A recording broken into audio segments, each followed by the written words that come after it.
Are all members recorded?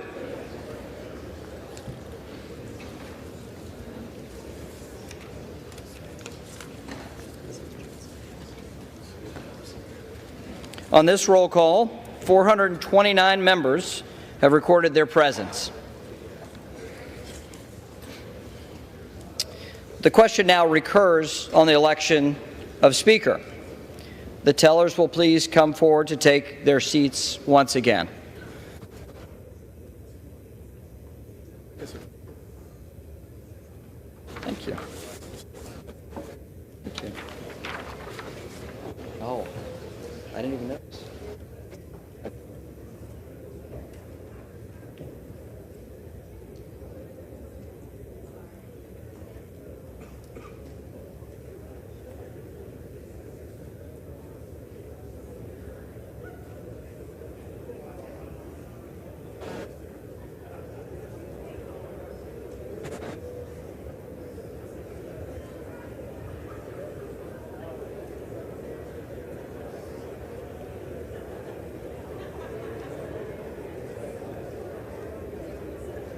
Tell them All right. you're seated. So, 2 more.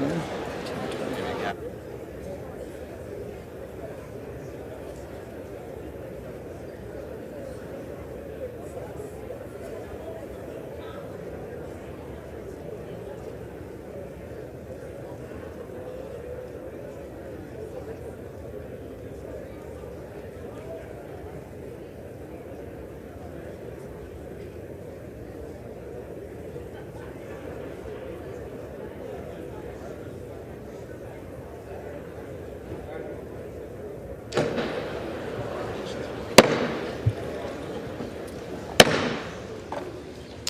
The nominations are now in order.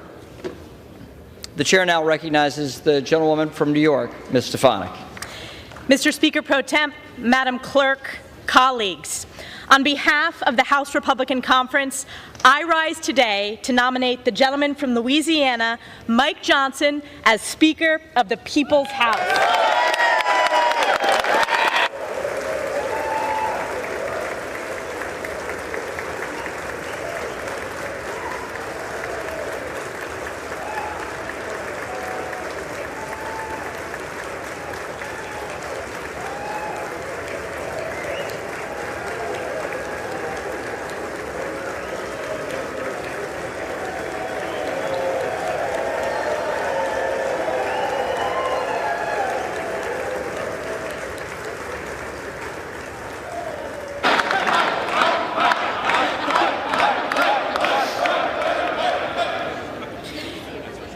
We convene this esteemed body today at a time of great crisis across America, a time of unprecedented challenges in this hallowed chamber, and a time when our most precious ally, Israel's very existence, is under attack from forces of evil.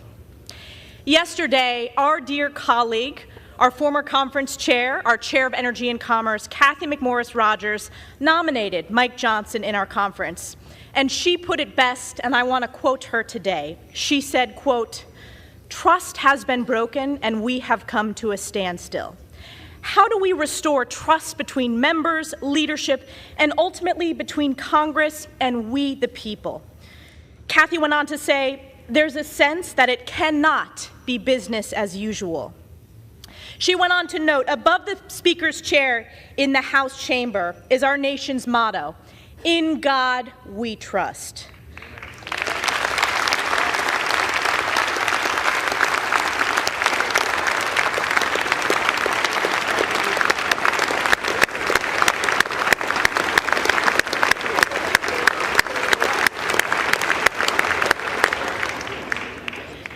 Ms. McMorris Rodgers went on to say, "The times in which we are living demand boldness, unity, and transformational leadership that begins with trust in God and each other. Trust is when the magic happens." In the story of King David, we are reminded that man looks at the outward appearance, but the Lord looks at the heart, end quote. Today is the day that House Republicans will humbly look in our hearts and elect Mike Johnson as Speaker of the People's House.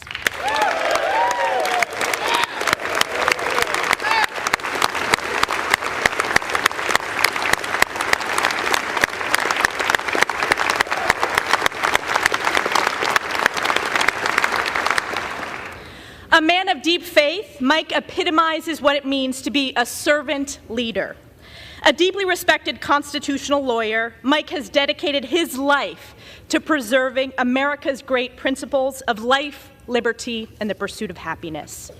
Mike is a titan on the Judiciary Committee and a dedicated member of the House Armed Services Committee. And as vice chair of our conference, he has united all of our members to speak clearly and boldly on behalf of the American people. A friend to all and an enemy to none, Mike is strong, tough, and fair, and above all, Mike is kind. And at this very moment, this Republican conference knows that we live in perilous times and the American people are hurting. Families are struggling under the pain of inflation caused by reckless far-left spending, unable to afford groceries, heat, or gas. We have an inhumane open border with millions illegally smuggled and trafficked, and tens of thousands of children lost in the chasm of the incompetence and negligence of the Biden administration. Israel is under attack by Iranian-backed Hamas terrorists committing atrocities, with Israelis suffering the bloodiest days in modern memory. Crime is skyrocketing on our streets, while there are vicious calls from the left to defund our great men and women in blue. American energy production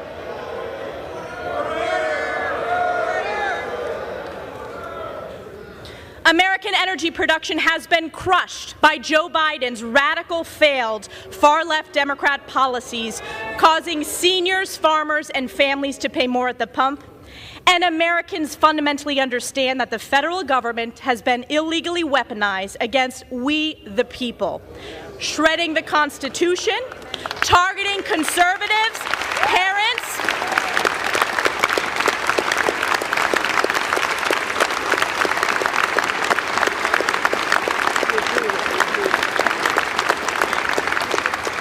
yes, I'll say it again.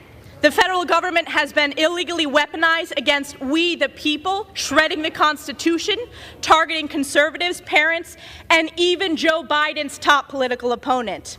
The people are looking to this great chamber to save America, and save America we will.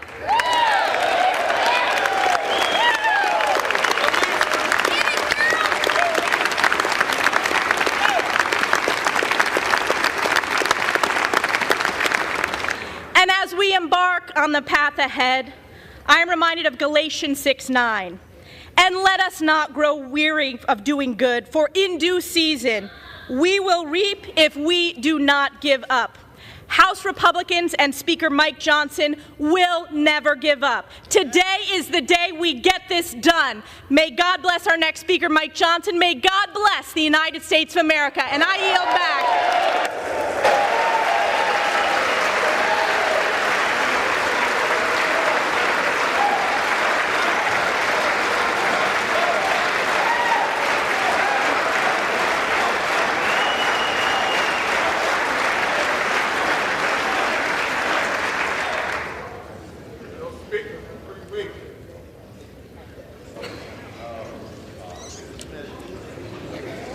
The chair recognizes the gentleman from California, Mr. Aguilar.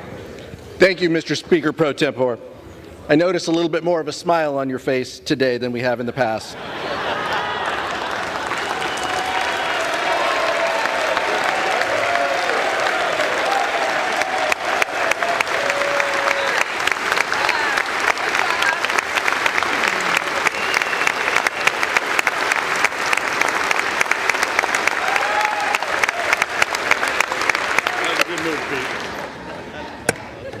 Mr. Speaker, I rise today at the direction of the Democratic Caucus to place into nomination for the position of Speaker of the House of Representatives the Honorable Hakeem Jeffries from New York.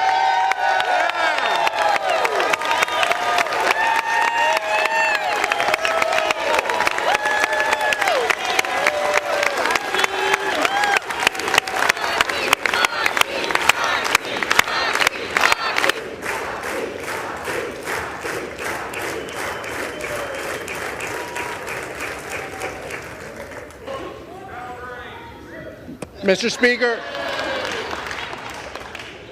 Mr. Speaker, you may agree with this, but we are back here 22 days into this Republican-manufactured chaos, and House Republicans have brought us to the exact same position that we were. All of the infighting, all of the disarray, just to end up where we were 3 weeks ago. These past few weeks, we have been left wondering if Republicans were truly intent on solving our issues, reopening the House of Representatives, and rallying around someone to lead this chamber. Or has this been about something else? Has this been about a focus of House Republicans to find the person who can pass their extreme litmus test to oppose marriage equality, enact a nationwide abortion ban without exceptions, gut Social Security and Medicare, and support overturning a free and fair election? It's a fair question. It's a fair question. No one.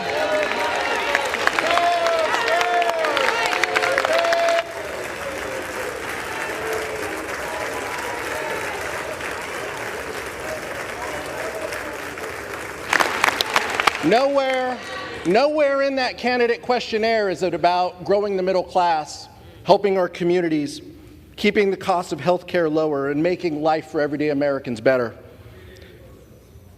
The gentlewoman from New York said it right. This has been about one thing.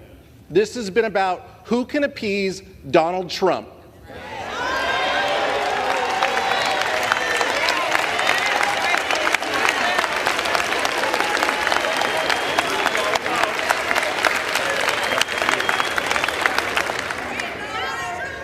House Republicans have put their names behind someone who has been called the most important architect of the Electoral College objections. He's spearheaded, that's fair, we know how you feel. Yeah, you've made that clear. He's spearheaded the legal effort, joined by more than 100 of our colleagues on the other side of the aisle, in support of a dangerous and baseless lawsuit to overturn the results of the 2020 election.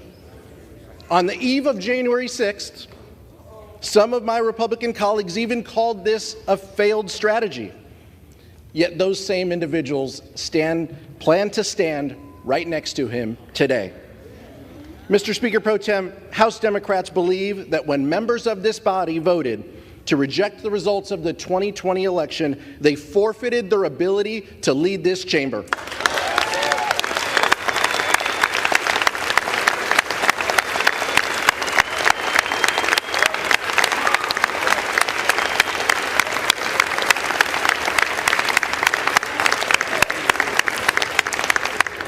On this side of the aisle, we know what leadership looks like. Hakeem Jeffries has never turned his back on the will of the American people. The son of two social workers, he has always stood by the side of working families. The most pressing needs of everyday Americans are his North Star. He believes that everyone in America should have the opportunity to get ahead and achieve their version of the American dream. He believes that access to affordable health care is a right, not a privilege. He believes that reproductive freedom must be guaranteed, not stripped away.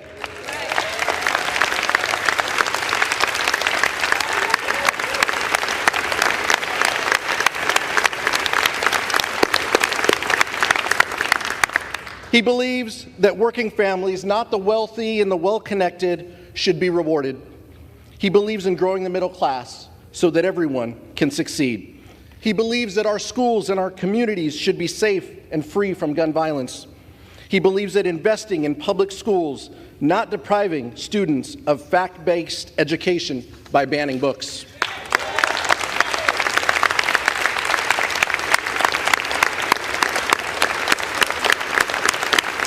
He believes in taking care of our seniors and our veterans, not slashing their benefits. He believes in living up to the promise that America is a beacon of hope and a land of opportunity. He believes in defending democracy against all enemies and adversaries, foreign and domestic.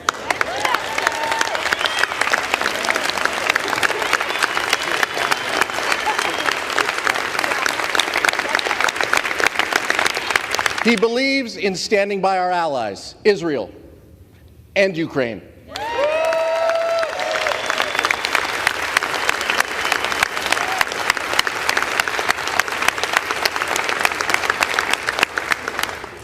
and he believes in keeping our government running and open.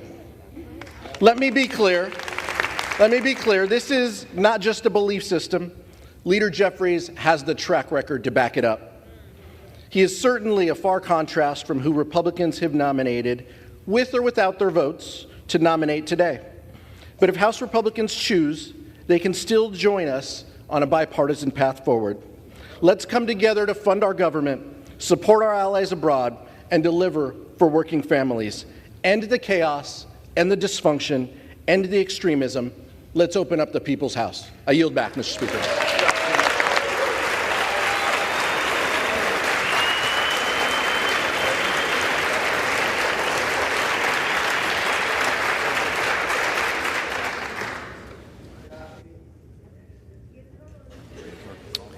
The reading clerk will now call the roll. Adams. Jeffries. Adderholt. Johnson. Aguilar. Jeffries. Alford. Servant Leader, Honorable Mike Johnson. Johnson. Allen. Mike Johnson. Johnson. Allred. Jeffries. Amadei. Mike Johnson. Johnson. Armstrong. Johnson. Arrington. Mike Johnson. Johnson. Auchincloss. Hakeem Jeffries. Jeffries. Babin. Mike Johnson, Louisiana. Johnson. Bacon. Mike Johnson. Johnson. Baird. Mike Johnson. Johnson. Balderson. Johnson. Johnson. Ballant. Jeffries. Jeffries. Banks. Mike Johnson. Johnson. Barr. Mike Johnson. Johnson. Berrigan. Jeffries. Bean of Florida. Mike Johnson. Johnson. Beatty. Hakeem Jeffries. Jeffries. Bentz. Mike Johnson. Johnson. Barra. Jeffries. Bergman. Mike Johnson. Johnson. Beyer. Beyer. Bice. Johnson. Biggs. Johnson. Bilirakis. Absolutely, Mike Johnson. Johnson. Bishop of Georgia. Hakeem Jeffries. Jeffries. Bishop of North Carolina. Mike Johnson. Johnson. Blumenauer. Jeffries. Blunt Rochester. Jeffries. Boebert. Johnson. Bonamici. Jeffries. Bost. Johnson. Bowman. Jeffries. Boyle of Pennsylvania. Boyle of Pennsylvania. Burkeen. Johnson. Brown. Jeffries. Brownlee. Jeffries. Buchanan. Mike Johnson. Johnson. Buck. Johnson. Bouchon. Mike Johnson. Johnson. Bazinski. Jeffries. Burchett. Mike Johnson. Johnson. Burgess. Johnson. Burleson. Johnson. Bush. Jeffries. Calvert. Johnson. Kamick. Johnson. Caraveo. Jeffries. Carbajal. Jeffries. Cardenas. Jeffries. Carey. Johnson. Carl. Johnson. Carson. Jeffries. Carter of Georgia. Johnson. Carter of Louisiana. Jeffries. Carter of Texas. Johnson. Cartwright. Jeffries. Kassar. Jeffries. Case. Jeffries. Caston. Jeffries. Castor of Florida. Jeffries. Castro of Texas. Jeffries. Chavez de Reamer. Johnson. Sherferlis McCormick. Jeffries. Chu. Jeffries. Siscomani. Johnson. Clark of Massachusetts. Jeffries. Clark of New York. Jeffries. Cleaver. Jeffries. Klein. Johnson. Cloud. Johnson. Clyburn. Jeffries. Clyde. Johnson. Cohen. Jeffries. Cole. Johnson. Collins. Johnson. Comer. Johnson. Connolly. Jeffries. Correa. Correa. Costa. Jeffries. Courtney. Jeffries. Craig. Happy wedding anniversary to my wife, Hakeem Jeffries.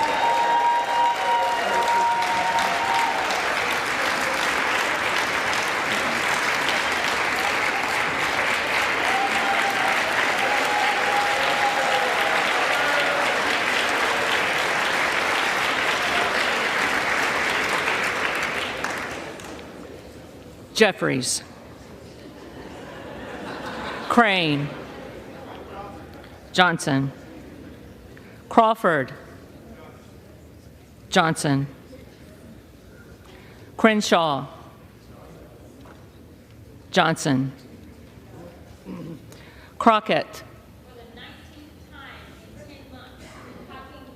Jeffries. Crow. Jeffries. Cuellar. Jeffries. Curtis. Johnson. Davis of Kansas. Jeffries. Davidson. Johnson. Davis of Illinois. Jeffries. Davis of North Carolina. Jeffries. Dean of Pennsylvania. Jeffries. DeGette. Jeffries. Dela Cruz. Johnson. DeLauro. Jeffries. Del Bene. Jeffries. DeLuzio. Jeffries. DeSaulnier. Jeffries. Desjardins. Johnson. Diaz-Pizito. Johnson. Diaz-Balart. Johnson. Dingell. Jeffries. Doggett. Jeffries. Donalds. Johnson. Duarte. Johnson. Duncan. Johnson. Dunn of Florida. Johnson. Johnson. Edwards. Johnson. Elsie. Johnson. Emmer.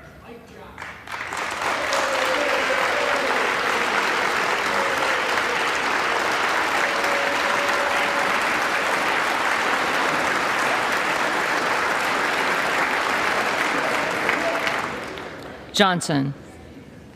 Escobar. Jeffries. Eshoo. Jeffries. Espaillat. Jeffries. Estes. Johnson. Evans. Jeffries. Ezell. Johnson. Fallon. Fourth District of Texas proudly and enthusiastically vote for Mike Johnson. Johnson. Finstra. Johnson. Ferguson. Johnson. Finstad. Johnson. Fischbach. Johnson. Fitzgerald. Johnson. Fitzpatrick. Johnson. Fleischman. Mike Johnson. Johnson. Fletcher. Jeffries. Flood. Johnson. Foster. Jeffries. Fushi. Jeffries. Fox. Johnson. Lois Frankel. Jeffries. Scott Franklin. Johnson. Frost. Jeffries. Fry. Johnson. Fulcher. Johnson. Gates. Johnson. Gallagher. Johnson. Gallego. Gallego. Garamendi. Jeffries. Garbarino. Johnson. Mike Garcia. Johnson. Robert Garcia. Jeffries. Garcia of Illinois. Jeffries. Garcia of Texas. Jeffries. Jimenez. Johnson. Golden of Maine. Jeffries. Goldman of New York. Jeffries. Gomez. Jeffries. Tony Gonzalez. Johnson. Vicente Gonzalez. Vicente Gonzalez. Good of Virginia. Johnson. Gooden of Texas. Johnson. Gosar. Johnson. Gottheimer. Jeffries. Granger.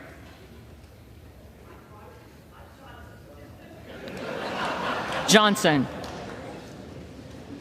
Graves of Louisiana. Johnson. Graves of Missouri. Johnson. Green of Tennessee. Johnson. Green of Texas. The Speaker in waiting, the Honorable Hakeem Jeffries. Green of Georgia. Johnson. Griffith. Johnson. Grijalva. Jeffries. Grothman. Johnson.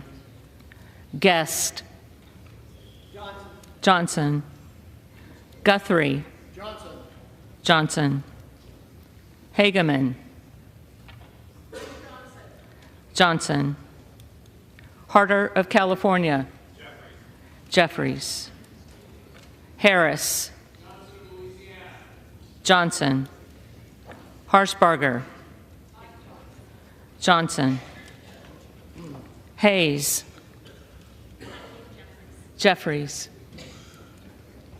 Hearn. Johnson.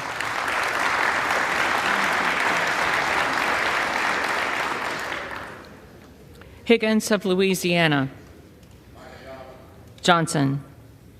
Higgins of New York. Jeffries. Hill.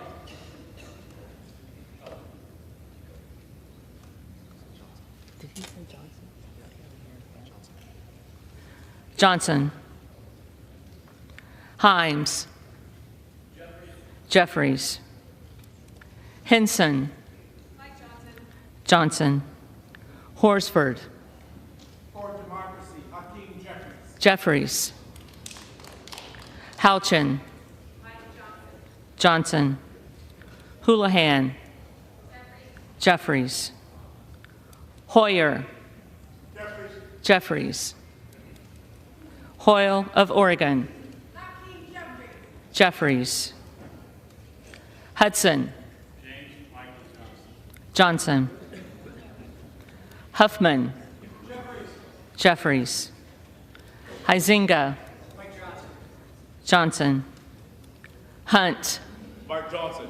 Johnson. Issa. Johnson.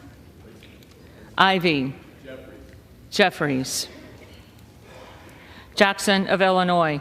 The Honorable Hakeem Jeffries. Jeffries. Jackson of North Carolina. Jeffries. Jackson of Texas. Johnson. Jackson Lee. The distinguished gentleman, Hakeem Jeffries. Jeffries. Jacobs. Jeffries. James. Johnson. Jayapal. Jeffries. Jeffries. Jeffries.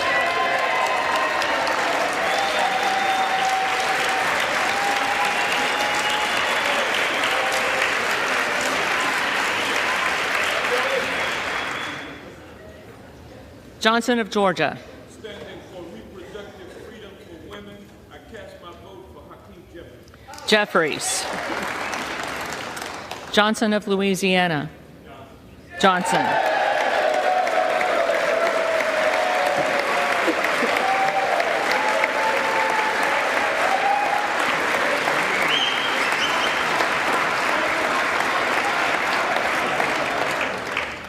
Johnson of Ohio. Johnson. Johnson of South Dakota. Johnson. Jordan. Johnson.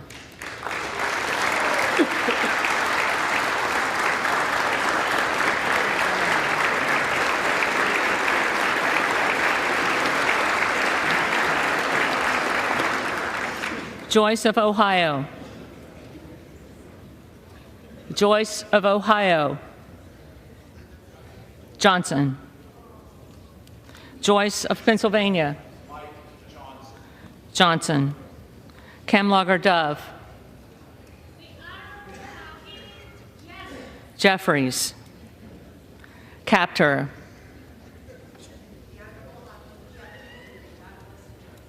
Jeffries.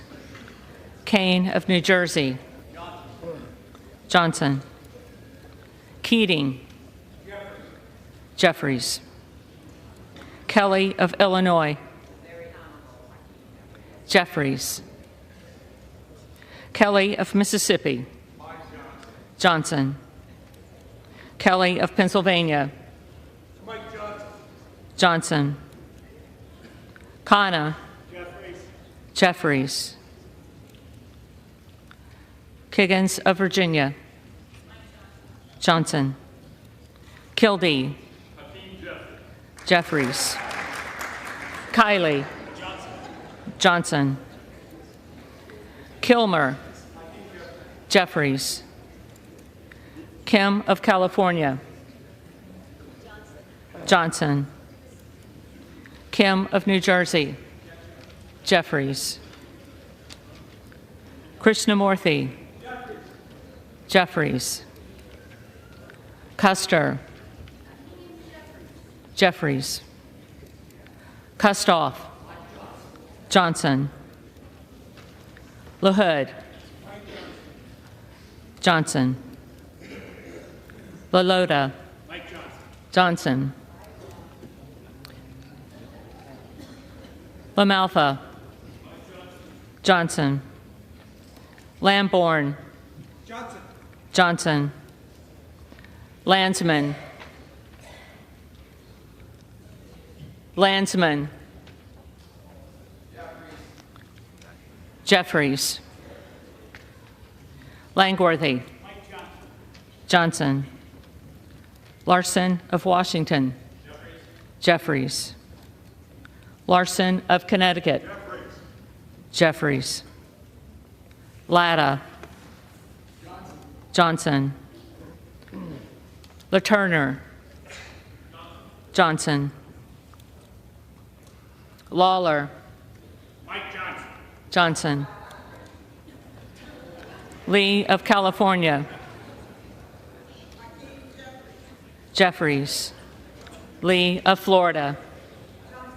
Johnson. Lee of Nevada. Jeffries. Lee of Pennsylvania. Jeffries. Ledger Fernandez. Jeffries. Lesko. Johnson. Letlow. Johnson. Levin. Jeffries. Liu. Jeffries. Lofgren. Jeffries. Loudermilk. Mike Johnson. Johnson.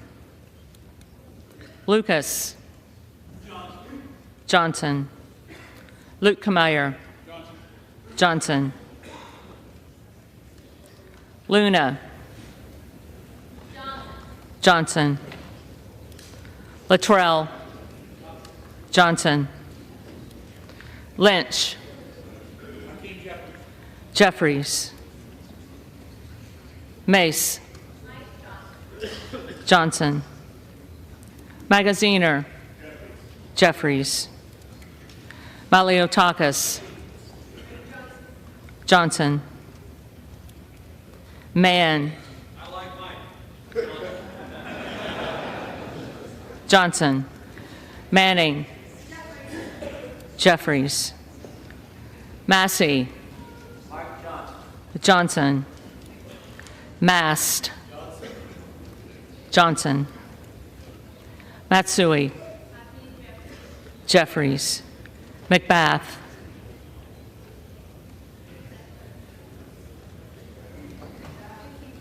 Jeffries.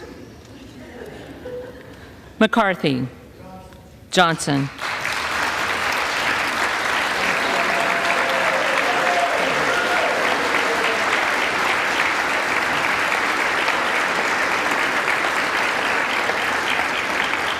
McCall. Johnson. McLean. Johnson. McClellan. Jeffries. McClintock. Johnson. McCullum. Jeffries. McCormick. Johnson.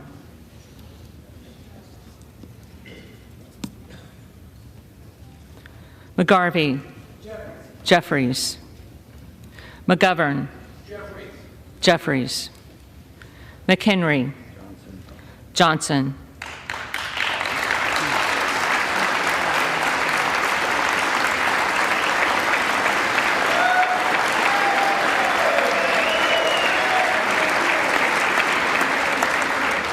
Meeks. Jeffries. Menendez. Jeffries. Ming. Jeffries. Muser. Johnson. Mfume. Jeffries. Miller of Illinois. Johnson. Miller of Ohio. Johnson. Miller of West Virginia. Johnson. Miller Meeks. Johnson. Mills. For the Republic, Mike Johnson. Johnson. Molinaro. Mike Johnson. Johnson. Molinar. Johnson. Mooney. Johnson. Moore of Alabama. Johnson. Moore of Utah. Johnson. Moore of Wisconsin. Jeffries. Moran. Johnson. Morelli. Jeffries. Moskowitz. Jeffries. Moulton. Jeffries. Mervan. Jeffries. Mullen. Jeffries. Murphy. Johnson. Nadler. Jeffries. Napolitano. Jeffries. Neal. Jeffries. Neguse. Jeffries. Nels. Johnson. Newhouse. Johnson. Nickel. Jeffries. Norcross. Jeffries. Norman. Johnson. Nunn of Iowa. Miracle Mike Johnson.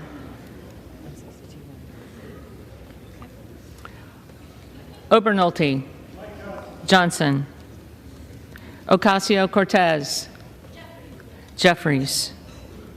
Ogles. Johnson. Omar. Jeffries. Owens. Johnson. Pallone. Jeffries.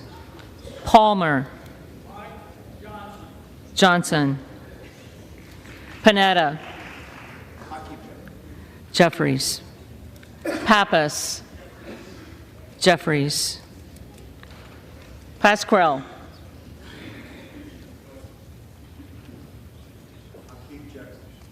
Jeffries. Payne.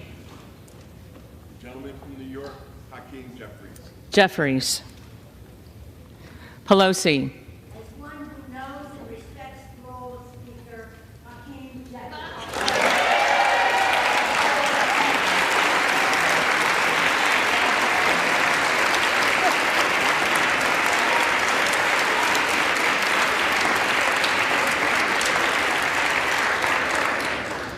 Jeffries. Peltola. Jeffries. Pence. Johnson. Perez. Jeffries. Perry. Johnson. Peters.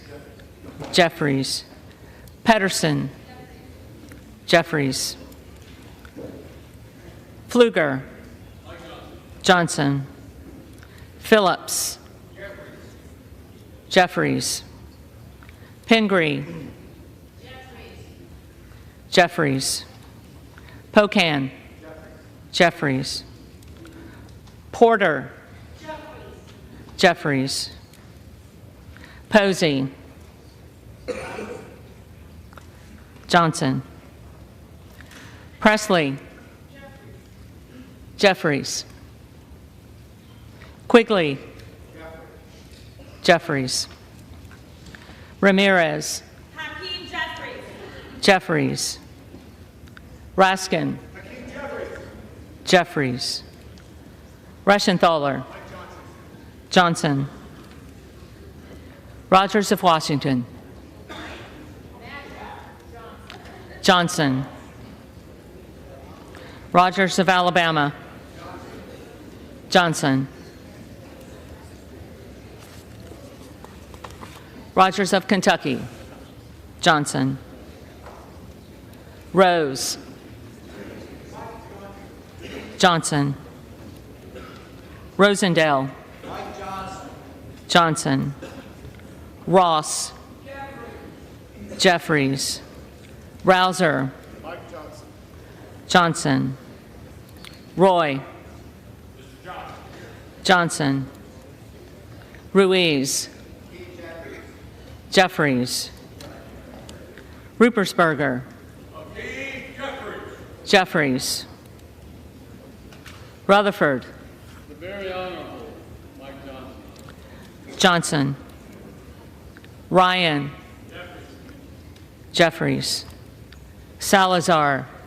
My brother in Christ. Johnson. Salinas. Jeffries. Sanchez. Jeffries. Santos.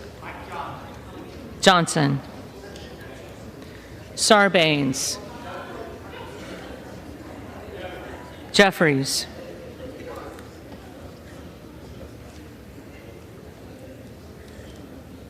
Scalise. The great state of Louisiana, Mike Johnson.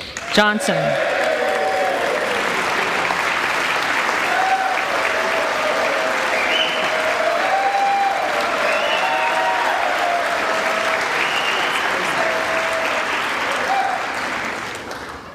Scanlon. Jeffries. Schakowsky. Jeffries. Schiff. Jeffries. Snyder. Jeffries. Skolton. Jeffries.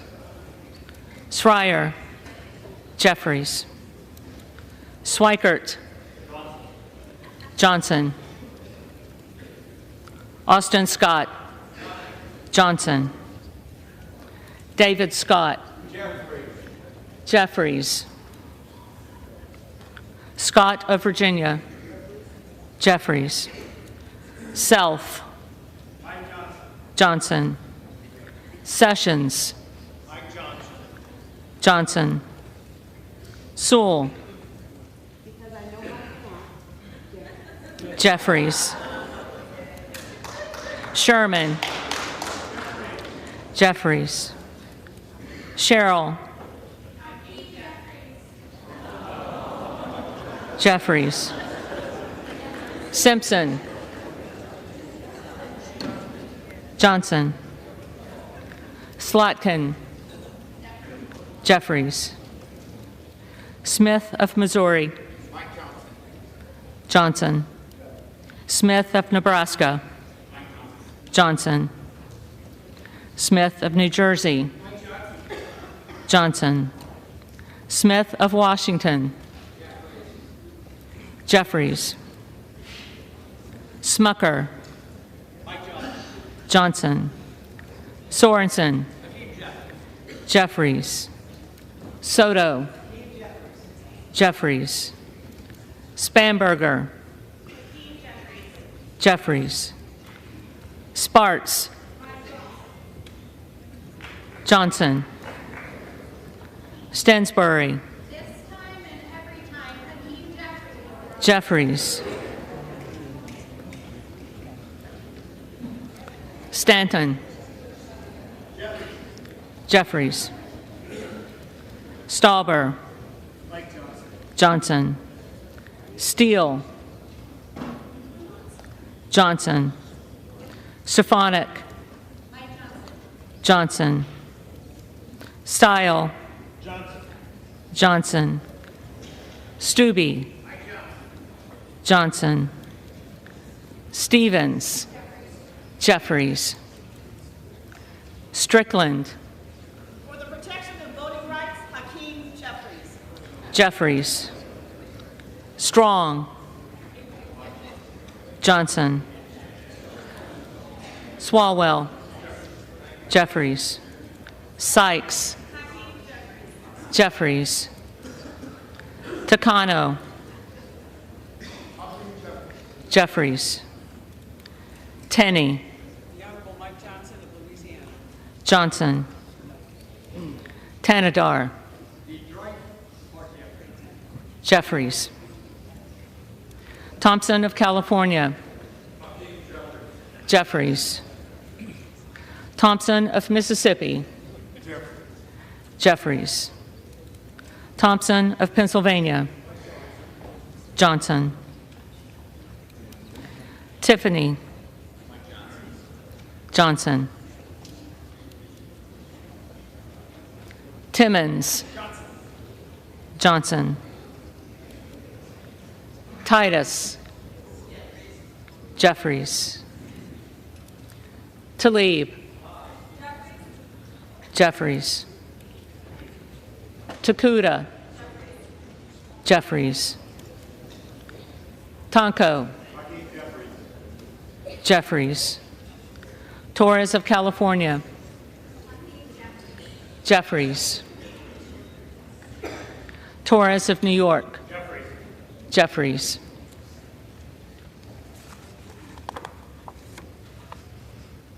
Trahan. Jeffries. Trone. Jeffries. Turner. Johnson. Underwood. Jeffries. Valadeo. Johnson. Van Drew. We are back better than ever. Mike Johnson. Johnson. Van Dyne. Johnson. Van Orden. Van Orden. Vargas. Jeffries. Vasquez. Jeffries. Vesey. Jeffries. Velasquez. Jeffries. Wagner. Johnson. Wahlberg. Johnson. Waltz. Johnson. Wasserman Schultz. Jeffries. Waters. He supports freedom of choice. Hakeem Jeffries. Jeffries. Watson Coleman. As the only candidate who represents the integrity of this House,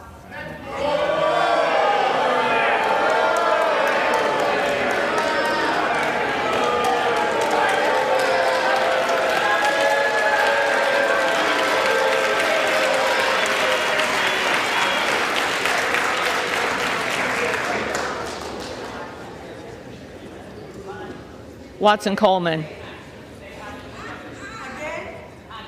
do I need to say Hakeem Jeffries again because I read? Jeffries. The House will come to order. The clerk, the staff, and the tellers deserve to have the attention of the House. The clerk will continue. Weber of Texas.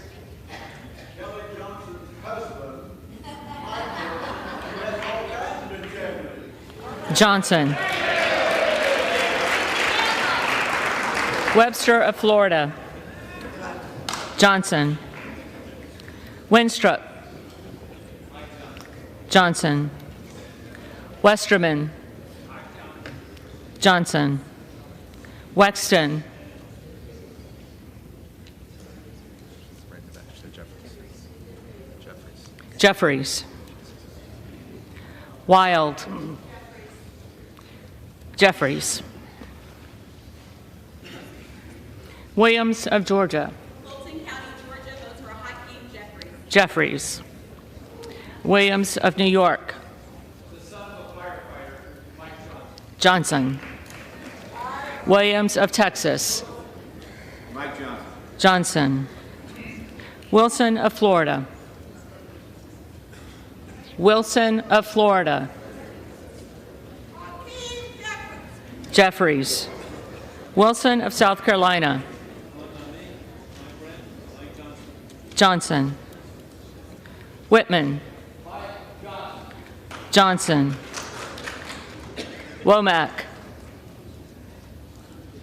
With the 217th pick in the race for Speaker, 3rd District of Arkansas, selects Mike Johnson.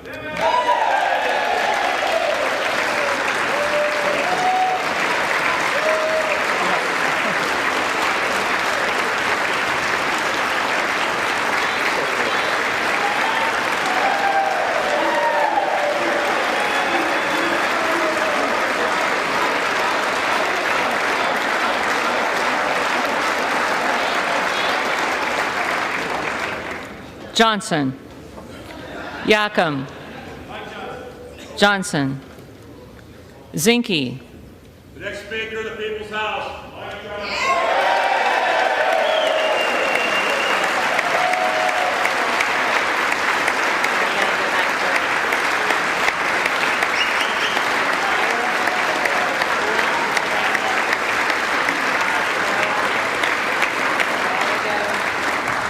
Johnson. Johnson.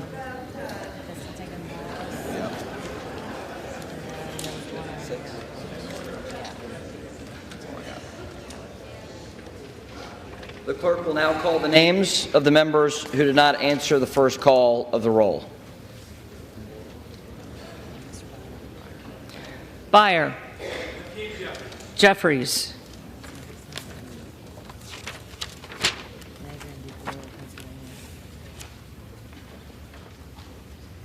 Who do you have?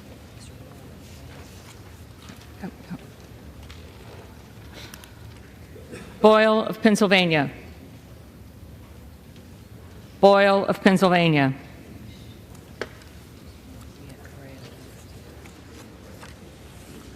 Correa. Correa.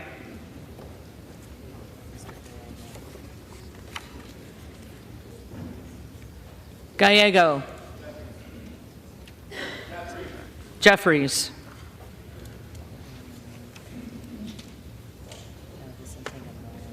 Vicente Gonzalez.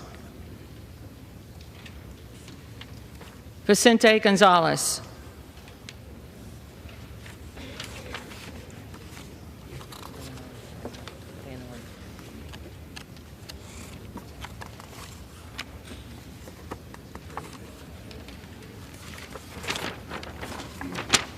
Van Orden. Van Orden.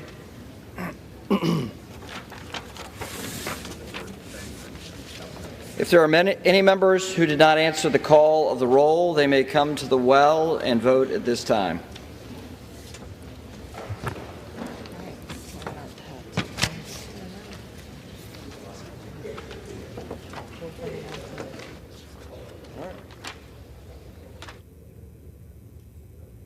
Hi, this is Beardo over at Beard Vet Coffee.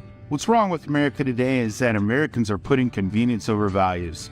We need to start thinking about our dollar as a vote. We need to start using those dollars to support companies that believe in our values and aren't afraid to take a stand. That's us at Beard Vet Coffee. We're not another pretend conservative company that puts a pew-pew on the packaging to fake align with our principles. We don't identify as America First, we live America First. We're vet-founded, vet-focused, and obviously bearded. So, if you haven't had a cup of Beard Vet, buy a bag, help us continue to support veteran charities every month. And as we always say, stay awake, not woke.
The tellers agree in their tallies that the total number of votes cast is 429, of which the Honorable Mike Johnson of the state of Louisiana has received 220 votes.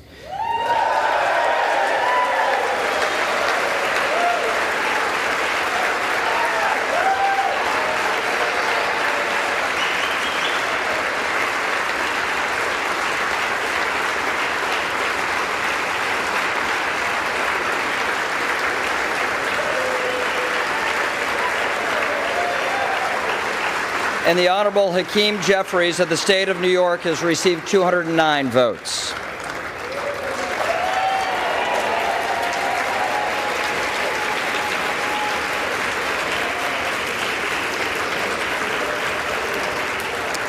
Therefore, the Honorable Mike Johnson of the state of Louisiana, having received a majority of the votes cast, is duly elected Speaker of the House of Representatives for the 118th Congress.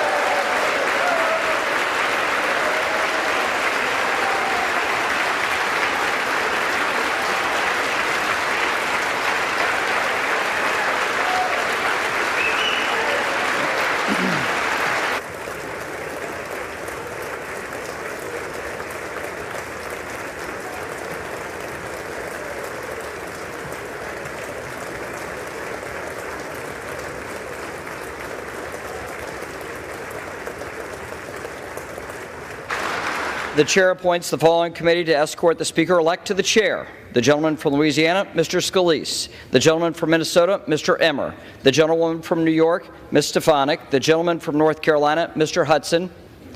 The gentleman from Alabama, Mr. Palmer. The gentlewoman from Michigan, Mrs. McLean. The gentleman from California, Mr. McCarthy. The gentleman from Florida, Mr. Donalds.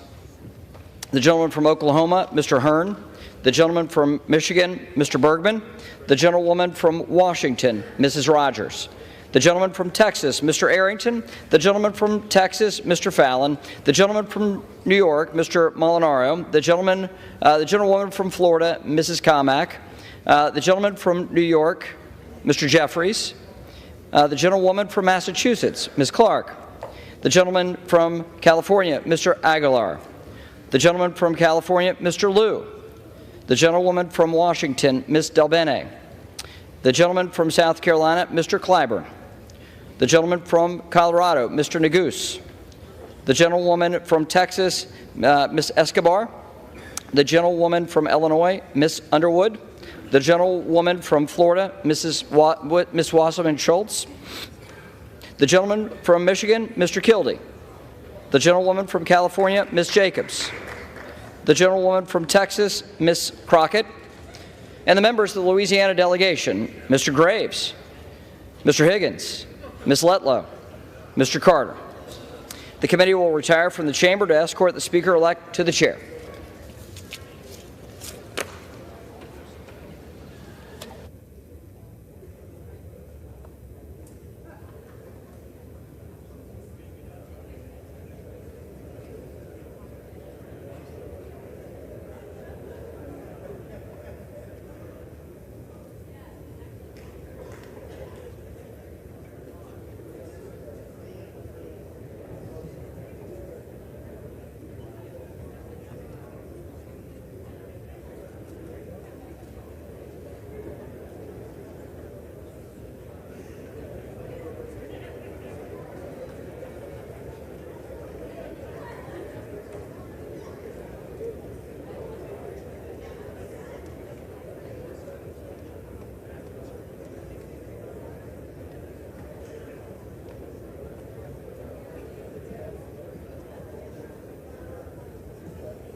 Hi, this is Beardo over at Beard Vet Coffee. What's wrong with America today is that Americans are putting convenience over values.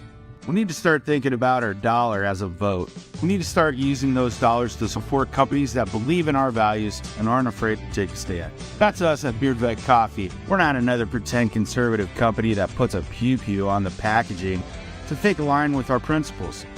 We don't identify as America First, we live America First. We're vet-founded, vet-focused, and obviously bearded.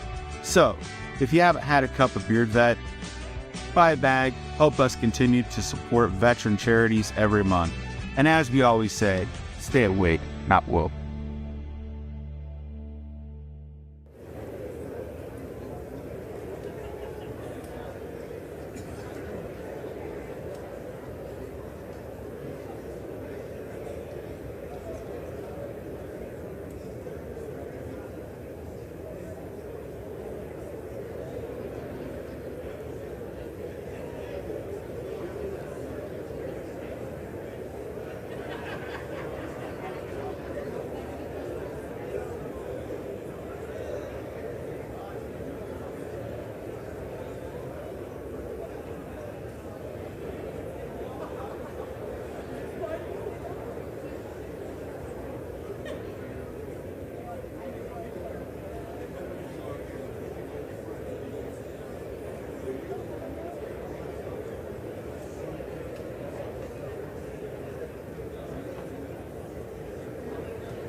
The House will come to order. Sergeant of Arms. Mr. Speaker, the Speaker-elect Mike Johnson from the state of Louisiana.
The House will come to order.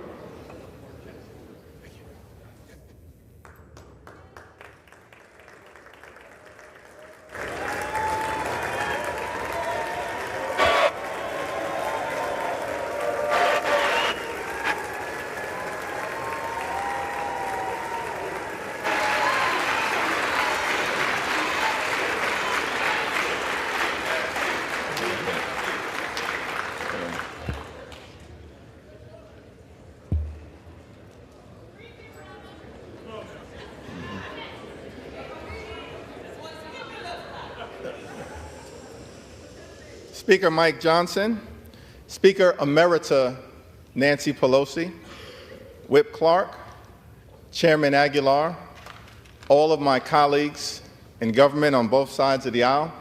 It's an honor and a privilege to once again stand before you as House Democratic leader.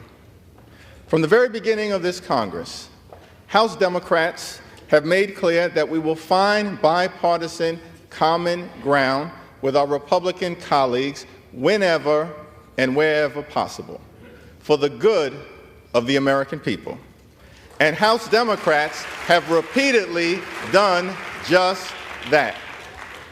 It was House Democrats who provided a majority of the votes necessary to avoid a catastrophic default on our debt that would have crashed the U.S. economy and triggered a job-killing recession.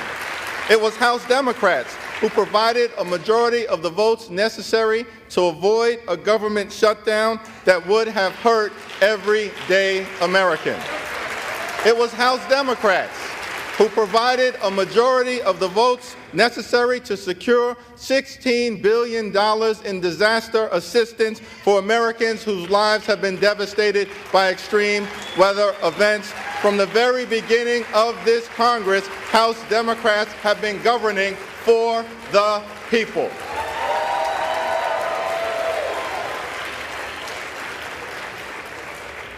We continue to look forward to finding bipartisan common ground whenever and wherever possible.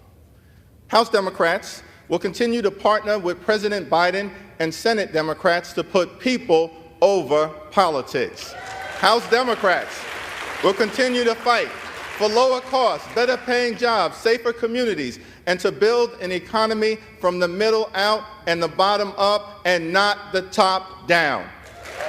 House Democrats will continue to push back against extremism in this chamber and throughout the country.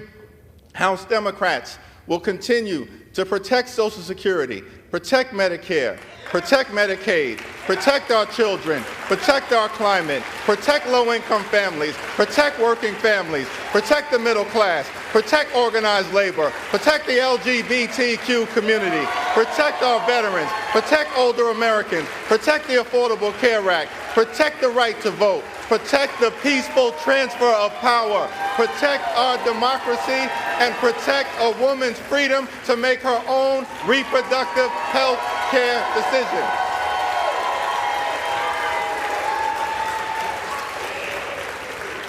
These are blue lines in the sand, and we will work hard to make sure that they are never crossed. We must also continue to stand by President Biden as he works to bring American hostages and Israeli hostages held by Hamas back home. American hostages and Israeli hostages and international hostages back home.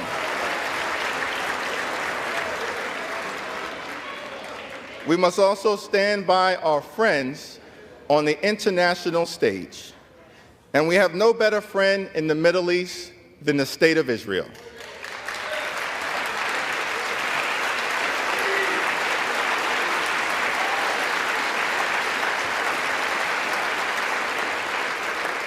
Israel has a right to exist as a Jewish and democratic state. The special relationship between the United States and Israel is unbreakable. Our commitment to Israel's security is ironclad, and Israel has a right to defend itself under the international rules of war against the brutal terror unleashed on its citizens by Hamas.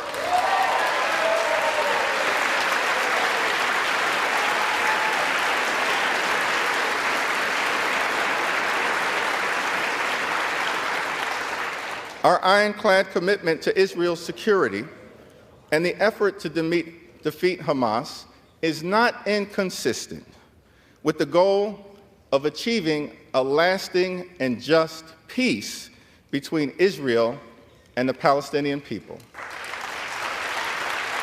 In many ways, it is a necessary ingredient because Hamas is not good for Israel.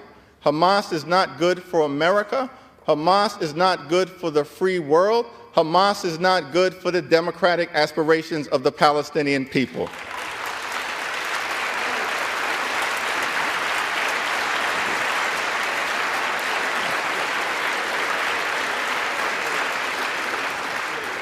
We must also support Ukraine in its courageous effort to defeat Russian aggression.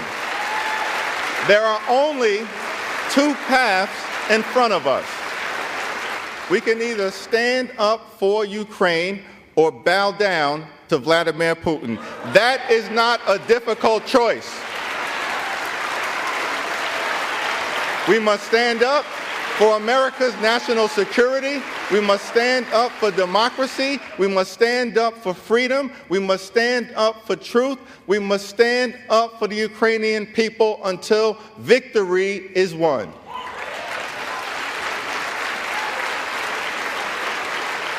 It is my expectation that in the next week or so, the Senate will send over for consideration a bipartisan national security funding package for Israel, Ukraine, and our other allies throughout the free world. That also includes humanitarian assistance for Palestinian civilians and others who may be in harm's way. The House of Representatives should take up this national security package and humanitarian relief package immediately, in totality, and without delay. The time for gamesmanship is over. The time for brinksmanship is over. The time for partisanship is over. It's time to get back to doing the business of the American people.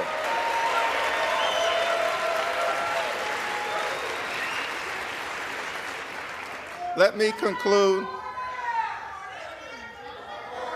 Let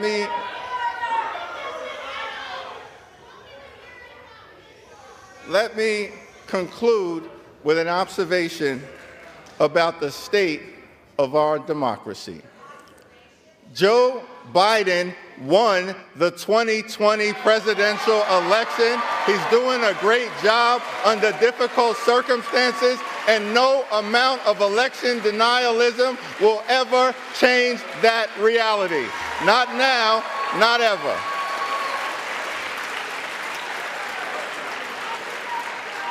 Throughout the years, presidents from Ronald Reagan to Barack Obama, Dwight Eisenhower to Lyndon Baines Johnson, have spoken to this chamber and urged us to put aside partisan politics for the good of the American people.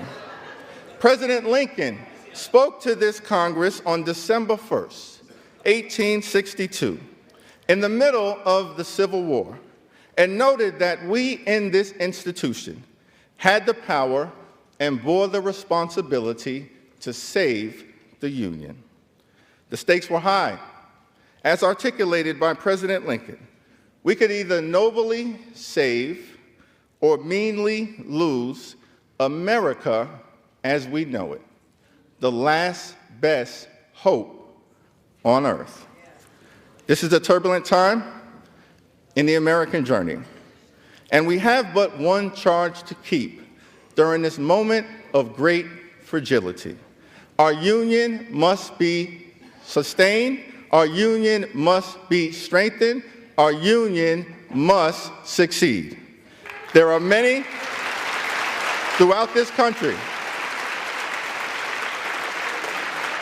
who are understandably alarmed at the turbulence of the moment, at the chaos, the dysfunction, and the extremism that has been unleashed in this chamber from the very beginning of this Congress.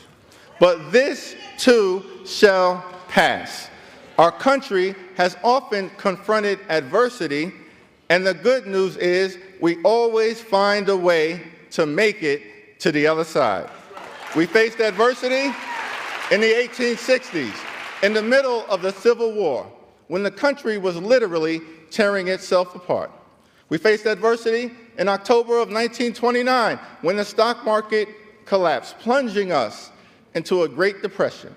We faced adversity in December of 1941, when a foreign power unexpectedly struck, plunging us into a world war with the evil empire of Nazi Germany.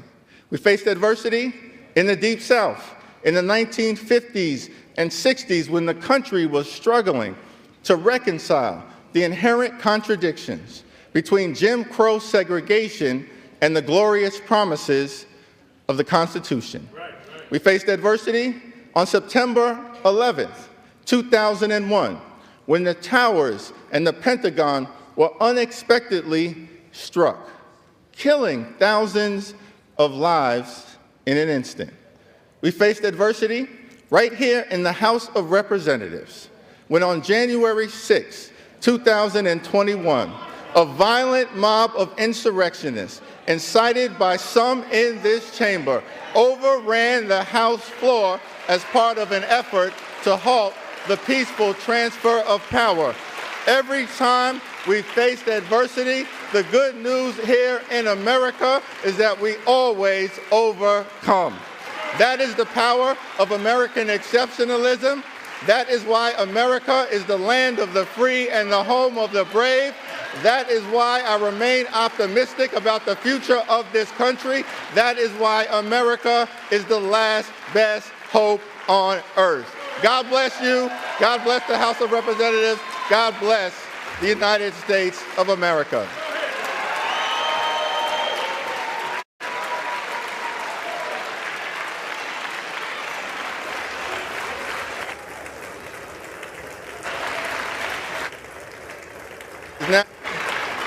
It is now my solemn honor and responsibility to hand over the People's Gavel here in the United States House of Representatives to a family man, a hardworking man, a Baptist man, a Southern man, a son of a firefighter's household, the gentleman from the great state of Louisiana, and the 56th Speaker of the United States House of Representatives, the Honorable Mike Johnson.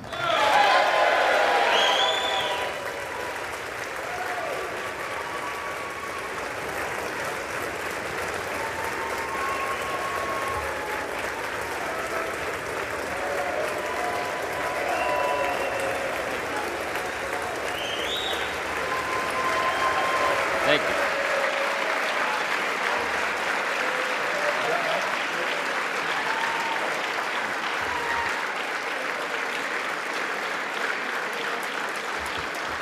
Thank you.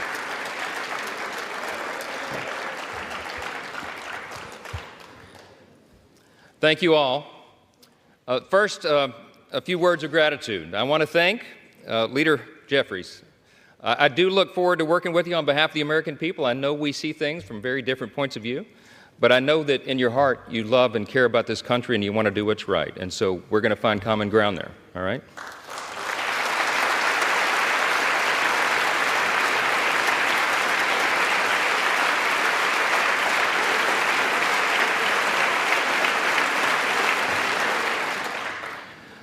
I want to express my great thanks for our Speaker Emeritus, Kevin McCarthy.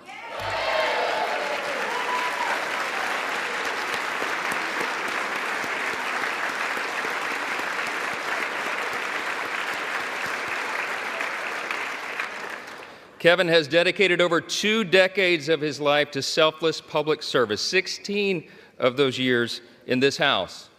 And you would be hard-pressed to find anybody who loves this institution more or has contributed more to it.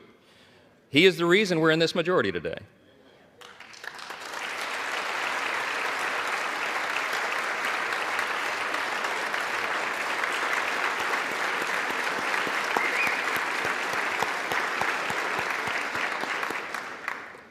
His impact can never be overstated, and I want to thank him for his leadership, his friendship, and the selfless sacrifice that you and Judy have made for so many years. You helped build it, Kevin, and we owe you a great debt of gratitude.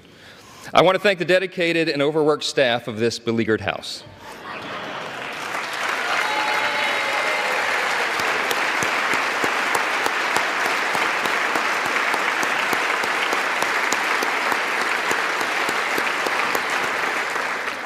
They accept praise so stoically. But Miss Susan Cole, our House reading clerk, and yes.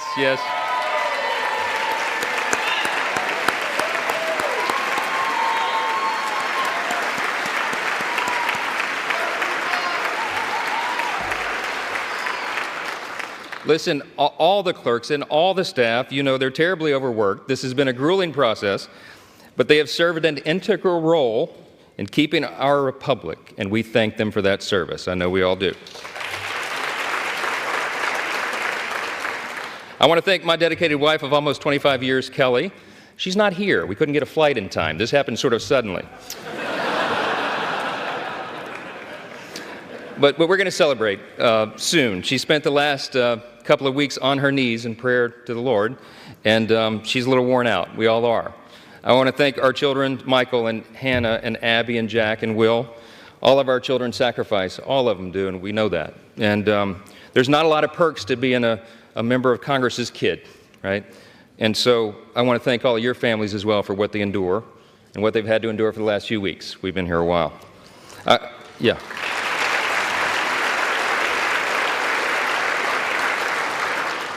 I want to thank my faithful mother, Jeannie Johnson, who bore me at the age of 17.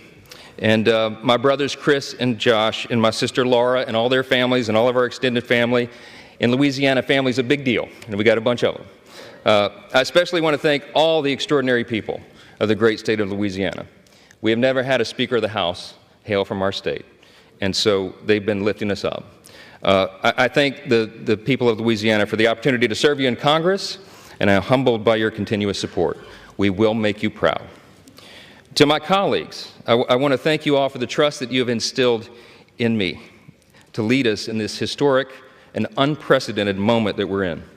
The challenge before us is great, but the time for action is now, and I will not let you down.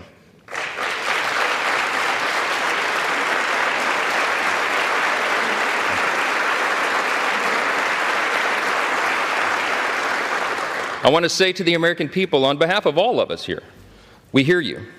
We know the challenges you're facing. We know that there's a lot going on in our country, domestically and abroad, and we are ready to get to work again to solve those problems, and we will. Our mission here is to serve you well, to restore the people's faith in this House, in this great and essential institution. My dad, it was mentioned, my dad was a firefighter. He was an assistant chief in the fire department in my hometown of Shreveport, Louisiana, a little town in northwest Louisiana. On September 17, 1984, when I was 12 years old, he was critically burned and permanently disabled in the line of duty. All I ever wanted to be when I grew up was the chief of the fire department in Shreveport. But after the explosion on that fateful day, he nearly died, and it was a long road back, and it changed all of our life trajectories. I'm the oldest of 4 kids. And my dad, he lived with pain all the rest of his life for decades more. And I lost my dad to cancer 3 days before I got elected to Congress, 3 days. And he wanted to be there at my election night so badly. I'm the first college graduate in my family.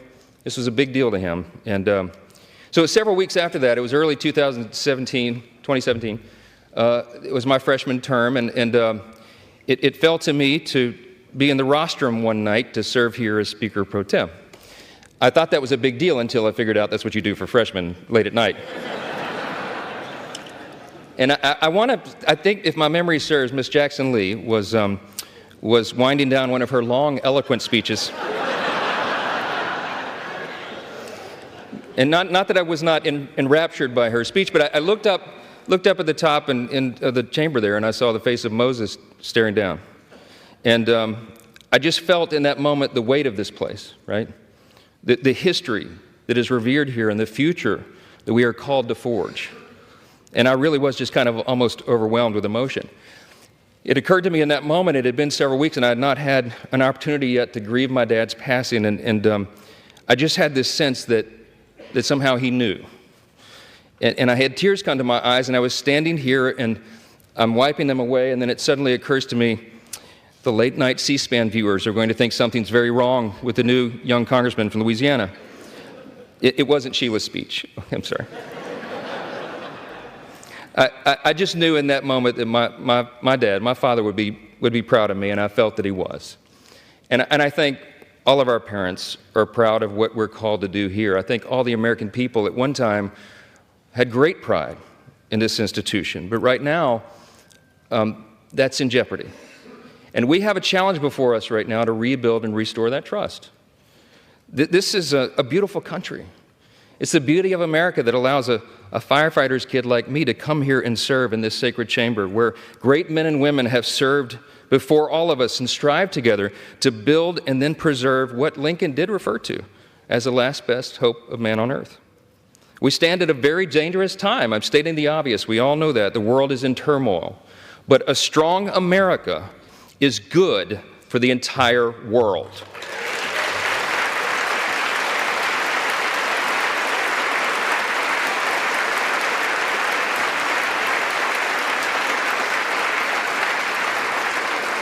We are the beacon of freedom, and we must preserve this grand experiment in self-governance. It still is. We're only 247 years into this grand experiment. We don't know how long it will last, but we do know that the founders told us to take good care of it. I want to tell all my colleagues here what I told the Republicans in that room last night. I don't believe there are any coincidences in a matter like this. I believe that Scripture, the Bible, is very clear. That God is the one that raises up those in authority. He raised up each of you, all of us. And I believe that God has ordained and allowed each one of us to be brought here for this specific moment in this time. This is my belief. I believe that each one of us has a huge responsibility today to use the gifts that God has given us to serve the extraordinary people of this great country, and they deserve it, and to ensure that our republic remains standing as the great beacon of light and hope and freedom in a world that desperately needs it.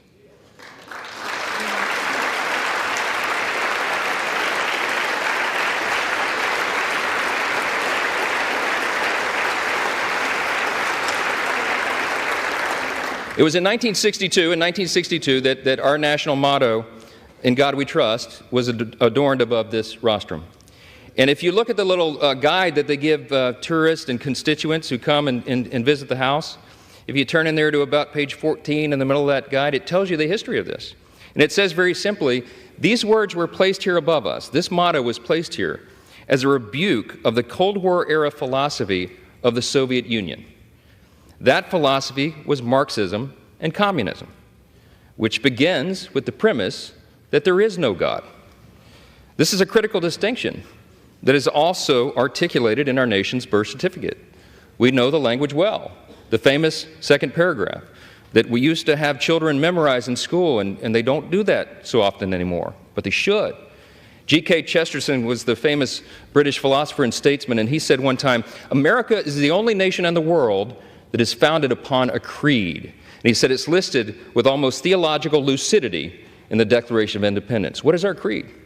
We hold these truths to be self-evident, that all men are created equal, not born equal, created equal.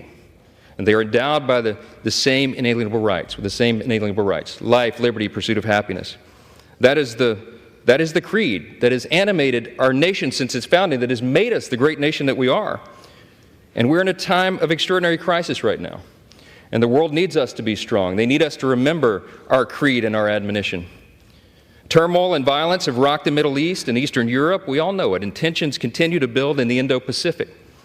The country demands strong leadership of this body, and we must not waver. Our nation's greatest ally in the Middle East is under attack. The first bill that I'm going to bring to this floor in just a little while will be in support of our dear friend Israel, and we're overdue in getting that done.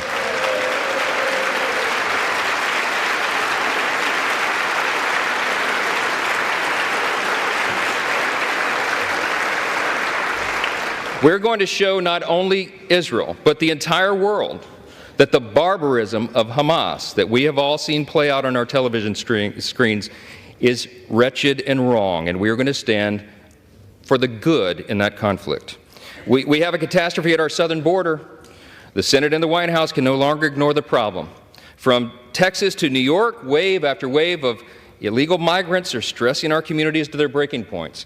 We know that our streets are being flooded with fentanyl, and all of our communities, children, and even adults are dying from it. The status quo is unacceptable. Inaction is unacceptable, and we must come together and address the broken border. We have to do it.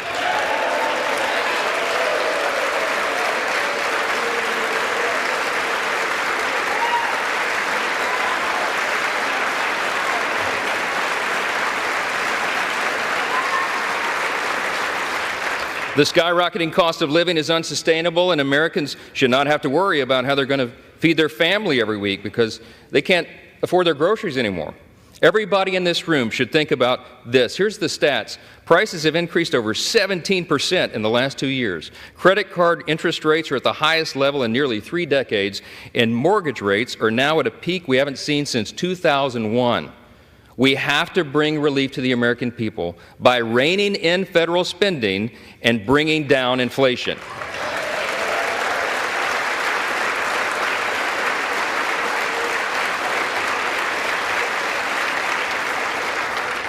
The greatest threat to our national security is our nation's debt. And while we've been sitting in this room, that's right, the debt has crossed almost $33.6 trillion. In the time that it's going to take me to deliver this speech, we'll go up another $20 million in debt. It's unsustainable. We have to get the country back on track. Now, we know this is not going to be an easy task, and tough decisions will have to be made. But the consequences, if we don't act now, are unbearable. We have a duty to the American people to explain this to them so they understand it well, and we are going to establish a bipartisan debt commission to begin working on this crisis immediately.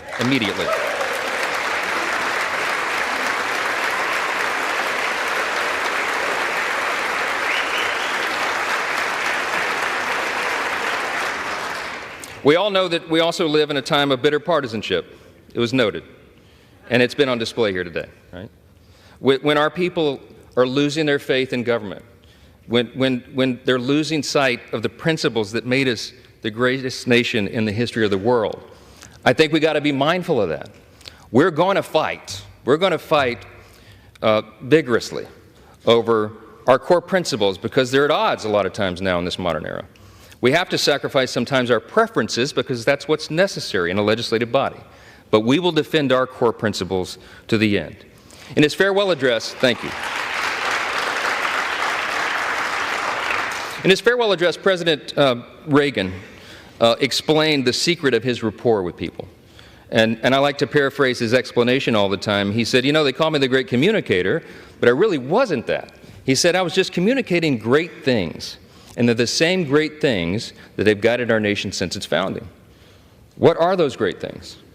I call them the 7 core principles of American conservatism, but let me concede to you all, I think it's really quintessentially the core principles of our nation. I boil them down to individual freedom, limited government, the rule of law, peace through strength, fiscal responsibility, free markets, and human dignity. Those are the foundations that made us the extraordinary nation that we are. And you and I today are the stewards of those principles. The things that have made us the freest, most powerful, most successful nation in the history of the world. The things that have made us truly exceptional. In this time of great crisis, it is our duty to work together, as previous generations of great leaders have, to face these great challenges and solve these great problems. I will conclude with this. The job of the Speaker of the House is to serve the whole body, and I will. But I've made a commitment to my colleagues here that this Speaker's office is going to be known for decentralizing the power here.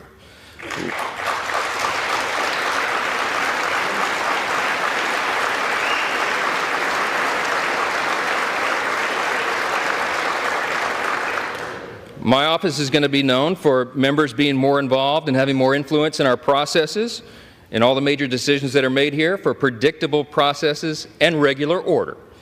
We owe that to the people. That's right. And I want to make this commitment to you, to my colleagues here and on the other side of the aisle as well. My office is going to be known for trust and transparency and accountability, for good stewardship of the people's treasure, for the honesty and integrity that is incumbent upon us, all of us, here in the People's House. Our system of government is not a perfect system.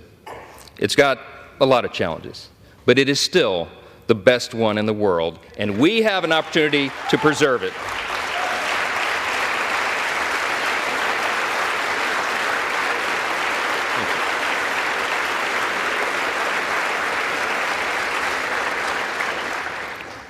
Last thing I'm going to say is a message to the rest of the world. They have been watching this drama play out for a few weeks. We've learned a lot of lessons, but you know what? Through adversity, it makes you stronger. And we want our allies around the world to know that this body of lawmakers is reporting again to our duty stations. Let the enemies of freedom around the world hear us loud and clear. The People's House is back in business.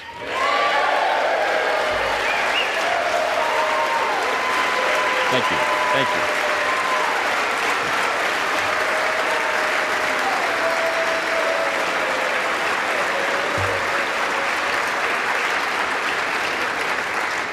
We will do our duty here. We will serve you well. We will govern well, and we'll make you proud in this institution again. We're going to fight every day to make sure that is true. I look forward to the days ahead. I genuinely believe in my heart that the best days of America are still ahead of us. God bless you, and God bless the United States of America. Thank you.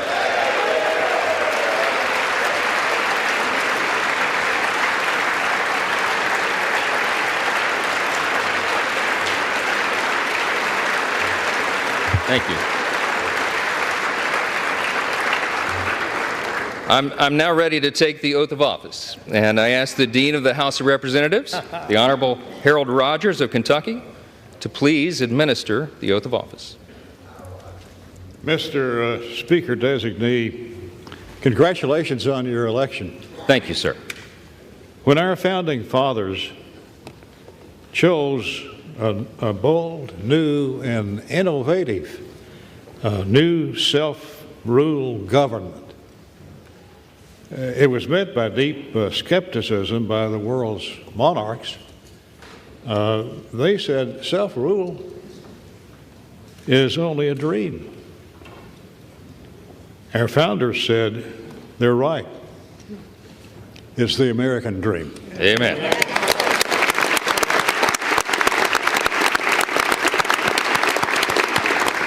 Now it's our dream. We're in charge. The speakership of the United States House of Representatives is the crucial outpost for the well-being of the people's government, the keeper, if you will, of the dream. Sir, if you wish to assume this awesome responsibility, please raise your right hand. Do you solemnly swear that you will support and defend the Constitution of the United States against all enemies, foreign and domestic, that you will bear true faith and allegiance to the same, that you take this obligation freely without any mental reservation or purpose of evasion, and that you will well and faithfully discharge the duties of the office on which you are about to enter. So help you God? I do, so help me God. Congratulations, Mr. Chairman. Thank you.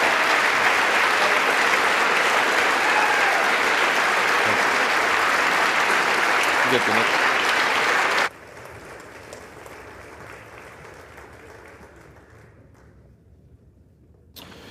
Would y'all like to get right into governing?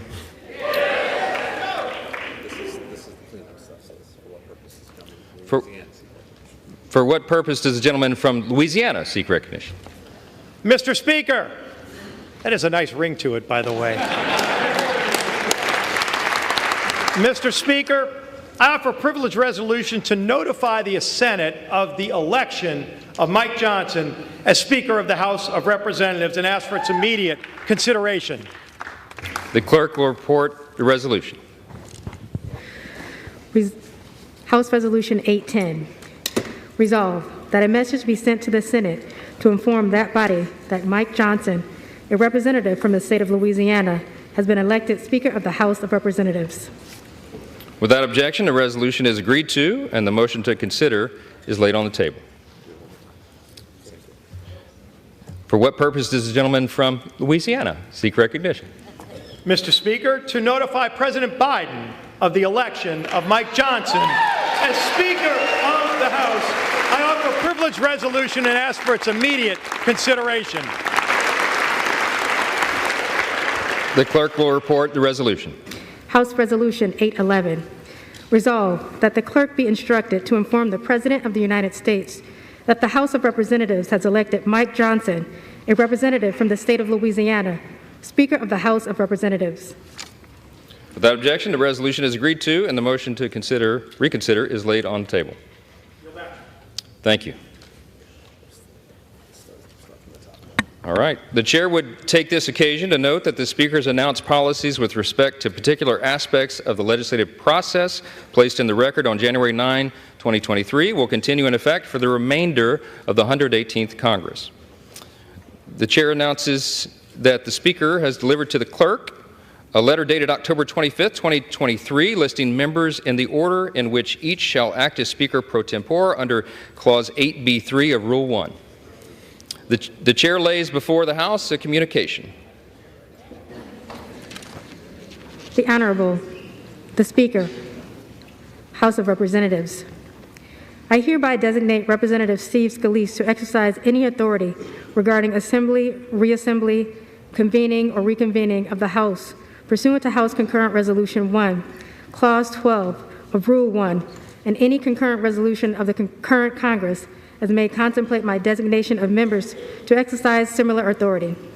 In the event of the death or inability of that designee, the alternate members of the House listed in the letter bearing this date that I have placed with the clerk are designated in turn for the same purpose. Signed sincerely, Mike Johnson, Speaker. The chair lays before the House a communication. The Honorable Kevin F. McCarthy, Clerk of the House, Washington, D.C. Mr. Clerk, I hereby appoint the Honorable Patrick McHenry, the Honorable Adrian Smith, the Honorable Andy Harris, the Honorable Guy Reschenthaler, the Honorable Rob Whitman, the Honorable Ben Klein, the Honorable Richard Hudson, and the Honorable John Joyce to act as Speaker pro tempore to sign and roll bills and joint resolutions through the remainder of the 118th Congress. Signed sincerely, Mike Johnson, Speaker. Without objection, the appointments are approved, and the House will be in recess subject to a call of chair pursuant to Clause 12A of Rule 1. We'll be back soon. Nothing. Yep. There we go.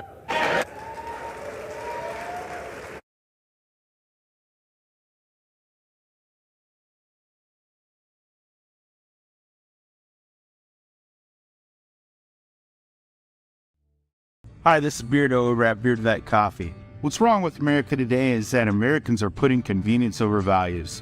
We need to start thinking about our dollar as a vote. We need to start using those dollars to support companies that believe in our values and aren't afraid to take a stand. That's us at Beard Vet Coffee. We're not another pretend conservative company that puts a pew-pew on the packaging to fake align with our principles. We don't identify as America First, we live America First. We're vet-founded, vet-focused, and obviously bearded. So, if you haven't had a cup of Beard Vet, buy a bag, help us continue to support veteran charities every month. And as we always say, stay awake, not woke. Hi, this is Beardo over at Beard.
That coffee. What's wrong with America today is that Americans are putting convenience over values.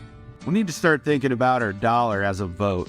We need to start using those dollars to support companies that believe in our values and aren't afraid to take a stand. That's us at Beard Vet Coffee. We're not another pretend conservative company that puts a pew-pew on the packaging to think align with our principles. We don't identify as America First, we live America First. We're vet-founded, vet-focused, and obviously bearded. So, if you haven't had a cup of Beard Vet, buy a bag, help us continue to support veteran charities every month. And as we always say, stay awake, not woke.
Hi, this is Beardo over at Beard Vet Coffee. What's wrong with America today is that Americans are putting convenience over values.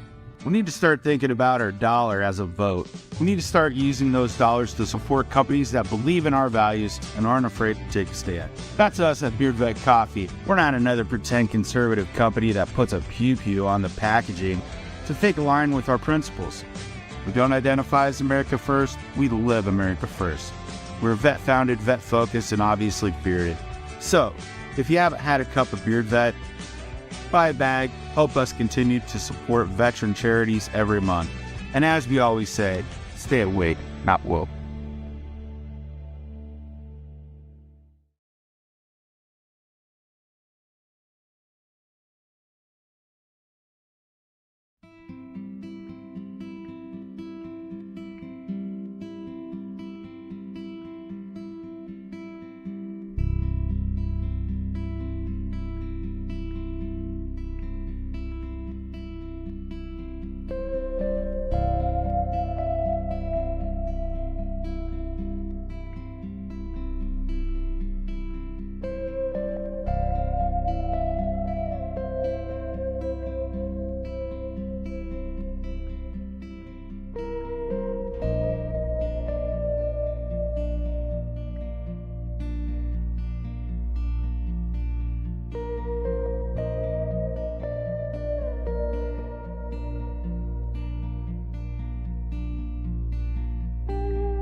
The chair will postpone further proceedings today on motions to suspend the rules on which a recorded vote or the yeas and nays are ordered, or votes objected to under Clause 6 of Rule 20. The House will resume proceedings on postponed questions at a later time. For what purpose does the gentleman from Texas seek recognition? Mr. Speaker, and I'd like to sound that. Yes. I move that the House suspend the rules and pass House Resolution 771 in support of the State of Israel. The clerk will report the title of the resolution. House Resolution 771.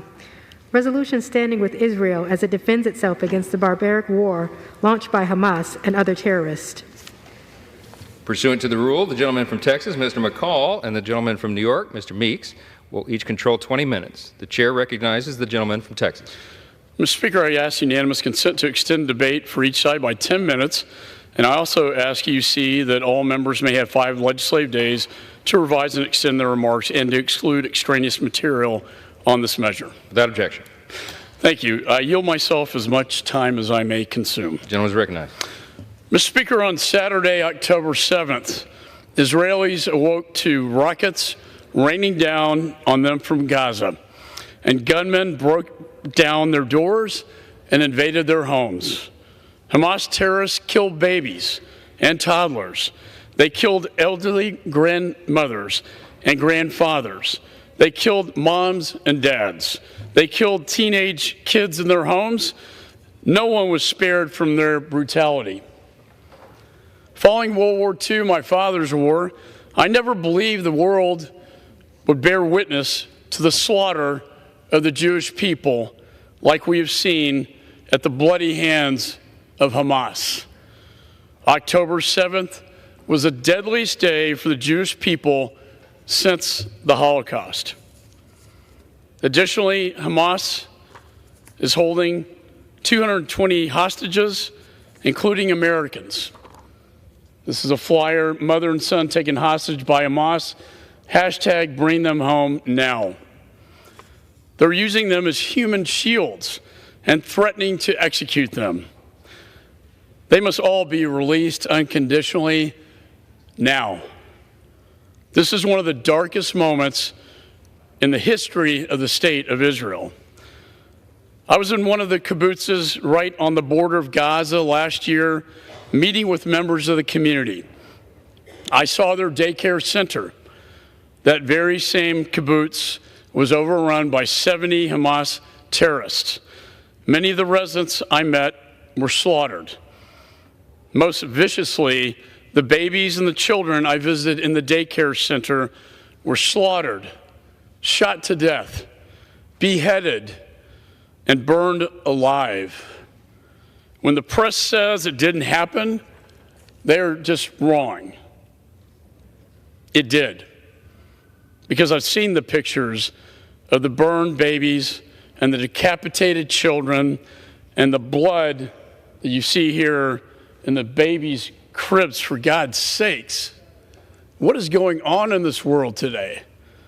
In one of the most horrific stories to emerge, a pregnant woman who had her baby cut out in front of her very eyes as they murdered her baby before her and before they shot her in the head. Simply put, Mr. Speaker, they are monsters. At a music festival to celebrate peace, chaos, gunfire, and explosions ripped through the air, piercing hundreds of bodies with bullets and shrapnel. And while the attendees attempted to flee the area, gunmen surrounded them from every direction. In total, 260 attendees assembled in peace to enjoy music were massacred.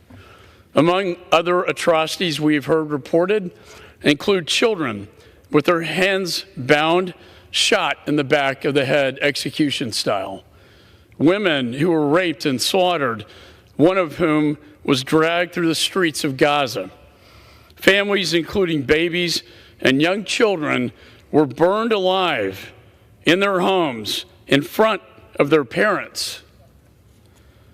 The beheading of Israeli soldiers and parents gunned down as they shielded their children before the onslaught of gunfire. This is sheer terror. It's evil, and it cannot stand in this world. We are witnessing in real time Hamas carrying out their covenant that outlines their goal of eradicating Israel through jihad. In fact, their covenant states, quote, Israel will exist and will continue to exist until Islam will obliterate it, just as it obliterated others before it. As they specifically discuss jihad, noting, quote, the day the enemies usurp part of Muslim land, jihad becomes the individual duty of every Muslim in the face of the Jews' usurpation. It is compulsory that the banner of jihad be raised. And Mr. Speaker, it was indeed raised on October 7th. To be completely clear, despite repeated efforts by Israel to secure peace, the Hamas covenant states, quote, peace initiatives and so-called peaceful solutions and international conferences are in contradiction to the principles of the Islamic resistant movement. There is no solution by the Palestinian problem except by jihad. This declaration calling on the annihilation of the Jewish state must be confronted with zero equivocation. And that is why I worked with my good friend, Ranking Member Meeks, to introduce this bipartisan resolution. It condemns, in the strongest possible terms, the atrocities of Hamas and reiterates Israel's right to defend herself, along with America's unwavering support for the State of Israel. All roads lead to Iran. Their fingerprints are all over this attack. They have consistently funded Hamas and other Palestinian groups to the tune of $100 million per year. This resolution condemns Hamas and Iran for its support of terrorist groups, such as Hamas and the Palestinian Islamic Jihad, while also calling for all sanctions on Iran to be fully enforced. So I urge my colleagues to support this important resolution. It will send a clear message across the world that terrorists and their sponsors will be held to account for their atrocities, their crimes against humanity, their crimes of genocide. On December 7th, 1941, in response to the bombing of Pearl Harbor, President Roosevelt said, it was a date which will live in infamy. So too will October the 7th, 2023. And with that, Mr. Speaker, I urge support and I reserve the balance of my time. Gentleman from Texas reserves. The gentleman from New York is recognized. Thank you, Mr. Speaker. I yield myself as much time as I may consume. Gentleman is recognized. I rise in support of this extraordinarily important resolution written with my friend and colleague, Chairman McCall. 18 days ago, the State of Israel suffered the greatest mass murder perpetuated against the Jewish people since the Holocaust, when Hamas terrorists invaded Israel by land, by sea, and by air. Behaving just like ISIS, Hamas terrorists murdered and beheaded soldiers and civilians alike. Babies were shot and burned in their cribs and reduced to smoldering piles of ash. Babies. Children were murdered. Teenagers were murdered. Men and women were murdered. Elderly people, including Holocaust survivors, murdered. Hamas has also taken 200 of those who survived into Gaza as hostages, including unaccompanied children, Holocaust survivors, and many American citizens. Mr. Speaker, Hamas's attack was truly unprecedented. And when you consider the size of Israel's population, proportionally it would be like 30,000 people dying in New York on 9/11. Just let that sink in a little. We must all acknowledge that Hamas is a cutthroat terrorist organization that exists solely to destroy Israel. And Hamas's terrorism does not help the Palestinians. And in this moment, it is critical for Israel to know that the United States of America stands firmly by its side in this battle against Hamas. Mr. Speaker, what I'm about to say next is also very important. There are innocent Palestinians in both Gaza and the West Bank that seek normal and free lives and want nothing to do with Hamas or other terrorist organizations. So we cannot lose sight of this. We must keep them, many of whom are also children, and their safety and their well-being in mind. And in the immediate term, we must find a way to ensure the safety of those innocents who are in Gaza's war zone. And I support the Biden administration's efforts toward that goal. The United Nations estimates that thousands of Palestinians have been killed since the terrorist attack on October the 7th. And we don't know for certain how many of those killed were civilians. But here's what we do know. We know that Hamas terrorists use Palestinians as human shields. And we know that every single one of them would be alive today if Hamas had not launched its terrorist attack. So we must be aware and do all that we can to stop this war from expanding beyond its current scope. The administration and our allies are working around the clock to send messages and warnings to Iran and Hezbollah to stay out. President Biden underscored this message during his recent travel to Israel. Do not test America's will. This Congress will have Israel's back as it degrades and eliminates Hamas terrorist infrastructure. We know that it won't take a day. It will be difficult. For too long, too many have been willing to contribute to the delegitimization of the State of Israel.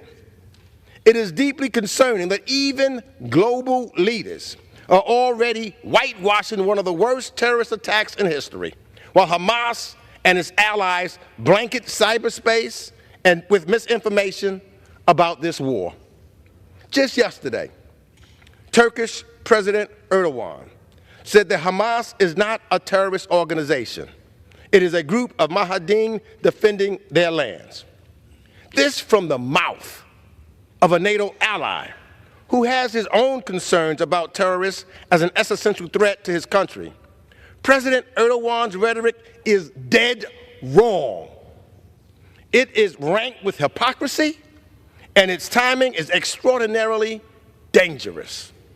Mr. Speaker, the resolution before us is a bright spot of bipartisanship today, during a very difficult time in American politics.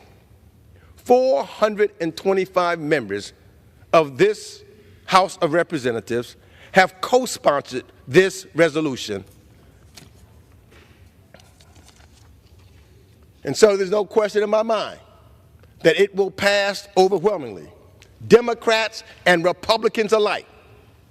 And most importantly, the American people believe in the Jewish state and believe in its survival. In the days, weeks, and months ahead, I know the United States will continue to stand steadfastly with Israel to assure its defense and its long-term security. We will also, as President Biden has outlined, remain committed to ensuring that civilians in Gaza have access to safe areas and continue to have access to food, water, medical care, and other assistance without diversions by Hamas. We must also stay keenly focused on working to get United States citizens and their immediate family members to exit Gaza safely.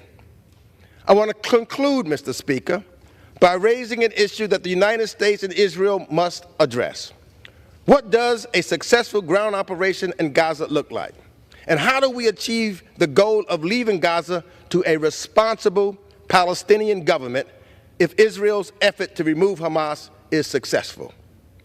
One thing is for certain, the path to peace will require more Arab states to recognize that Israel has the right to exist. And that will hold firm and will make sure that we could have thereby a two-state solution. But if you say Israel does not have the right to exist, you're saying that you do not want peace.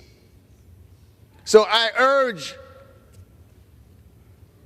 our Arab friends to join the Abraham Accords and acknowledge Israel's right to exist, because that's the pathway to peace in the Middle East. And to the people of Israel, I hope you learn of the passage of this resolution today and know that the United States Congress and the American people have your back. We mourn beside you and are working to provide the resources your government needs to defend you. We have deployed powerful military resources to the region to demonstrate just that support. We are working all of our diplomatic channels to assure your success. And we are in this together. We will not waver. We will not quit. We will stand with our ally, Israel. And with that, I reserve the balance of my time. Gentleman reserves. The gentleman from Texas is recognized. Mr. Speaker, I yield 2 minutes to the gentleman from New Jersey, Mr. Smith, the chairman of the Foreign Affairs Subcommittee on Global Health, Human Rights, and International Organizations. The gentleman from New Jersey is recognized for 2 minutes. Thank you to the distinguished chairman and to the ranking member for this extraordinarily important resolution. Mr. Speaker, our great friend and ally Israel, with significant assistance from the United States, continues to respond to the cowardly Hamas invasion that includes Hamas's psychotic terrorists butchering innocent civilians, rape, hostage-taking, the beheading of babies, and daily indiscriminate missile attacks that are reminiscent of Nazi buzz bombs and V-2 rockets. Israel Prime Minister Netanyahu has said in the past that he would never allow a second Holocaust, nor should we. Anti-Semitism is at the root of Hamas's violence against Israel and every Jewish man, woman, and child. Israel's right to defend itself from this brutal invasion is absolute.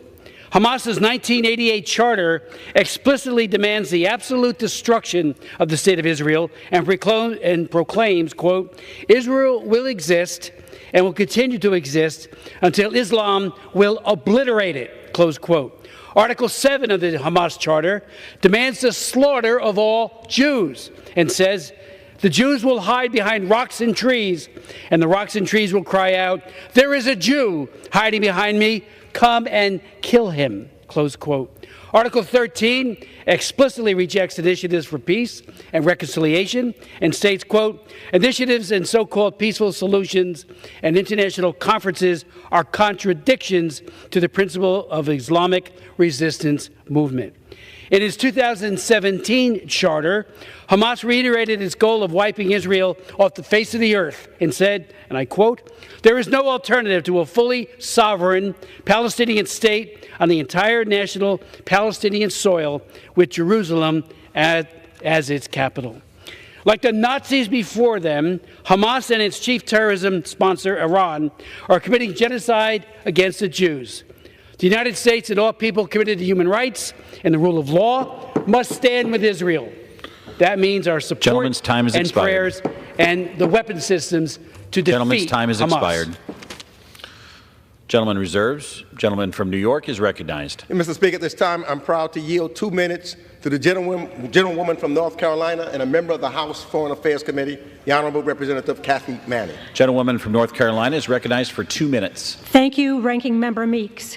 18 days ago, more than 1,000 Hamas terrorists invaded our democratic ally, Israel, and in the most gruesome, savage, and unimaginably barbaric manner attacked 22 Israeli towns, going house to house, slaughtering families, raping girls, beheading babies, setting fire to homes where children were hiding in safe rooms, burning them alive, and taking more than 200 people of 40 different nationalities hostage, taking infants and the elderly hostage.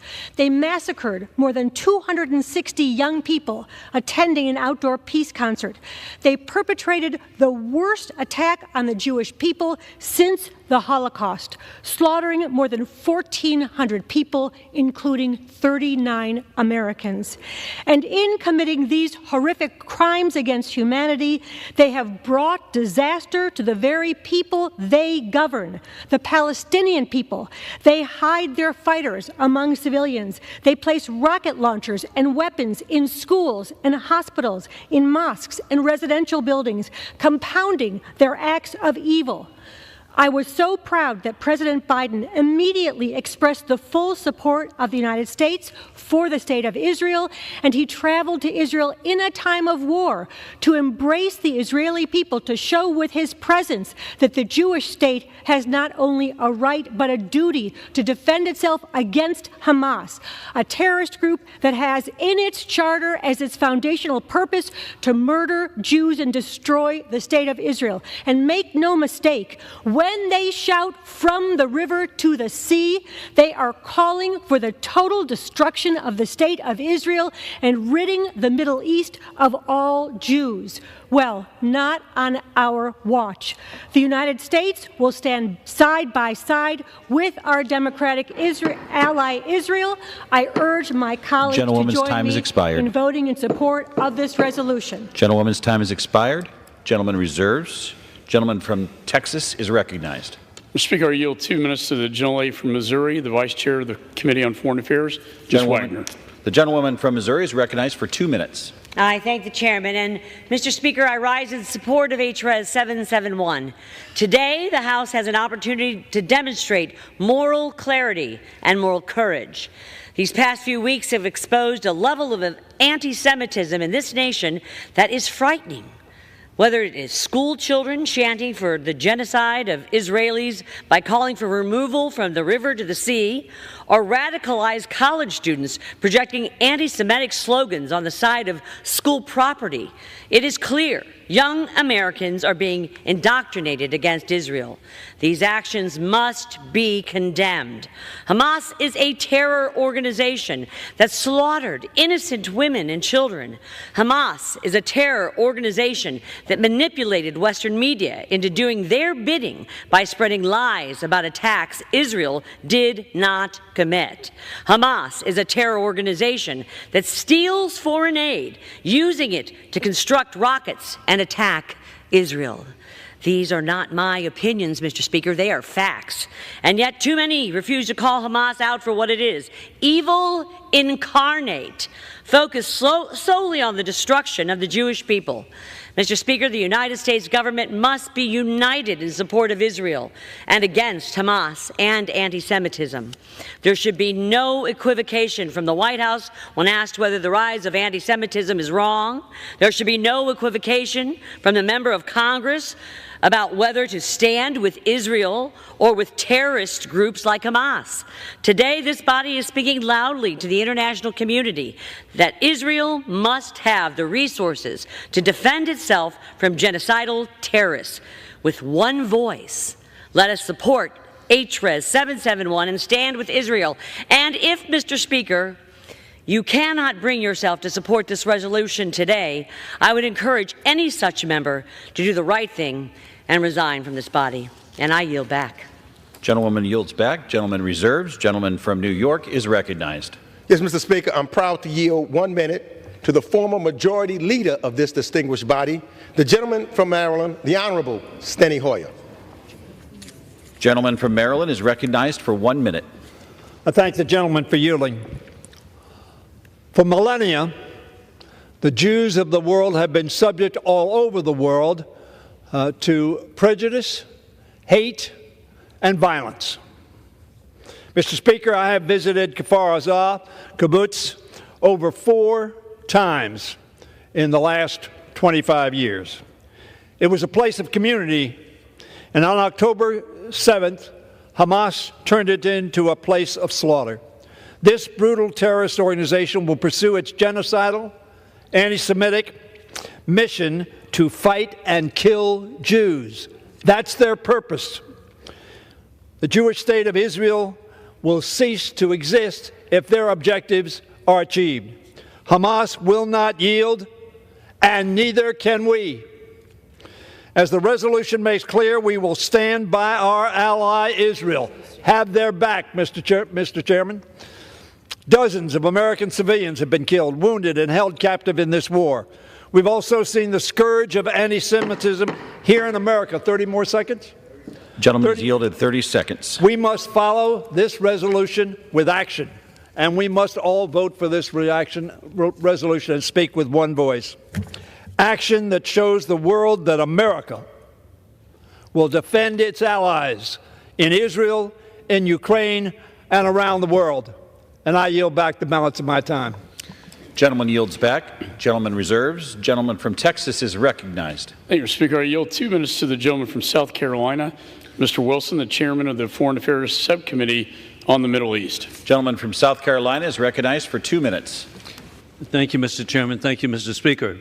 I am grateful to support this bipartisan resolution which has been offered by our chairman, Mike McCall, and our ranking member, Greg Meeks. I was born with an appreciation of the people of Jewish faith. My birthplace of Charleston, South Carolina, was at the time of the American Revolution, had the largest Jewish population in the New World who had come here to escape oppression, to achieve freedom, which they achieved in America. I was grateful today to be the chairman of the Middle East Subcommittee and co-chairman of the Israel Caucus. Just 7 weeks ago today, I met with Prime Minister Benjamin Netanyahu, who is so courageous and is serving there in Jerusalem. I pledged then my support of Israel to defend itself from a nuclear Iran, which also includes, of course, support of Israel from the barbarian invasion of Hamas, the puppets of Iran, who have conducted murder, killing hundreds of persons, 1,200 at least, and even possibly more, that indeed are puppets of Iran to kill people in Israel. Sadly, we're in a conflict we did not choose, of dictators, of rule of gun, invading democracies with rule of law. On October 7th, which is the Israeli equivalent of 9/11 in Pearl Harbor, I was grateful to be attending the NATO Parliamentary Assembly in Copenhagen, Denmark, where with Finland and Sweden, Western civilization has never been more united to defend Ukraine, Israel, and Taiwan. America's resolve for Israel I saw firsthand on May 14, 2018, leading a House delegation to fulfill President Donald Trump's opening of the U.S. Embassy in Jerusalem with the extraordinary Ambassador David Friedman. I urge all my colleagues of both parties to support the resolution. I yield back. Gentleman yields back. Gentleman reserves. Gentleman from New York is recognized. I now proudly yield 2 minutes to a member of the House Foreign Affairs Committee, the gentleman from California, Representative Brad Sherman. Gentleman from California is recognized for 2 minutes. I want to thank Hakeem Jeffries for his speech in favor of the importance of this resolution. The scenes from Gaza are horrendous, and some cry out for a ceasefire, but Hamas cannot follow a ceasefire. They exist, and it is in their charter. Kill every Jew in the Middle East. If they ever agreed to a ceasefire, they'd fall apart. They had a ceasefire on October 6th, which is why they killed 1,400 civilians on October 7th. We can get a ceasefire when Hamas agrees to disarm and release the hostages. And the loud voices demanding a ceasefire should be shouting at Hamas, demanding those two actions. We hear quotes from the Gaza Ministry of Health. The Gaza Ministry of Health counts as in their death counts the terrorists who are killed and mixes them with the civilians. And the Gaza Ministry of Health is under the control of Hamas. Hamas brutally murders Palestinians who dare to dissent. It forces innocent Palestinians to act as human shields. It steals aid meant for civilians. 30% of the time when it shoots a rocket in an effort to kill an Israeli civilian, the rocket never leaves Gaza. It falls down to earth where it may kill Palestinians, including those who died at that hospital in Gaza. And Israel is characterized as somehow a European colony. Keep in mind, the majority of Israeli Jews are there from Arab states and Iran, from which they have been expelled or persecuted. There has been, this is a Middle Eastern country of Middle Eastern descent from people who 2,000 years ago lived there, but also lived there right until the Arab states expelled them or persecuted them. I look forward to a time when we can have a two-state solution. That begins with the destruction of Hamas. Gentleman reserves. Gentleman from Texas is recognized. Speaker, I yield 1.5 minutes to the gentlelady from California, Ms. Kim, the chair of the Foreign Affairs Subcommittee on the Indo-Pacific. Gentlewoman from California is recognized for 1.5 minutes. Thank you, Chairman, for yielding. And Mr. Speaker, I rise in strong support of this resolution to demonstrate that this House stands united with Israel as it defends itself against the barbaric war launched by Hamas and other terrorists. On October 7, we watched in horror as hundreds of terrorists poured across the Israel-Gaza border and massacred, kidnapped, and raped Israelis. It's abhorrent. This is at the hands of Hamas and Hezbollah terrorist groups backed and funded by the Iran regime. They want to wipe Israel off the map. Thousands of rockets have fallen on Israel and continue falling as we speak. This has been the worst attack on Jews since the Holocaust. I visited Israel last year, and I felt the constant threat of attack that the people of Israel face. And it reminded me of my time growing up in South Korea as a young girl after the Korean War. And I felt that constant threat coming from North Korea. So this is really personal to me. Hamas now holds around 200 hostages from Israel, the U.S., and other countries around the world. Israel has a right to defend itself against terrorist aggression, bring its hostages home, and its right to exist. I thank Chairman McCall and Ranking Member Meeks for leading this resolution, and I urge my colleagues to support it. I yield the balance of my time. Gentlewoman yields the balance of his time. Gentleman reserves. Gentleman from New York is recognized. Mr. Speaker, I now proudly yield 2 minutes to a strong member of the House Foreign Affairs Committee, the gentleman from Illinois, Representative Brad Snyder. Gentleman from Illinois is recognized for 2 minutes. Thank you, Mr. Speaker. Chairman McCall, Ranking Member Meeks, thank you for leading on this resolution. Hamas is a terrorist organization backed by Iran, driven by hate, committed to genocide. Since its founding, Hamas has been dedicated to the destruction of Israel and the murder of Jews. All who cherish life, value democracy, and seek justice must resolutely condemn Hamas, condemn its heinous attack on October 7th, and condemn its war with Israel. And Israel has the right, Israel has the responsibility to defend itself against Hamas, to protect its citizens, to secure its borders, and to rescue its hostages, no matter how long it takes. Peace will only come after Hamas releases the hostages. Hamas ceases launching rockets at Israeli neighborhoods, from Palestinian neighborhoods, schools, and hospitals. And Hamas no longer governs Gaza or threatens Israel.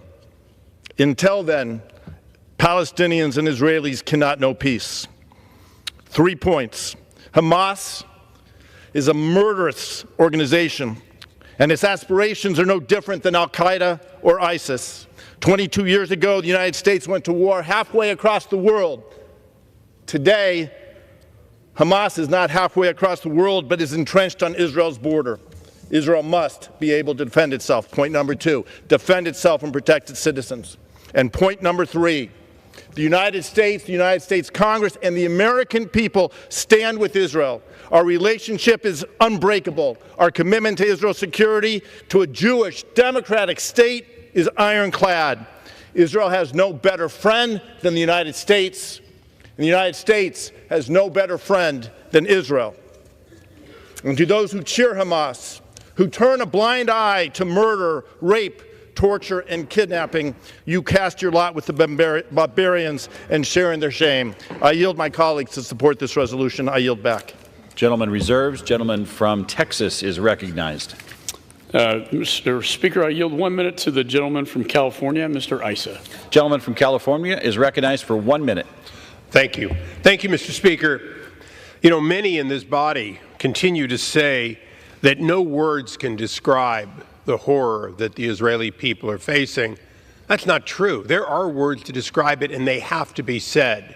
And some of those words are simply the facts, the real information that we're not seeing. One of them is that we are constantly hearing from pro-Palestinian groups that, in fact, you have a right to resist occupation. I have been in this body since 2001. I was in Israel under Ariel Sharon when he withdrew every single settler and every soldier from Gaza. Gaza has not been under occupation, just the opposite.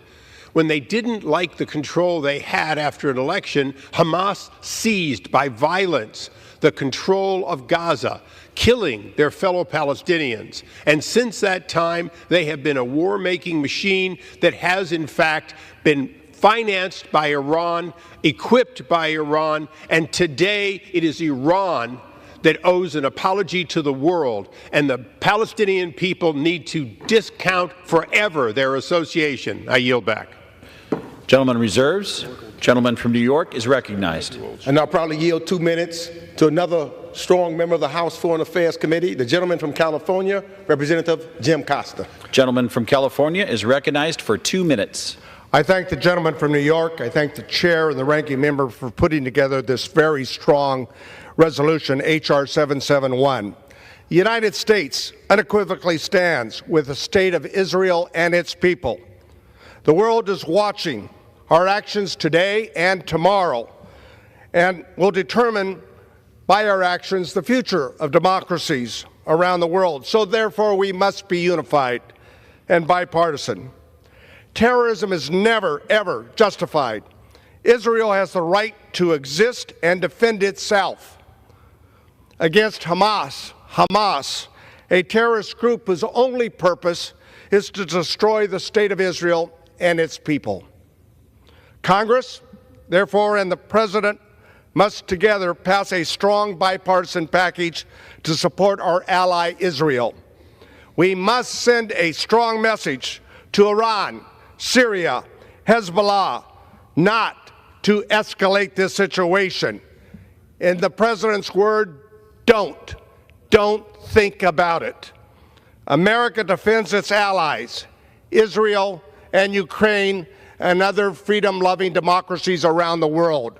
We stand by our word. I yield back the balance of my time. Gentleman reserves. Gentleman from Texas is recognized. Mr. Speaker, I yield 1 minute to the gentleman from Louisiana, the Majority Leader, Mr. Scalise. Gentleman from Louisiana is recognized for 1 minute.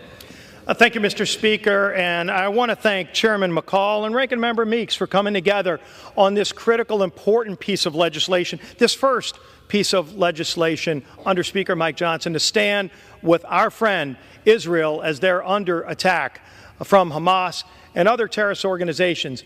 Let's not forget what has happened, because there are reports that Iran and other terrorist organizations worked with Hamas for not only months, but possibly up to over a year, planning these vicious attacks that now result in war and death of so many people, not just Israelis, Americans, hostages, so many injured, thousands more.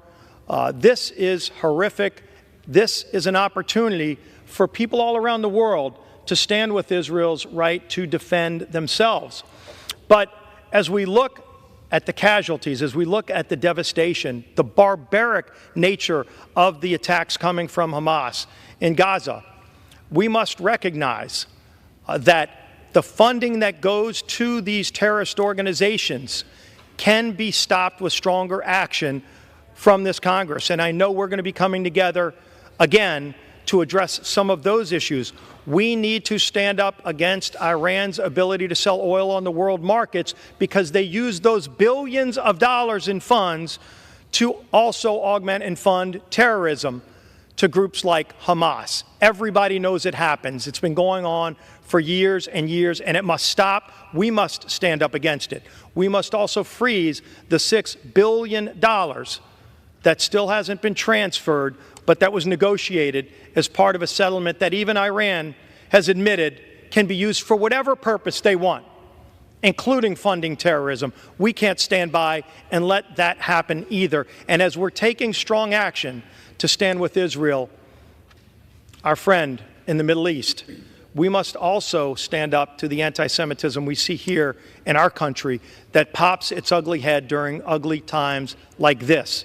So I applaud my colleagues. Again, 425 co-sponsors on this piece of legislation shows that even in a divided Congress, we can come together when it's time to support our strongest ally in the region when they are under attack. We strongly stand with Israel. Let's pass this legislation overwhelmingly.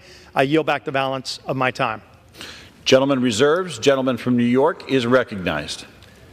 Mr. Speaker, I'm proud to yield 2 minutes to the former chair of the House Appropriations Committee and the current ranking member of the House Appropriations Committee, the gentlelady from Connecticut, Representative Rosa DeLauro. Gentlewoman from Connecticut is recognized for 2 minutes. I am devastated by Hamas's brutal attacks on innocent civilians in Israel, which include taking children, women, and elderly people hostage. I strongly stand by our ally Israel and unequivocally support its right to defend itself. This vicious assault was enabled by Iran, which has publicly praised the attacks.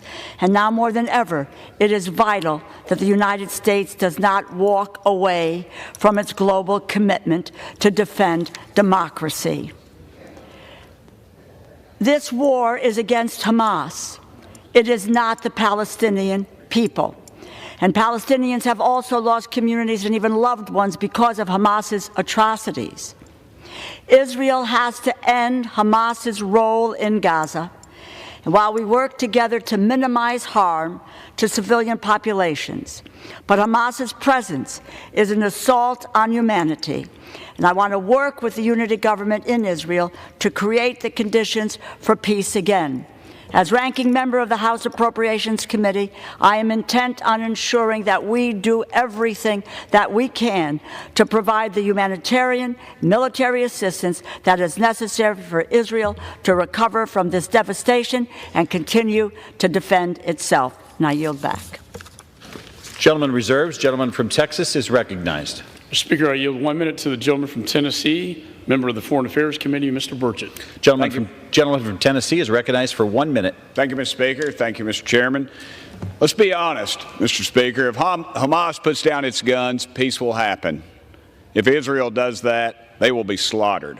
These brutal attacks by Hamas terrorists, they've killed over 1,400 Israelis, over 200 hostages, including American citizens. I thought it was very telling when I saw a Jewish father on the news was celebrating the fact that his daughter had died in the initial attack because he was afraid that she'd been abducted and all the horrible, horrible things these dirtbags would have done to her. We've had a few weeks here of discontent here in this body, but today I think we all stand united with Israel as a body. Israel and Jewish people have long been targets. Hamas must understand their time is over, and they are about to meet their fate and their maker.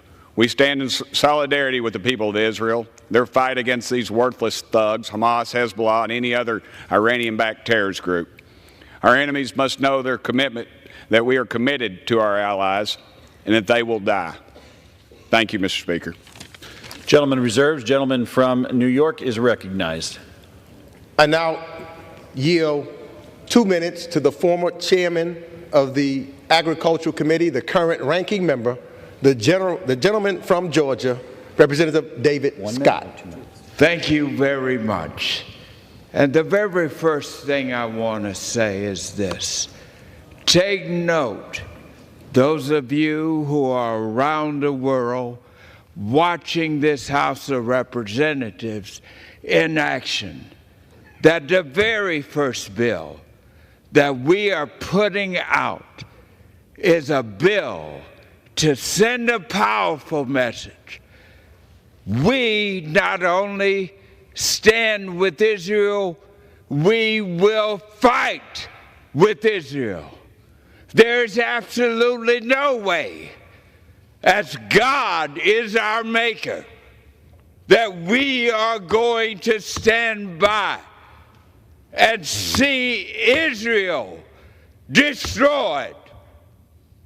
Make no mistake about it, it's as clear as bell in the Holy Scriptures, brought down by the mighty hand of God Almighty.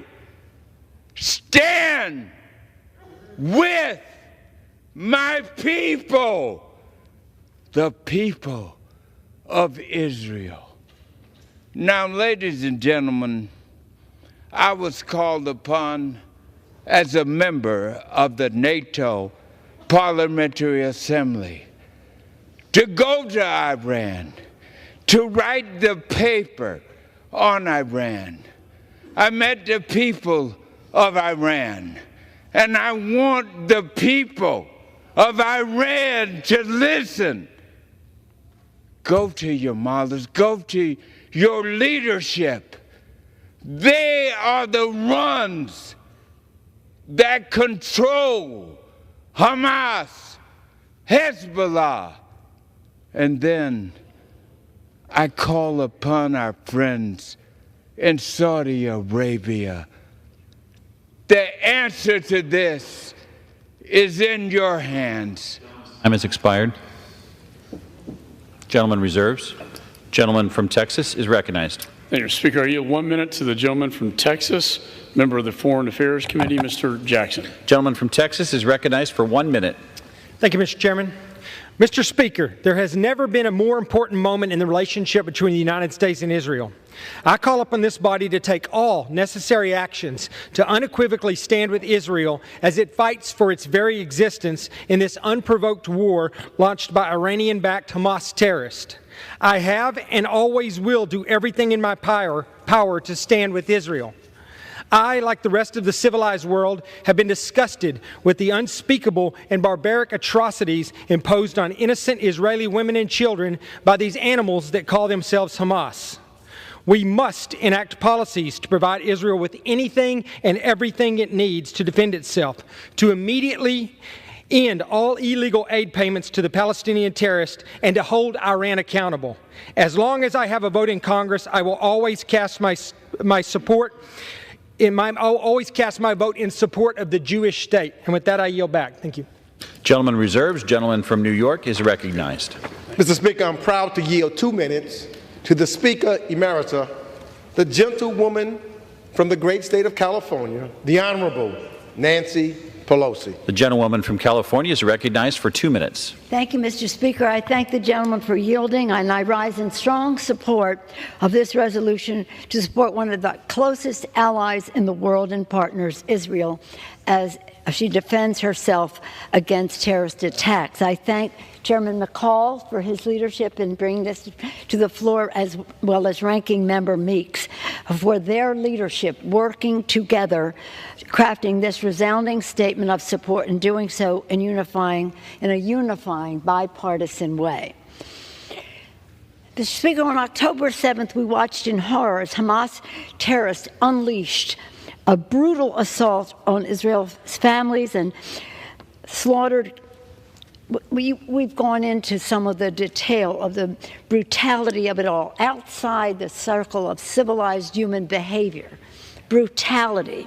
The attacks were horrible. With this resolution, the United States Congress resoundingly declares our support for Israel, not with revenge, but with justice, that justice will be done. And when doing so, we continue to remain concerned about the humanitarian situation in Gaza with civilians caught in the middle of the war.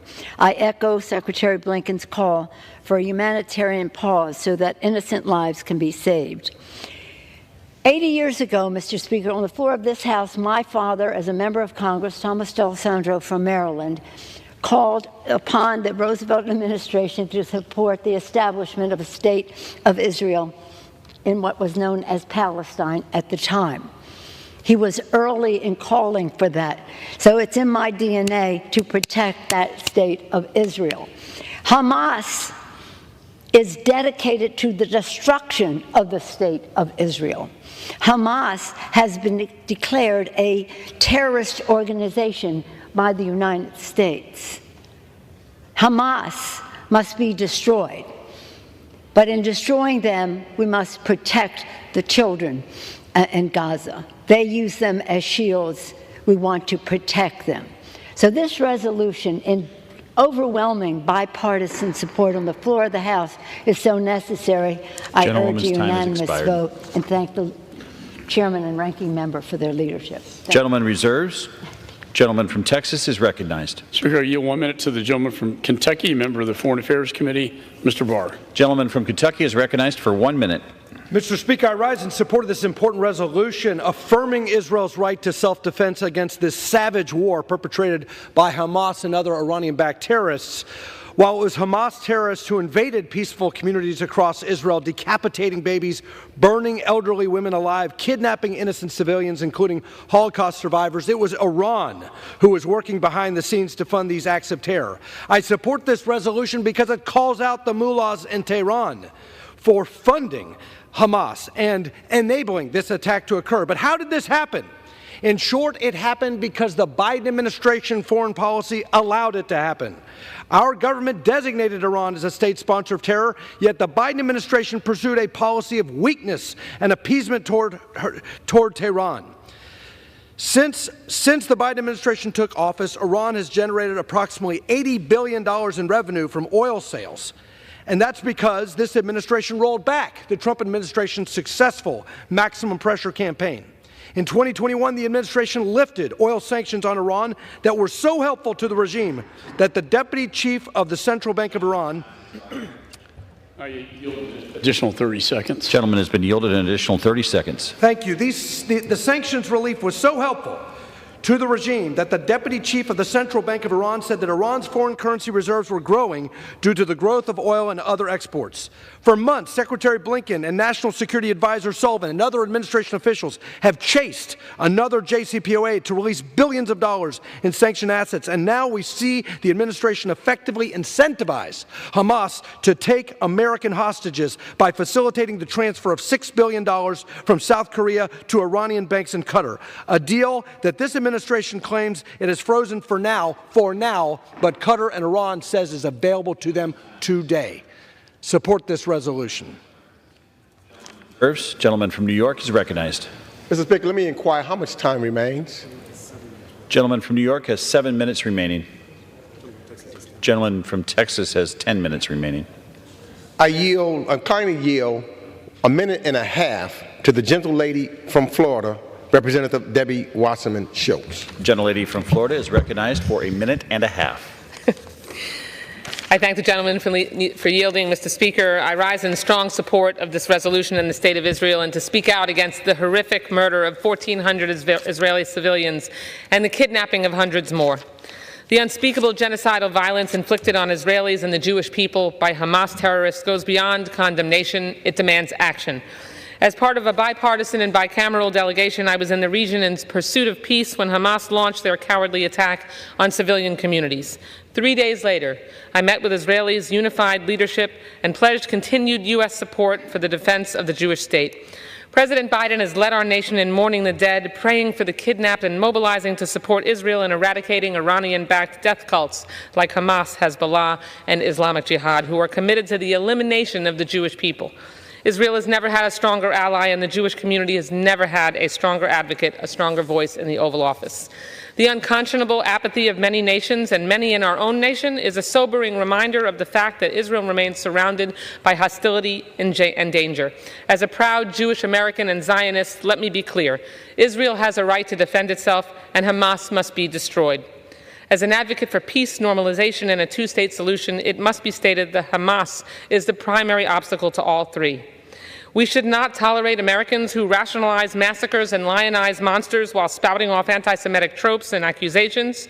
I will not equivocate, because there is no equivalence between Israel's righteous efforts to protect its civilians and democracy from terror, and Hamas using innocent Palestinians as a human shield, broadcasting carnage, burning families alive, and raping teenagers, girls to death. Gentleman's time has expired. Thank you. I yield back the balance of my time.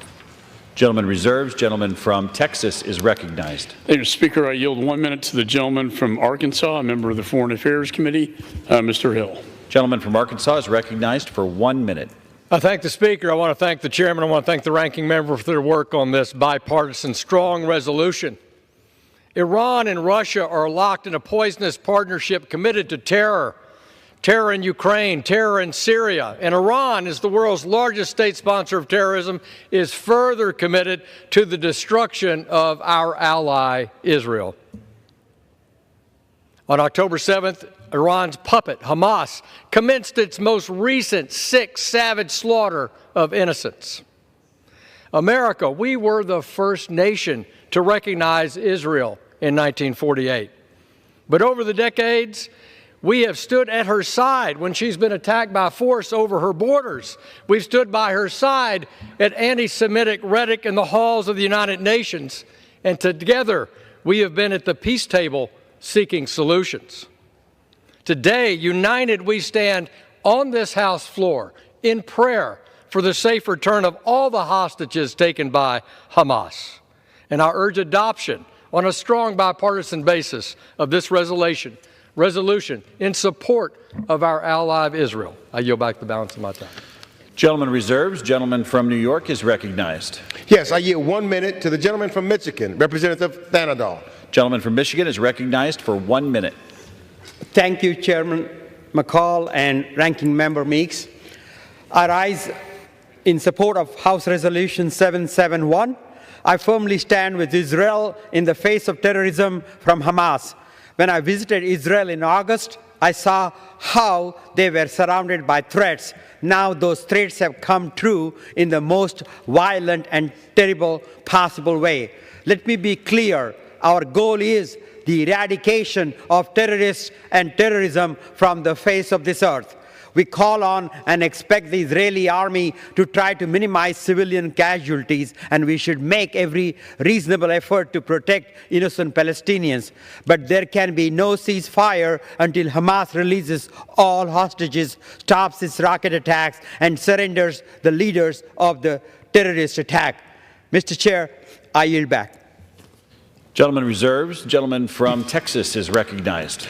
Mr. Speaker, I yield 1 minute to the gentleman from New Jersey, the chair of the subcommittee on Europe, Mr. Kane. Gentleman from New Jersey is recognized for 1 minute. I thank my friend, the chairman of the Foreign Affairs Committee, for yielding me time.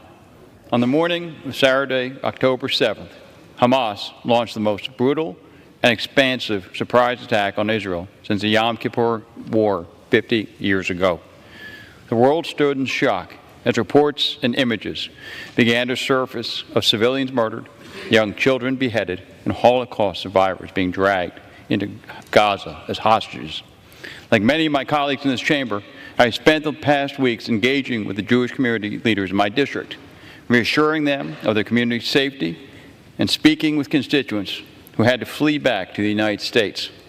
I stand here in support of this overwhelming bipartisan resolution, which has almost every single member of the House of Representatives as a co-sponsor. As the House of Representatives, we support Israel's right to self-defense and survival. We stand against Hamas against its terror, and against its masters in Tehran. We stand with Israel in its fight for survival and against anti-Semitism in all of its forms. Gentleman's time has expired. Thank you, and I yield back my time. Gentleman reserves. Gentleman from New York is recognized. Mr. Speaker, I'm proud to yield 1 minute to the gentlewoman from Florida, Representative Lois Frankel. Gentlewoman from Florida is recognized for 1 minute. Thank you. My grandfather, Abe, he fled the Holocaust as 6 million Jews were shot and tortured and gassed and starved. And we often said, never again, yet on October 7th, it happened again. And make no mistake, the brutal barbaric attacks by Hamas was not about freeing innocent people. It was about destroying Israel and killing Jews. And so today, I am proud to stand with all those who condemn Hamas, support Israel's right to defend itself, and reaffirm the United States' commitment to Israel's security. And I yield back. Gentleman reserves. Gentleman from Texas is recognized. Mr. Speaker, I yield 1 minute to the gentleman from New York, a member of the Foreign Affairs Committee, Mr. Lawler. Gentleman from New York is recognized for 1 minute. Thank you, Chairman. Women, children, babies slaughtered. The worst massacre of Jews since the Holocaust. Israel has a right to exist, a right to defend itself. We have members in this body that do not believe that. Members in this body that cannot muster the courage or the strength to condemn the slaughtering of babies, but have the audacity to repeat a vile and disgusting lie that Israel bombed a hospital. They are not worthy of serving in this body. And the fact that we have people that didn't even sign on to this resolution tells you everything you need to know. If you cannot stand with Israel, our greatest ally in the Middle East, a beacon of democracy and hope and freedom, you do not belong in this body. Those members should resign in disgrace. Gentleman from New York is recognized. How much time remains? Gentleman has 4 minutes remaining. Gentleman from Texas has 7 minutes remaining. I reserve. Gentleman reserves. Gentleman from Texas is recognized. Thank you, Mr. Speaker. I yield 1 minute to the gentleman from Tennessee, Mr. Kustoff. Gentleman from Tennessee is recognized for 1 minute. Thank you, Mr. Speaker, and thank you, Mr. Chairman. I rise today to speak in favor of this critical resolution to condemn Hamas's brutal attack on Israel and reiterate our nation's support, our strong support for our greatest ally in the Middle East, Israel. We all know that Hamas's heinous and unprovoked attack on innocent Israelis are barbaric. It is our responsibility as members of Congress to stand united with Israel. And let me be clear, Israel has a fundamental right to defend herself and her people during this conflict, during this war. I'm honored to be chairman of the bipartisan House Knesset Parliamentary Friendship Group. From both sides of the aisle, our members' support for the only democracy in the Middle East is absolutely ironclad. And this resolution demonstrates our unwavering commitment to Israel and our relationship. It's important for our nation and the rest of the world to hear this strong support and commitment from the United States House of Representatives. I thank Chairman McCall Gentleman's and time has Ranking Member expired. Meeks for their leadership, and I yield back. Gentleman's time has expired. Gentleman reserves. Gentleman from New York is recognized. I yield 1 minute 30 to the gentleman from North Carolina, Representative Don Davis. Gentleman from North Carolina is recognized for 1.5 minutes. Thank you, Ranking Member. And Mr. Speaker, I rise today in strong support of this resolution, which expresses unwavering support for Israel. This past August, I traveled to Israel, and it was absolutely heart-wrenching as I think the very place that I stood just days later when I was in Israel. I was at the Kfar Azar kibbutz, where 58 people in the community was massacred. And we know 17 kidnapped. And it's just awful to think. Babies killed, people slaughtered, gunned down in cold blood. 33 Americans have lost their lives.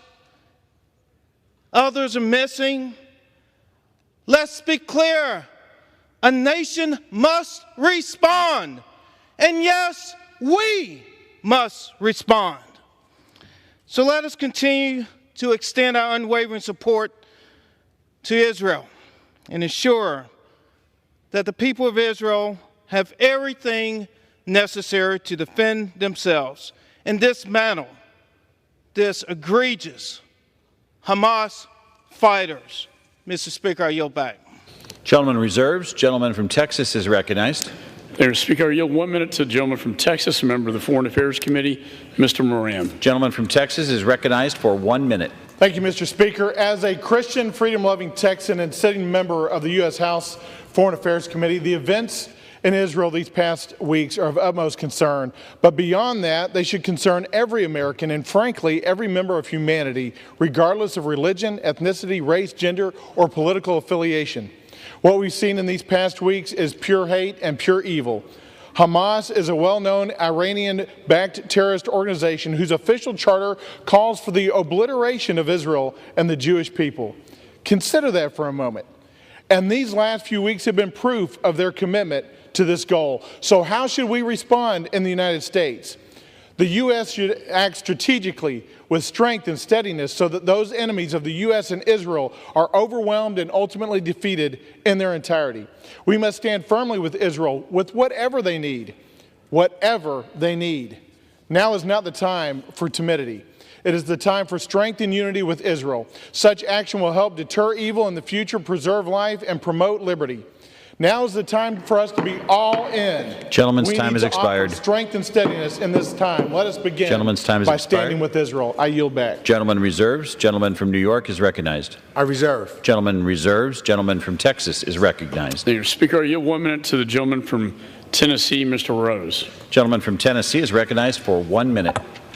Thank you, Mr. Chairman. Mr. Speaker, today I rise in support of America's greatest ally in the Middle East, Israel, its people, and its right to defend itself against the horrifying Hamas terrorist attacks that have taken the lives of so many innocent individuals, including 33 Americans.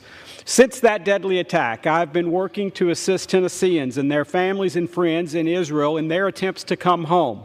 I have also joined members of the Tennessee delegation in a letter to President Biden urging him to support Israel by any means possible, including by providing any weapons and munitions necessary and punishing all involved in aiding the Hamas terrorists. And lastly, I was proud to be an original co-sponsor of this resolution we are here voting on today, which reaffirms our commitment to Israel and condemns Hamas's brutal terrorist attacks.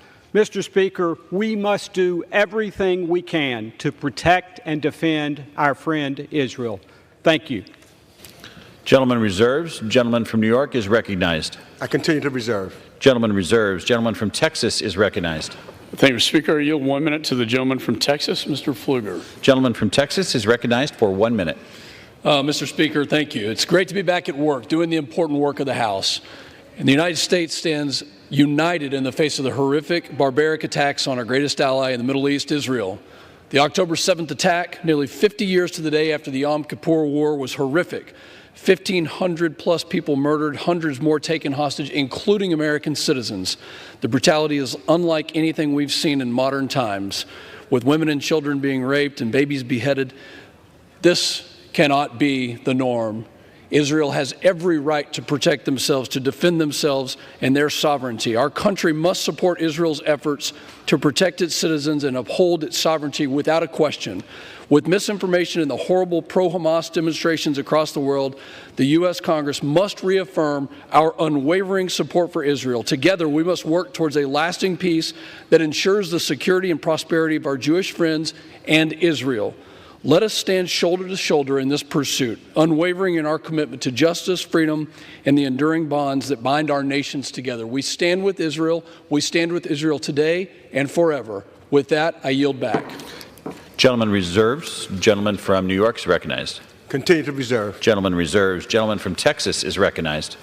Thank you, Mr. Speaker. I recognize or yield 1 minute to the gentleman from Idaho, Mr. Fulcher. Gentleman from Idaho is recognized for 1 minute. Thank you, Mr. Chairman. Mr. Speaker, I rise in support of Israel and H.R. 771. Israel is our most important partner in fighting terrorism. In fact, they are the first line of defense for the U.S. when it comes to terrorism, because the sources of that terrorism is the same for both of us.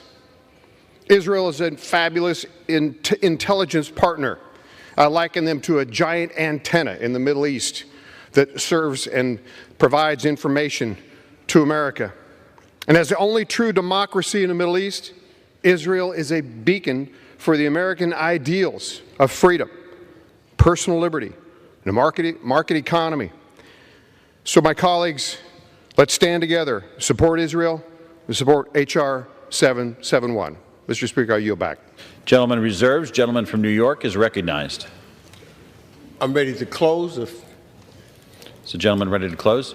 Gentleman from New York is recognized to close. Thank you, Mr. Speaker. Let me start out by thanking my friend and colleague, the chairman of the House Foreign Affairs Committee, Mr. McCall, for his friendship, for working collectively together to making sure that the world knows that there is no daylight between us when it comes to us standing with our friend, our ally, the State of Israel. And I appreciate you. You know, when we first started this, after this horrendous attack on October the 7th, we had a conversation. We said, let's make sure that we put out a statement collectively, us giving our opinions as chair and ranking member of this committee. And then immediately thereafter, we went immediately to work on a resolution so that the world would know where the United States House of Representatives stood. And we thought we would get it done earlier, but we knew that the next thing that would, the first bill, the first resolution that would come to the floor after the House resumed this business would be this bill, because this bill is so significantly important to state that we have the back of our friend and ally, and we want to make sure that Hamas does not exist. You know, Mr. Speaker, I've had the privilege and the opportunity to visit Israel several times. I've been in some of those tunnels. I've talked to the people.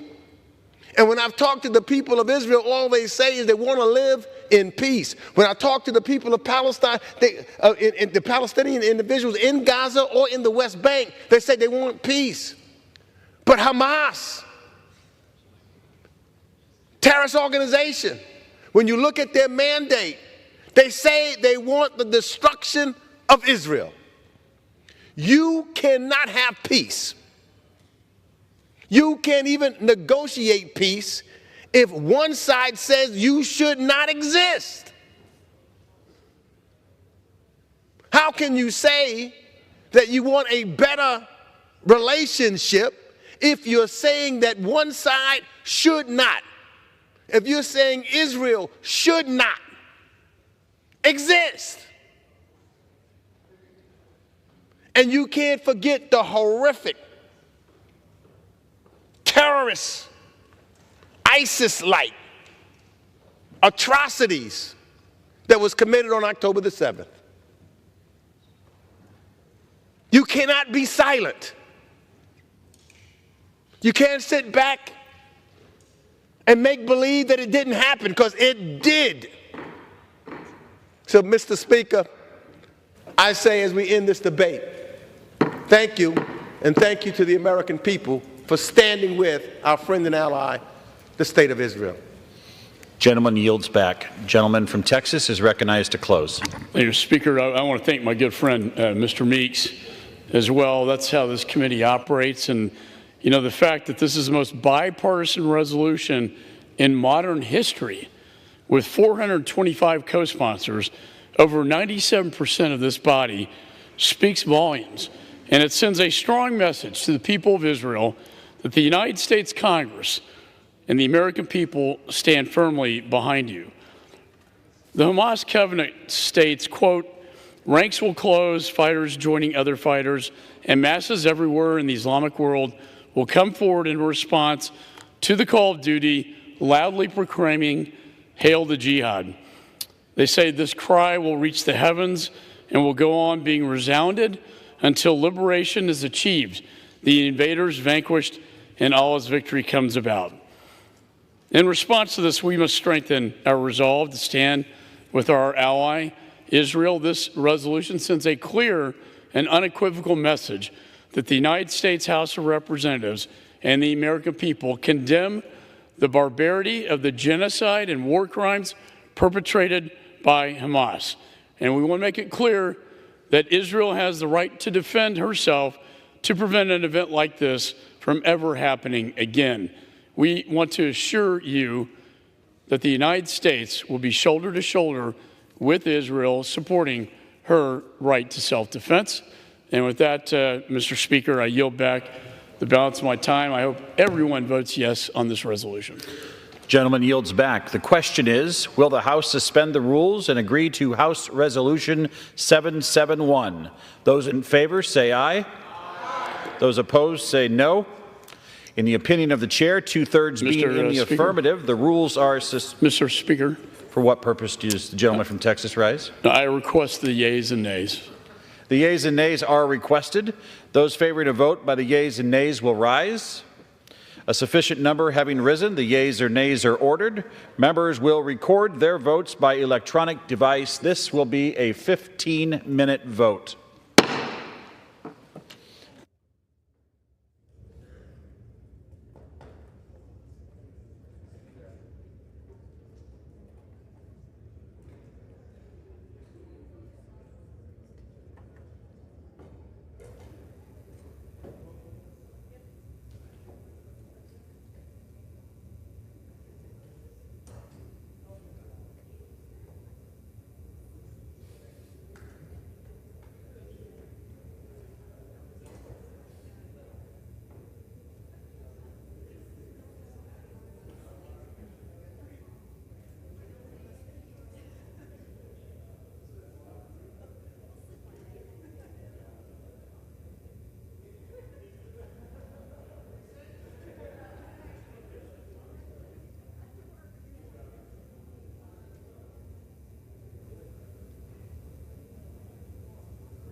Hi, this is Beardo over at Beard Vet Coffee. What's wrong with America today is that Americans are putting convenience over values. We need to start thinking about our dollar as a vote. We need to start using those dollars to support companies that believe in our values and aren't afraid to take a stand. That's us at Beard Vet Coffee. We're not another pretend conservative company that puts a pew-pew on the packaging to think align with our principles. We don't identify as America First, we live America First. We're vet-founded, vet-focused, and obviously bearded. So, if you haven't had a cup of Beard Vet, buy a bag, help us continue to support veteran charities every month. And as we always say, stay awake, not woke.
Hi, this is Beardo over at Beard That Coffee. What's wrong with America today is that Americans are putting convenience over values. We need to start thinking about our dollar as a vote. We need to start using those dollars to support companies that believe in our values and aren't afraid to take a stand. That's us at Beard Vet Coffee. We're not another pretend conservative company that puts a pew-pew on the packaging to take a line with our principles. We don't identify as America First, we live America First. We're vet-founded, vet-focused, and obviously bearded. So, if you haven't had a cup of Beard Vet, buy a bag, help us continue to support veteran charities every month. And as we always say, stay awake, not woke.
Have all members voted? Does any member wish to change their vote? Off no on aye for Ms. Brown.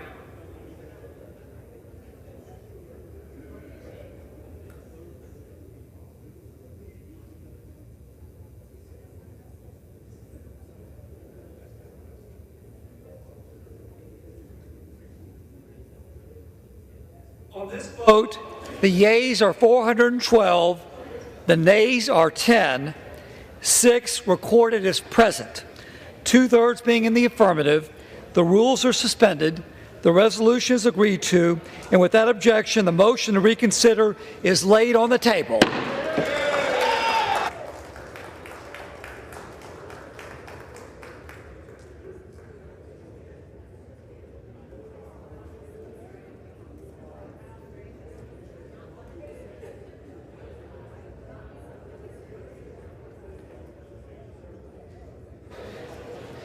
The chair lays before the House a communication.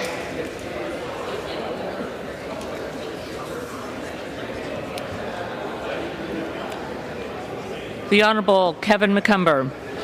Dear Mr. McCarthy, as a result of my election today as Speaker, this letter is to inform you that I resign as a member of the Committee on Armed Services. Signed sincerely, Mike Johnson, Speaker of the House of Representatives. Without objection, the resignation is accepted. The chair lays before the House a communication. The Honorable Kevin McCarthy. Dear Mr. McCarthy, as a result of my election today as Speaker, this letter is to inform you that I resign as a member of the Committee on the Judiciary. I also resign as a member of the House Judiciary Select Subcommittee on the Weaponization of the Federal Government.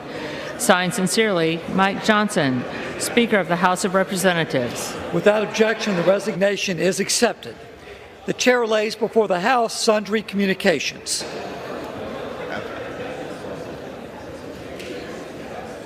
The Honorable the Speaker, House of Representatives, sir, this is to notify you formally, pursuant to Rule 8 of the Rules of the House of Representatives, that the House Permanent Select Committee on Intelligence has been served with a subpoena for documents issued by the United States District Court for the Southern District of New York. After consultation with the Office of General Counsel, I have determined that compliance with the subpoena is consistent with the privileges and rights of the House. Signed sincerely, Michael R. Turner, Chairman, House Permanent Select Committee on Intelligence. The Honorable the Speaker, House of Representatives, sir, pursuant to the permission granted in Clause 2H, Rule 2 of the Rules of the U.S. House of Representatives, the clerk received the following message from the Secretary of the Senate on October 4th, 2023 at 5:47 p.m. that the Senate passed Senate 2231, that the Senate agreed to relative to the death of the Honorable Duncan McLaughlin Faircloth, a former United States Senator from the state of North Carolina, Senate Resolution 393, that the Senate agreed to relative to the death of the Honorable James L. Buckley, former United States Senator from the state of New York, Senate Resolution 394. Signed sincerely, Kevin F. McCarthy, Acting Clerk. The Honorable the Speaker, House of Representatives, sir, pursuant to the permission granted in Clause 2H, Rule 2 of the Rules of the U.S. House of Representatives, the clerk received the following message from the Secretary of the Senate on October 16, 2023 at 3:10 p.m. that the Senate agreed to relative to the death of the Honorable Dianne Feinstein, United States Senator from the state of California, Senate Resolution 400. Signed sincerely, Kevin F. McCarthy, Acting Clerk. The Honorable the Speaker, House of Representatives, sir, pursuant to the permission granted in Clause 2H of Rule 2 of the Rules of the U.S. House of Representatives, the clerk received the following message from the Secretary of the Senate on October 18, 2023 at 2:55 p.m. that the Senate agreed to Senate Joint Resolution 32, that the Senate agreed to relative to the death of the Honorable Richard Clarence Clark, former United States Senator from the state of Iowa, Senate Resolution 406. Signed sincerely, Kevin F. McCarthy, Acting Clerk. The Honorable the Speaker, House of Representatives, sir, pursuant to the permission granted in Clause 2H of Rule 2 of the Rules of the U.S. House of Representatives, the clerk received the following message from the Secretary of the Senate on October 23, 2023 at 12:38 p.m. that the Senate passed Senate 2854, that the Senate passed without amendment H.R. 366. Signed sincerely, Kevin F. McCarthy, Acting Clerk. Chair lays before the House a communication. The clerk will report the message. The Honorable the Speaker, House of Representatives, sir, pursuant to the permission granted in Clause 2H of Rule 2 of the Rules of the U.S. House of Representatives, I have the honor to transmit a sealed envelope received from the White House on October 17, 2023 at 3:44 p.m. and said to contain a message from the President regarding the continuation of a national emergency with respect to significant narcotics traffickers centered in Colombia. Signed sincerely, Kevin F. McCarthy, Acting Clerk. The clerk will report the message. To the Congress of the United States, Section 202D of the National Emergency Act, 50 U.S.C. 1622D, provides for the automatic termination of a national emergency unless, within 90 days prior to the anniversary date of its declaration, the President publishes in the Federal Register and transmits to the Congress a notice stating that the emergency is to continue in effect beyond the anniversary date. In accordance with this provision, I have sent to the Federal Register for publication the enclosed notice stating that the national emergency with respect to significant narcotics traffickers centered in Colombia declared in Executive Order 12978 of October 21, 1995 is to continue in effect beyond October 21, 2023. The circumstances that led to the declaration of the national emergency on October 21, 1995 have not been resolved. The actions of significant narcotics traffickers centered in Colombia continue to pose an unusual and extraordinary threat to the national security, foreign policy, and economy of the United States, and to cause an extreme level of violence, corruption, and harm in the United States and abroad. For this reason, I have determined that it is necessary to continue the national emergency declared in Executive Order 12978 with respect to significant narcotics traffickers centered in Colombia. Signed, Joseph R. Biden, Jr., the White House, October 17, 2023. Referred to the Committee on Foreign Affairs and ordered printed. Okay. The clerk lays before the House a communication. The Honorable the Speaker, House of Representatives, sir, pursuant to the permission granted in Clause 2H of Rule 2 of the Rules of the U.S. House of Representatives, I have the honor to transmit a sealed envelope received from the White House on October 24, 2023 at 3:55 p.m. and said to contain a message from the President regarding the continuation of the national emergency with respect to the Democratic Republic of the Congo. Signed sincerely, Kevin F. McCarthy, Acting Clerk. The clerk will report the message. Section 202D of the National Emergency Act, 50 U.S.C. 1622D, provides for the automatic termination of a national emergency unless, within 90 days prior to the anniversary date of its declaration, the President publishes in the Federal Register and transmits to the Congress a notice stating that the emergency is to continue in effect beyond the anniversary date. In accordance with this provision, I have sent to the Federal Register for publication the enclosed notice stating that the national emergency with respect to the situation in or in relation to the Democratic Republic of the Congo, declared in Executive Order 13413 of October 27, 2006, as amended by Executive Order 13671 of July 8, 2014, is to continue in effect beyond October 27, 2023. The situation in or in relation to the Democratic Republic of the Congo, which has been marked by widespread violence and atrocities that continue to threaten regional stability, continues to pose an unusual and extraordinary threat to the foreign policy of the United States.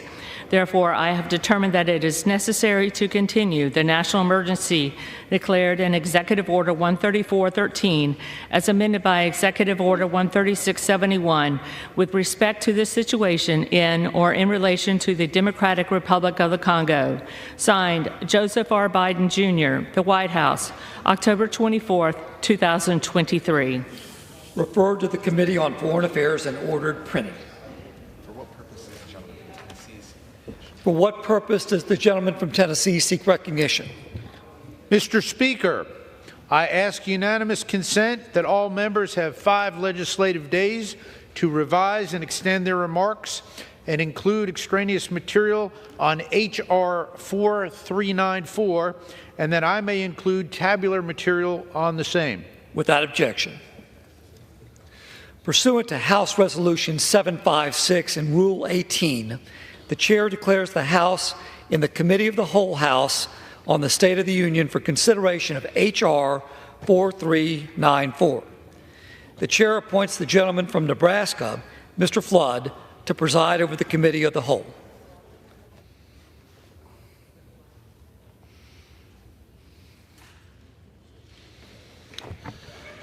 The House is in the Committee of the Whole House on the State of the Union for consideration of H.R. 4394, which the clerk will report by title.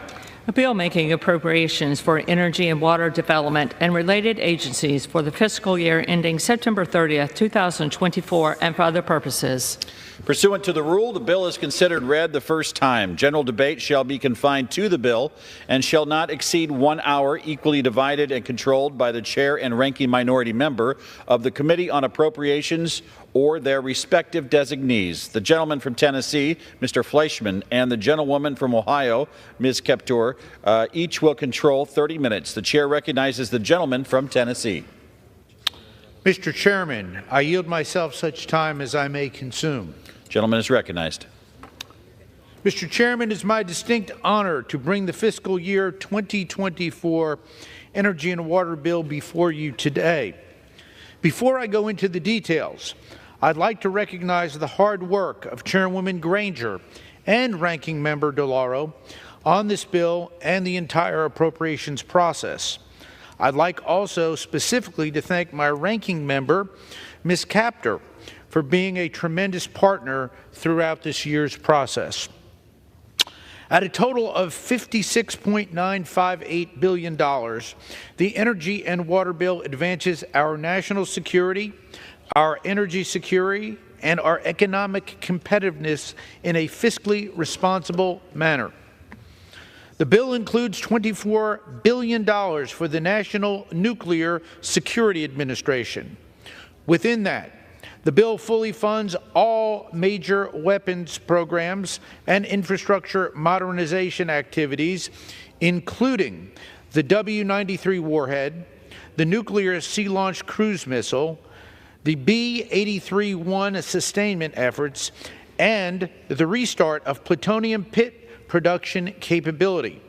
NNSA funding also supports naval reactors and defense nuclear nonproliferation.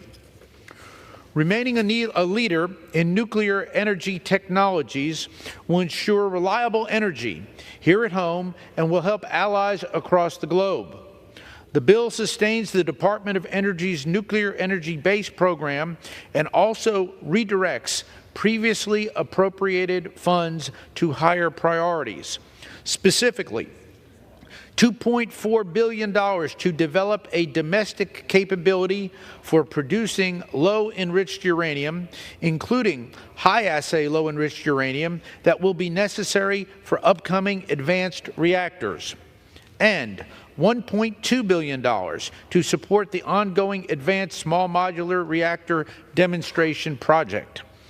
To reduce our reliance on foreign sources of critical minerals, the bill provides more than $200 million for the full spectrum of production technologies.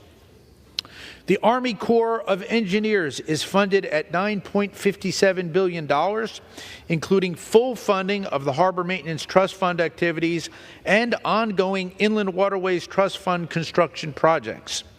These investments will help ensure goods can be moved safely to and from global markets.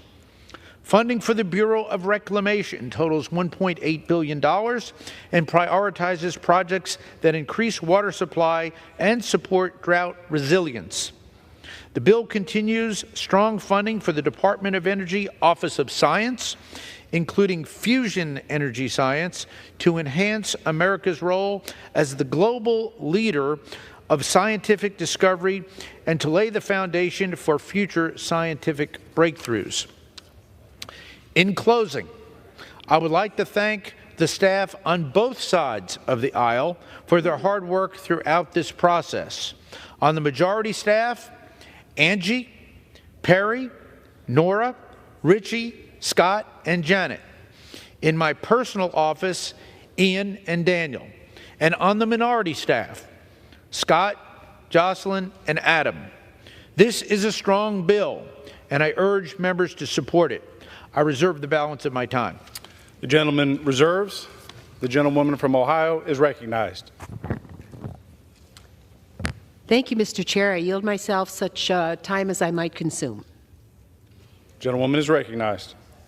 I want to say I also appreciate Chair Fleischman very, very much for his serious attention to our complex bill and his cordiality and very constructive attitude throughout. And I would like to begin also by thanking our diligent staff for all their hard work on this bill. On the minority staff, I would like to thank Scott McKee and Jocelyn Hunn and Adam Wilson. And on the majority staff, I would like to thank Angie Giancarlo, Perry Yates, Nora Khalil, Richie O'Connell, Scott Pruding, and Janet Harrington. And on my personal staff, I would like to thank Margaret McGinnis and Maylee Boyce.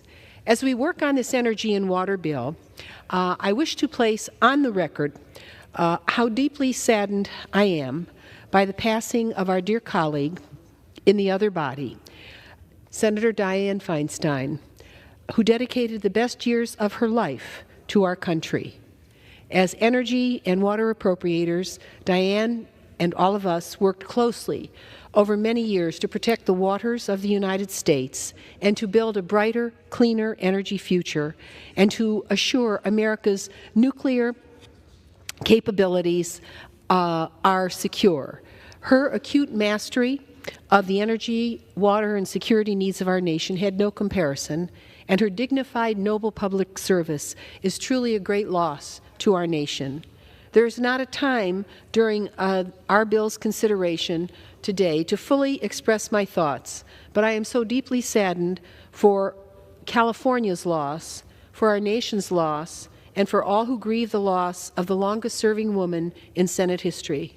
All I or any of us can do is laud Senator Dianne Feinstein's productive career of exemplary, effective public service. Rest in peace, my dear friend. We consider this important measure at a moment in which the U.S. economy is growing at record rates, producing historic levels of job growth due to the laws enacted by the last Congress. With historic job growth, revenues are now coming into the private sector and the federal government at much higher levels than before because post-pandemic, millions more people are working. Companies are earning money. The American people, again, are doing what America does best, be productive, and leave our nation to the future in better condition than we found it. Indeed, as this debt chart, which show, I call it gross domestic product debt chart, clearly illustrates, as a result of robust economic growth, our nation has bent the debt curve as a percentage of GDP for the first time in modern history. Here we go. It's going down. That's where we want it to go. Yes, we are beginning to pay down our nation's accumulated debt, largely amassed from the costs of past wars, the old debt that were not paid for by those who conducted them at the time. Then we had the pandemic, and sadly, over several decades, the tax cuts that were enacted allowed the wealthiest and most productive, powerful corporations in our country not to carry their fair share of the tax load. So I think it's important that everyone share in our nation's responsibilities, and in this context, I must offer I'm unable to concur with my able colleague, Chair Fleischman, on this particular appropriation bill. I prefer a more realistic energy and water allocation that meets the critical energy and water needs of our nation, not just for today, but for the energy independence and the water security for America in perpetuity. And we're not out of the woods on this. We've got a lot of work to do. Energy and water security are national security. Think about it. Yet the non-defense spending in this bill is $6.4 billion lower, 25% lower than last year's effective level. That is a radical, irresponsible reduction. It repeals over $5 billion for critical energy programs from the Inflation Reduction Act that would have helped American families save money on their monthly energy bills while simultaneously creating thousands of jobs, good-paying jobs, in new energy technologies. For energy and water needs, it is not an overstatement to say people in our nation live or die by decisions being made here in Congress. Since World War II, America has paid a terrible price for its unconscious slide into foreign dependency on imported energy. While we have made strides toward energy independence, after a half a century of effort starting in the late 1970s, we still haven't scored at the home plate of U.S. energy independence in perpetuity. Recently, I read an article that said our country is going to import petroleum after 2040. Well, guess what? I'm not voting for that. Our position must be to keep American energy and our people secure here at home. And that's one of the major purposes of this bill. Hasn't our nation learned repeatedly the hard way that when gasoline prices top $4 a gallon, our economy is thrown into deep recession? Pretty clear. It should be obvious why U.S. energy independence is so vital. No foreign power should ever again make America vulnerable. Energy security is national security. We must ensure energy security within our own borders, and we can't depend on foreign sources in the event of energy disruptions that are natural or malignly concocted to do us harm. Energy impacts every person's well-being. It allows our nation to be free and free of foreign malign influence. How well we know our nation's fate can be impacted by events outside our border. News outlets are correctly reporting that Russia's unprovoked war on Ukraine is being waged on more than one front, surely including energy. Russia is hard-fast at manipulation of global oil and gas prices through reserves Russia controls. In fact, global oil prices surged to nearly $100 per barrel in September after Saudi Arabia and Russia continued their curtailment of oil supplies. The sharp escalation in geopolitical risk in the Middle East from the brutal Hamas terror attacks in Israel has oil markets on edge. Check it out. Let us not forget that the Middle East accounts for more than 1/3 of the world's seaborne oil trade.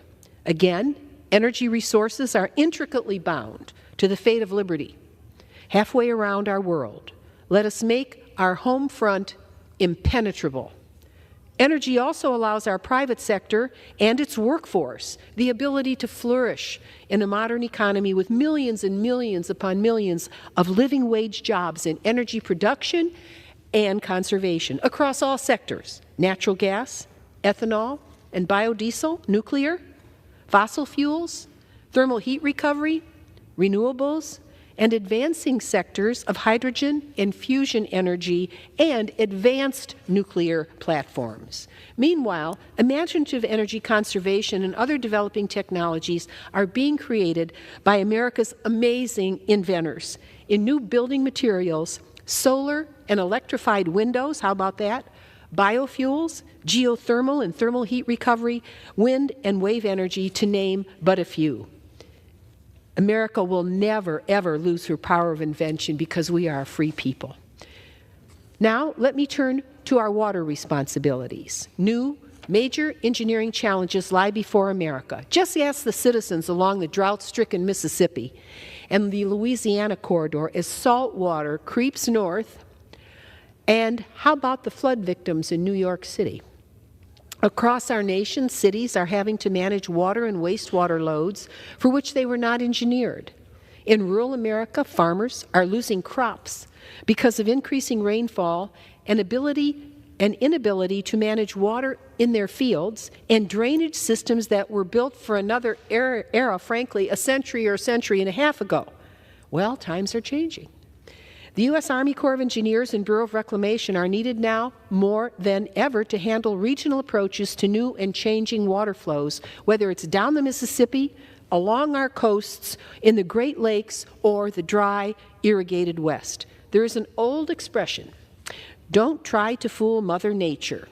And I would say, don't ignore Mother Nature. This is one such moment in American history.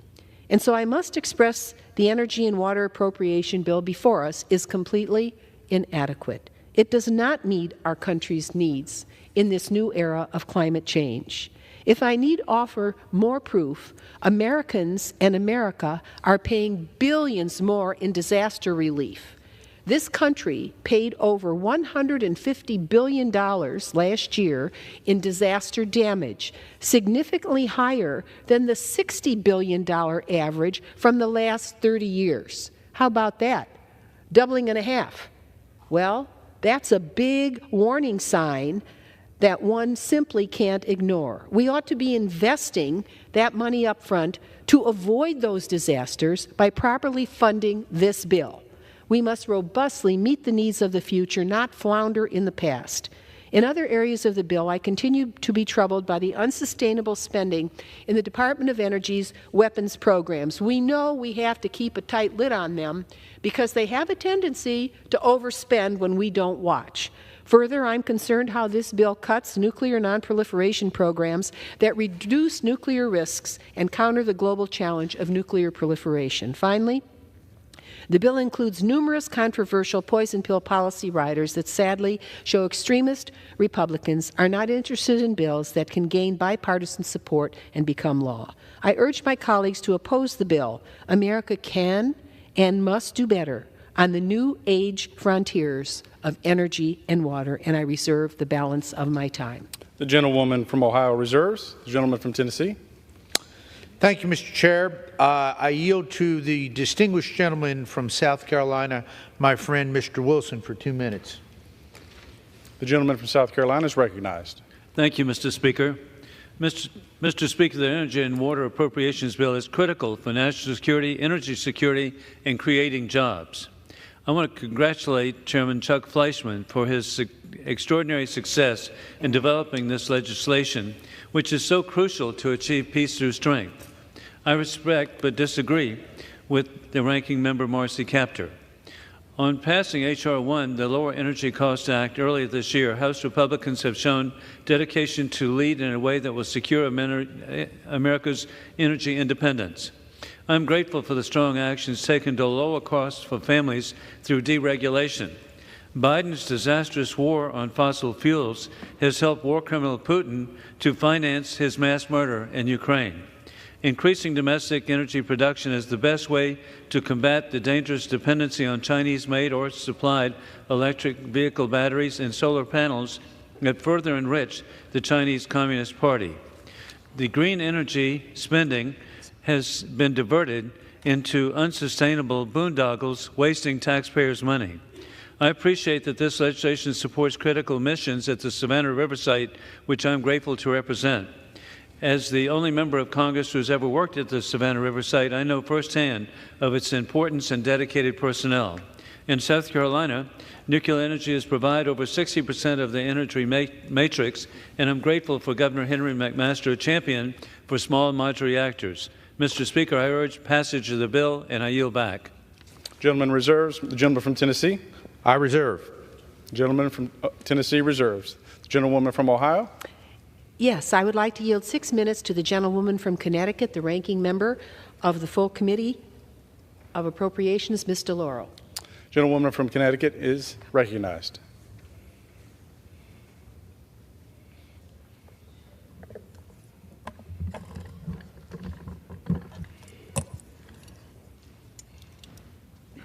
Last year, the Energy and Water Development Appropriations Bill lowered energy costs for families, created good-paying jobs by growing and supporting a robust clean energy sector, and rebuilding water infrastructure, promoted American energy independence, strengthened our national security, and ensured American energy outcompeted China. Sadly, this is not what this year's bill does. The majority has put forth a bill that cuts domestic energy investments by a staggering 25.4%, or $6.4 billion lower than last year, with the consequences of increasing energy costs for American families at a time when families are living paycheck to paycheck and struggling with the high cost of living. This bill undermines growth and modernization of our energy infrastructure. It weakens our national security. It would yield leadership of the world's energy future to our greatest adversaries. As much as my Republican colleagues may refuse overwhelming evidence, deny scientific consensus, and ignore the catastrophic natural disasters becoming more severe and more common in their districts and across the country, we have no choice but to transform our energy sector to reflect our climate reality. The only path that addresses climate change, reduces our dependence on fossil fuels, and curbs our reliance on foreign energy is to diversify how we produce and store energy. Wind, solar, hydroelectric, hydrogen, geothermal. When it comes to addressing climate and driving a robust energy sector, our answer to the question, how, must be everything under the sun. The Department of Energy's clean energy programs drive down energy costs, making it cheaper to expand domestic energy sources. For energy efficiency and renewable energy, the majority proposed cutting the Department of Energy's budget by $1.5 billion, or 42%, from the 2023 level. This office researches and develops manufacturing, building, energy management, and weatherization technologies that are critical to our nation's growth and resilience. That is nearly $500 million that will not be invested in our economic, energy, and climate future. Furthermore, Republicans would cut $4.5 billion from the high-efficiency electric home rebate program. That program helps 250,000 low and moderate-income households, helps them to save upwards of $1 billion on their energy bills annually, and which creates 50,000 new jobs. $1 billion cut from the Assistance for Latest and Zero Building Energy Code adoption, and $200 million from the state-based home energy efficiency contractor training grants. It means that if American families want to reduce their home energy consumption and lower their monthly bills, my Republican colleagues say no. We must be innovative, creative, and aggressive in fighting for a clean energy future to make America resilient in the face of climate change, which is why it is irresponsible to cut $15 billion from the Department of Energy's Innovative Technology Loan Guarantee Program. That program supports critical projects that, for example, remove air pollutants that can cause asthma and cancer from the atmosphere. After watching the skies turn orange over parts of the East Coast and the Midwest this summer, I would hope that we could agree that air pollution is a bad thing. But perhaps the majority feels differently. Sustainability at its core is a demand that we responsibly steward the planet and its natural resources to future generations. The majority fails this demand. If the proposed abandonment of America's energy future and of our ability to build a robust and diversified energy industry were not enough reason to vote against this bill, then the offensive political riders on race, gender, and sexuality should be. The majority continues to break the deal that the Speaker struck with the President earlier this year to avert a default. Democrats and Republicans from the House and Senate need to begin the process of negotiating, finding common ground to pass bipartisan appropriations bills immediately. Pursuing these partisan bills all but guarantees we will need another continuing resolution in 3 weeks. Continuing resolutions may keep the government open, but they are no way to govern. There is no excuse to be considering bills written to appease a minority of this chamber who we know will not vote to fund the government. For all of these reasons, I cannot support this bill, and I urge my colleagues to vote against it. Thank you, and I yield back. Gentlewoman from Ohio is recognized. Mr. Chair, I reserve the balance of my time. Gentlewoman reserves. Gentleman from Tennessee. Mr. Chairman, I yield to the gentleman, my friend from Ohio, Idaho. Absolutely. The ranking member of the Interior and Environmental Subcommittee, Mr. Simpson, for 5 minutes. The gentleman. Indeed. I'd rather have Ohio come to Idaho. The gentleman from Idaho is recognized. I thank the chairman for yielding. Having been a former chairman of this committee and either ranking member or chairman for the last 9 years, I guess, you know, when I left, people asked me repeatedly, what kind of chairman will Mr. Fleshman be of this committee? Whether it was people from the Idaho National Lab or from PNNL or other places. I told him I thought he'd be a great chairman.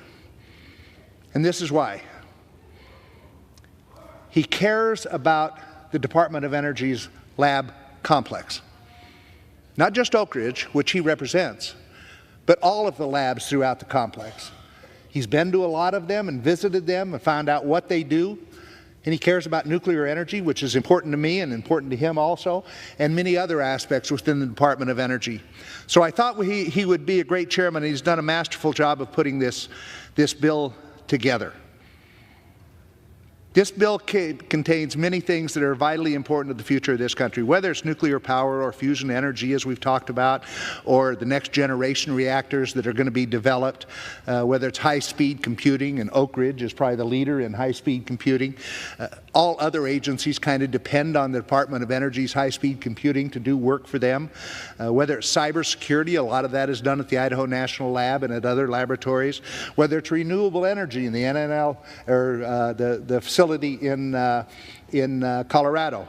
All of those things are important. What a lot of people forget about this bill is that about a third of it, 36, 38%, something like that, is defense part of this bill, NNSA. Whether it's the non-pro that was mentioned by the ranking member, whether it's the defense cleanup portion of it, whether it's the weapons modernization program, or whether it's the part that I kind of like, and that's the naval reactors program. You know, when they started the naval reactors program at the Idaho National Laboratory, when they fueled the first submarine with nuclear energy, it lasted about 18 months, and then they had to refuel it. Because of the work they've done out there, we now fuel ships for the life of the ship. That's an amazing process that they've done, and it's because of the work that's been done by the NNSA. But that's just on the energy side of this bill, and we could talk about that for a long time. The other important part of this bill is the water part of it. It is energy and water. The Army Corps of Engineers is funded through this bill. Whether they do the dredging for our ports or for our waterways throughout this country, or whether it's the Bureau of Reclamation. I will tell you, every member of Congress, I believe, has a Department of Army Corps of Engineers project within their district. So this bill is important to them. So I think the chairman has done a masterful job of putting this bill together. But I enjoy listening to my colleagues, and they are good friends. We have worked together for many years, both Chairwoman DeLauro or whether it's Ranking Member Capter, who used to be chairman of this committee also, and it goes back and forth. But we've worked together in a cordial way. But I enjoy their conversation where we haven't spent enough money on this bill. And they've talked about how we could spend more money in certain areas to address certain things and that kind of stuff. The one thing they didn't mention when they were talking about the fact that we need more money in these bills is the $33 trillion deficit we have. And I will guarantee you it is easier to write bills when you're just expanding spending and you've got more money than you know what to do with, to throw at all the different bills, which has been the way it's been for the last couple of years. And if they didn't have enough money, they took things out and made it emergency spending, and we're having to deal with that. It is more difficult to write a bill where you got to actually reduce spending. And I think everyone in our conference on this side of the aisle realizes that we have to reduce spending if we're ever going to address the $33 trillion debt. It's just a small part of it, but it's an important part of it. And so that's what we're trying to do in a responsible manner. And that's what Chairman Fleshman has done in a responsible manner. I find it kind of curious that as I've heard the the ranking member and the chairwoman of the ranking member of the full committee talk. They've talked about we got to spend all this more money because families are struggling. And then they say, this is the best economy we've had in years and years. Which one is it? I don't understand. It's both? Interesting. When can we address the debt and deficit in this bill? You'll get a chance. It is a challenge that we face, but again, I congratulate the chairman of the subcommittee for his work on this, and I also would be remiss if I didn't say something about the staff. They've done a fantastic job. They work incredible hours to get these bills ready for the floor, and they've done a good job in this one too, and I congratulate them and thank them for their work. The gentleman from Tennessee is recognized. Once again, I thank the distinguished gentleman from Idaho, and Mr. Chairman, I reserve. Gentleman reserves. The gentlewoman from Ohio. Let me just say I look forward, Mr. Chair, to responding to my dear friend, former Chair Simpson. But first, want to yield 2.5 minutes to the gentlewoman from Florida who's been awaiting, the ranking member of the Military Construction and Veterans Affairs Subcommittee, who does such a phenomenal job, Ms. Wasserman Schultz. The gentlewoman from Florida is recognized. Thank you, Mr. Speaker, and I thank the gentlelady for yielding. And I stand here as a proud member of the Energy and Water Subcommittee for many years, and I unfortunately rise in opposition to this harmful bill. And let's start with the two most obvious problems. It raises energy costs for families, and it has zero chance of becoming law. It was drafted with one goal: to appease MAGA extremists. The new Speaker just spoke of reaching across the aisle for all Americans, yet one of Republicans' first major acts is to jam through a bill that raises their energy costs, undermines our security, and all just to keep their right-wing base happy. How do we know? Instead of fortifying our power infrastructure and confronting the climate crisis, it fixates on blocking the Army Corps of Engineers from renaming items that celebrate the Confederacy. You just cannot make this stuff up. That rockets to the top of the priority list for House Republicans. As we recover from the hottest summer on record, it cuts a critical clean energy program by $500 million, choking off vital energy efficiency avenues to battle climate change. House Republicans have drafted a bill that is entirely removed from the realities that our families and entire planet face right now. I recently had an affordable housing roundtable with Broward County in my home state of Florida, and they all talked about being rent-burdened by climbing housing costs. Yet this bill takes away funding to help American homeowners keep their homes safe and energy efficient to cut their power bill. Instead of investing in a stronger America, it cedes supremacy to a Chinese Communist Party that throws its full weight into infrastructure and clean energy investments. If Republicans want to craft a bill that helps American families, start by abiding by the bipartisan budget agreement that was signed into law by President Biden just a few months ago. In a rare instance where this bill actually honors that agreement, it fully funds a $425 million budget request for Everglades restoration, which I'm thankful for, and it allows us to keep moving the EAA reservoir project forward. Beyond that, though, this bill has dramatic funding gaps that jeopardize America's energy stability and independence.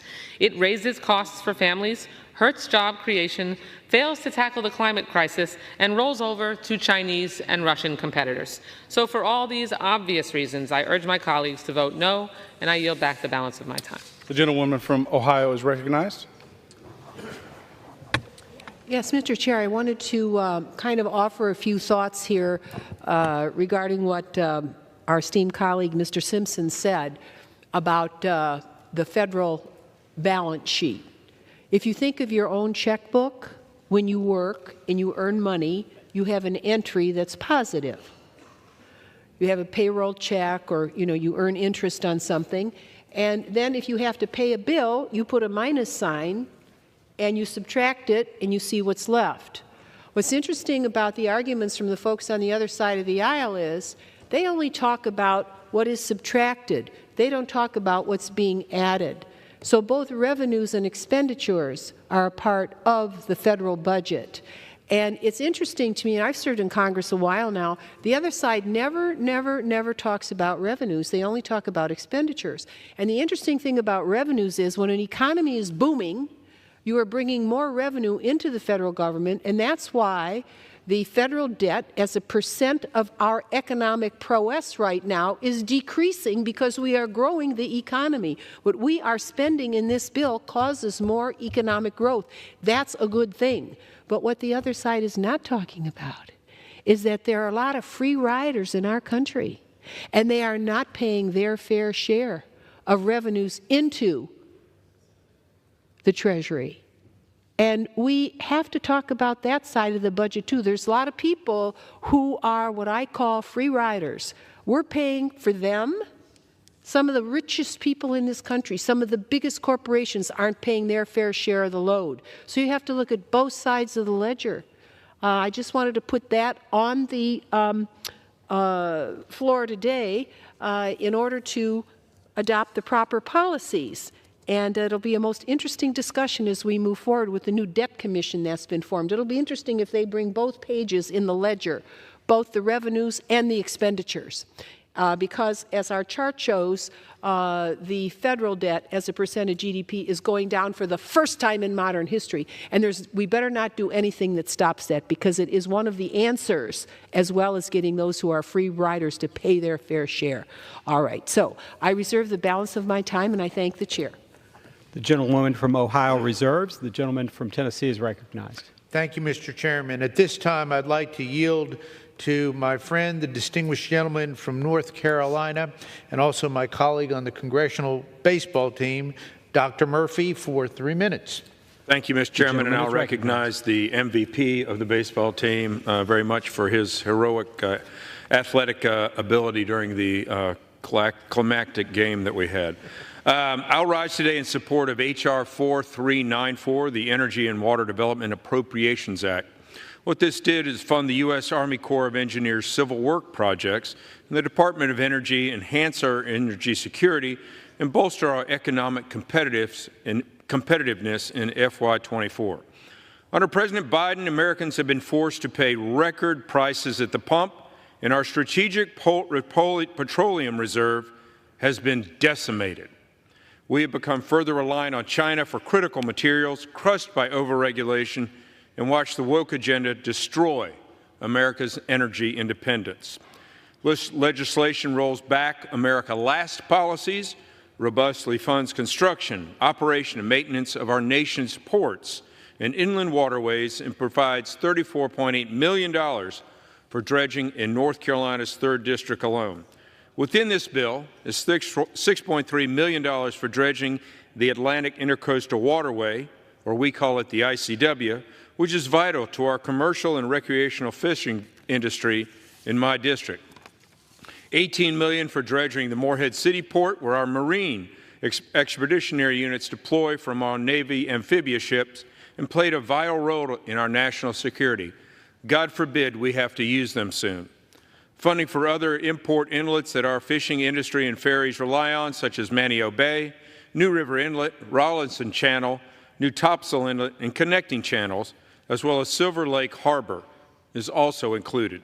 And lastly, $5.2 million for the channel from Back Sound to Lookout Bight, which connects the ferry system to Cape Lookout and has not been dredged in over 30 years, where it is common for vessels to run aground and must be pulled off the shoal with a very expensive movement by the U.S. Coast Guard. I'm very grateful for the work of Energy and Water Development Appropriations Subcommittee Chairman Fleischman, a.k.a. MVP baseball team, for putting forward a bill that recognizes the unique challenges and needs of our coastal communities across the country. I support this year's Energy and Water Development Appropriations Bill and urge my colleagues to do the same. With that, I will yield back. Thank the gentleman from North Carolina, and I reserve. The gentleman from Tennessee reserves. The gentlewoman from Ohio is recognized. Yes, Mr. Chair, I reserve the balance of my time. Gentlewoman reserves. The gentleman from Tennessee is recognized. Mr. Chair, I yield to my very good friend and fellow member of the Italian caucus, the distinguished gentleman from California, Mr. LaMalfa. The gentleman is recognized. For 2 minutes. I appreciate the time from my great colleague from Tennessee who works a lot on the important energy field, and it's great to work with him. I too rise today in support of the Energy and Water Development Appropriations Act. This funding bill cuts billions of needless spending from the Democrats' budget-busting spending bills of the last Congress and continues prioritizing funding towards our nation's water infrastructure, so desperately needed, especially in my home state of California. Stored water means water for people and for agriculture, means hydroelectricity can be generated, which is green power. It means flood control. It means recreation, yes, even environmental water, which is already getting the lion's share of the water we have in my home state. Additionally, I'm pleased to see H.R. 215, the Water for California Act, is included in this legislation, which my colleague, Representative Valadeo, and I have worked on with the entire Republican delegation from California. The Water for California Act restores the basic principle of fairness for water users in California by requiring the Bureau of Reclamation to follow the terms of their water contracts. Isn't that a concept? And use the best available science to operate the Central Valley Project. This would also eliminate the environmental blockade against using water storage funds to move forward with the enlargement of Shasta Dam in my district, an opportunity to store 630,000 new acre-feet at an existing structure. That should be easy. Lastly, this measure prohibits administration from completely changing all the rules, regulations, and procedures of the California water system on a whim, simply to satisfy the radical environmentalists, much to the detriment of our farms, for agriculture, and forcing urban water users to have to ration water to the tune of even as few as 42 gallons of water per day. Picture that. If you've got a wading pool for your kids or your pets or whatever, it might take 3 days of your water ration to fill a wading pool under what they have coming down the pike on rationing water and limiting. We have so much water flowing out to the Pacific through the Delta that's being wasted. Water right now being let out of the dams in order to meet their conservation level for flood control later. That should be put someplace that can be helpful, such as San Luis Reservoir. So thank you, Mr. Chairman. Thank you to my colleague, Mr. Fleischman. I urge my colleagues to vote in favor of this bill and get some common sense back into our water supply. Thank you so much.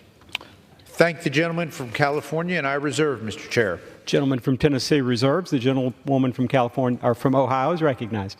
Yes, Mr. Speaker, I'm prepared to close. Gentlewoman reserves. Gentleman from Tennessee is recognized. Mr. Chairman, I yield back time. Gentleman yields. Gentlewoman from Ohio is recognized. Okay. Mr. Chairman, and members, Congress needs to write bills that meet our country's needs. And I reiterate my disappointment that the energy and water bill before us today does not adhere to the agreed-to levels in the Bipartisan Fiscal Responsibility Act of 2023. The American people are counting on us to work together, not draft partisan bills that will never become law. I urge my colleagues to oppose this bill, and I yield back the balance of my time. Gentlewoman from Ohio yields. All time for general debate has expired. Pursuant to the rule, the bill shall be considered for amendment under the 5-minute rule. The amendment printed in Part A of House Report 118-242 shall be considered as adopted, and the bill as amended shall be considered as read. All points of order against provisions in the bill as amended are waived. No further amendment to the bill as amended shall be in order except those printed in Part B of House Report 118-242. Amendments en bloc described in Section 3 of House Resolution 756 and pro forma amendments described in Section 4 of that resolution. Each further amendment printed in Part B of the report shall be considered only in the order printed in the report, may be offered only by a member designated in the report, and shall be considered as read, shall be debatable for the time specified in the report, equally divided and controlled by the proponent and opponent, shall not be subject to amendment except as provided by Section 4 of House Resolution 756, and shall not be subject to a demand for division of the question.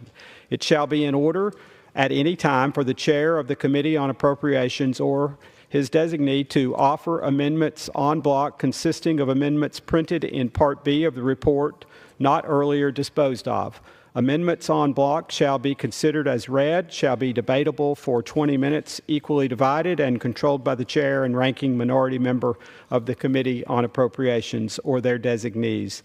Shall not be subject to amendment except as provided by Section 4 of House Resolution 756, and shall not be subject to a demand for division of the question.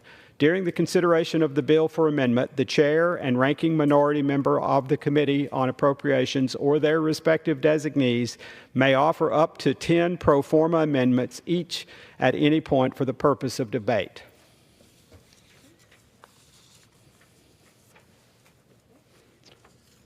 For what purpose does the gentleman from Tennessee seek recognition? Mr. Chairman, pursuant to House Resolution 756, I offer amendments in bloc. The clerk will designate the amendments en bloc.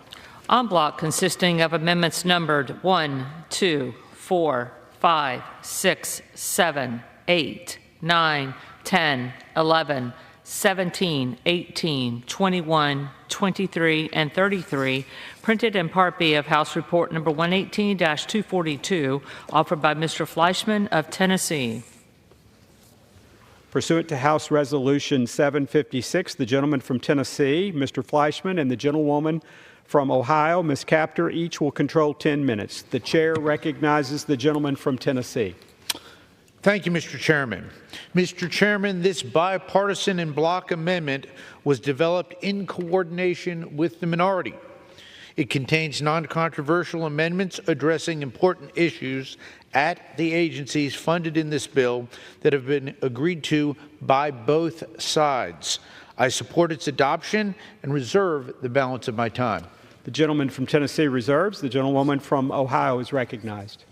Yes, Mr. Chairman, I rise in support of this amendment. I know it took a lot of effort on the part of the chair, and we appreciate your cooperation. The en bloc contains non-controversial amendments for members of both parties, and I have no objections and urge support of the amendment.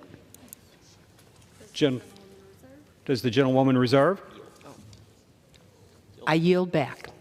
The gentlewoman yields. The gentleman from Tennessee is recognized. Mr. Chairman, I yield to the gentleman, Louisiana, Mr. Graves, for 3 minutes. Thank you. The gentleman is recognized. Thank you, Mr. Chairman. I want to thank Chairman Fleischman and Ranking Member Capter for their cooperation here. Dating back to the Balanced Budget Act of 2018, there was there was funding that provided important advancement of projects known as the Comite project, which is north of my hometown of Baton Rouge, as well as the West Shore project in the river parishes. Mr. Chairman, these projects date back, in the case of Comite, date back all the way to the early 1980s, one of these awful Corps of Engineer projects that's been stalled for so long. We had a record flood in 2016, by some measure a 1,000-year flood that would have been tempered or mitigated if this project had been constructed. And thankfully in BBA 18, the project was fully funded, and folks were excited and believed that we were going to be moving forward on this project. Similarly, Mr. Chairman, the West Shore project actually started before I was born, literally, 1970-71. That project had been stalled and had not advanced at all until we were able to get the authorization passed through Congress in 2016, and were able to get the project, what we believed was also fully funded, in BBA 18.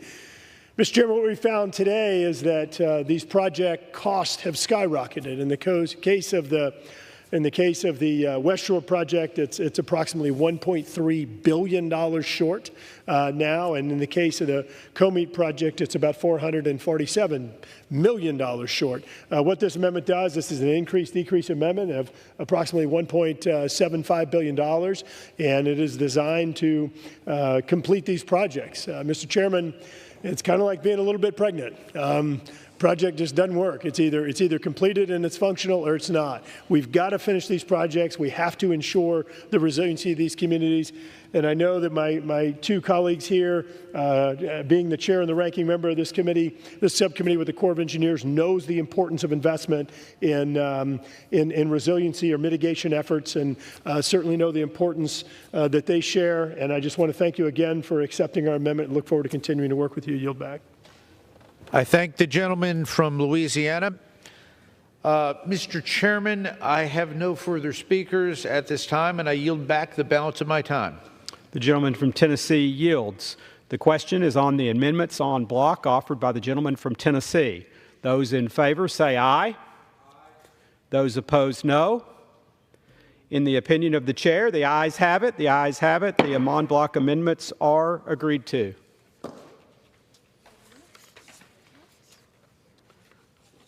It is now in order to consider Amendment Number 3, printed in Part B of House Report 118-242. For what purpose does the gentleman from Pennsylvania seek recognition? Got an amendment at the desk? The clerk will designate the amendment. Amendment Number 3, printed in Part B of House Report Number 118-242, offered by Mr. Perry of Pennsylvania. Pursuant to House Resolution 756, the gentleman from Pennsylvania, Mr. Perry, and the member opposed each will control 5 minutes.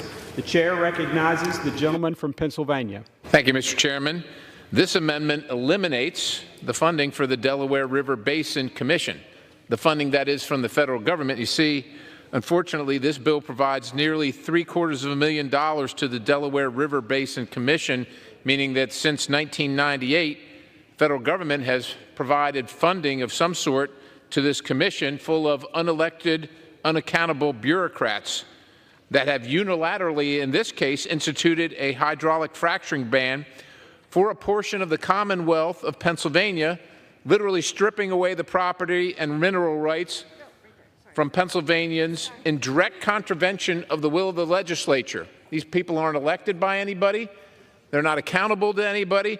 Most people have no idea who the people on this commission even are.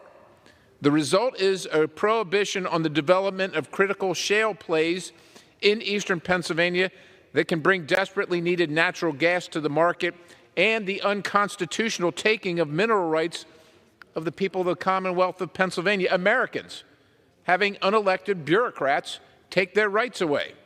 It's an attack on Pennsylvania energy and American energy.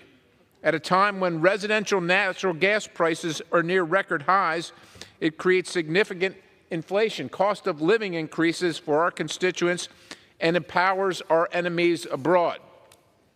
Now, instead of taking action to stop this unconstitutional seizure of state authority, as my other amendment that was not made in order would have done, or better yet, dissolving the compact altogether, this bill, as it currently exists, rewards the radical commissioners with money from the very taxpayers the Delaware River Basin Commission is attacking.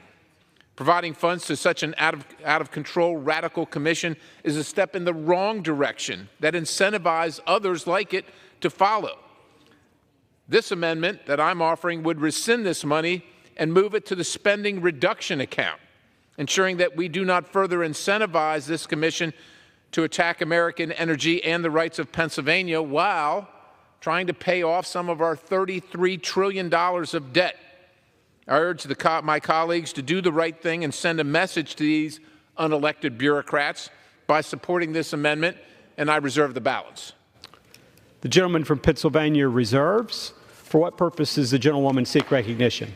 Mr. Chairman, I rise to speak on the amendment, in opposition to the amendment. The gentlewoman is recognized. Thank you very much, Mr. Chairman. I rise in strong opposition to this amendment, which would strip federal funding for the Delaware River Basin Commission.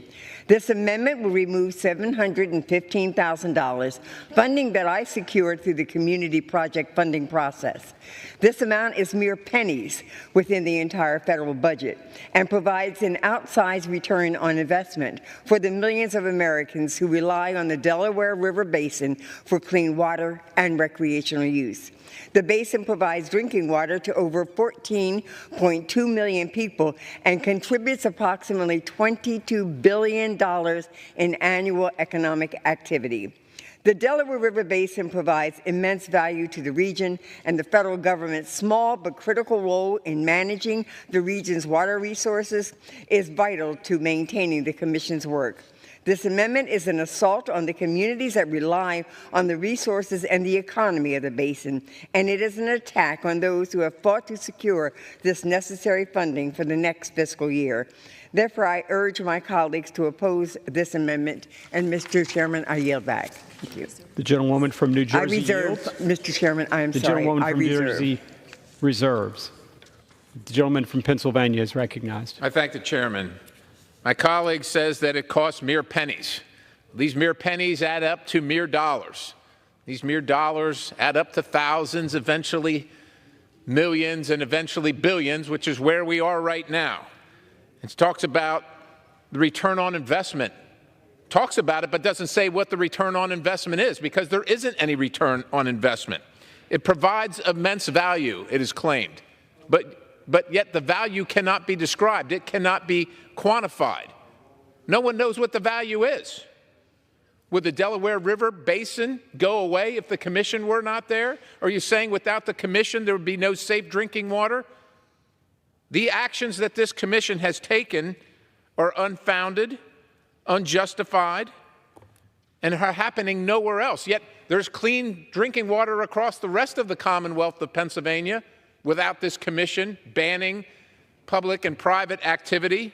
It says, my colleague says it's necessary funding. Necessary for what? What are we getting for this?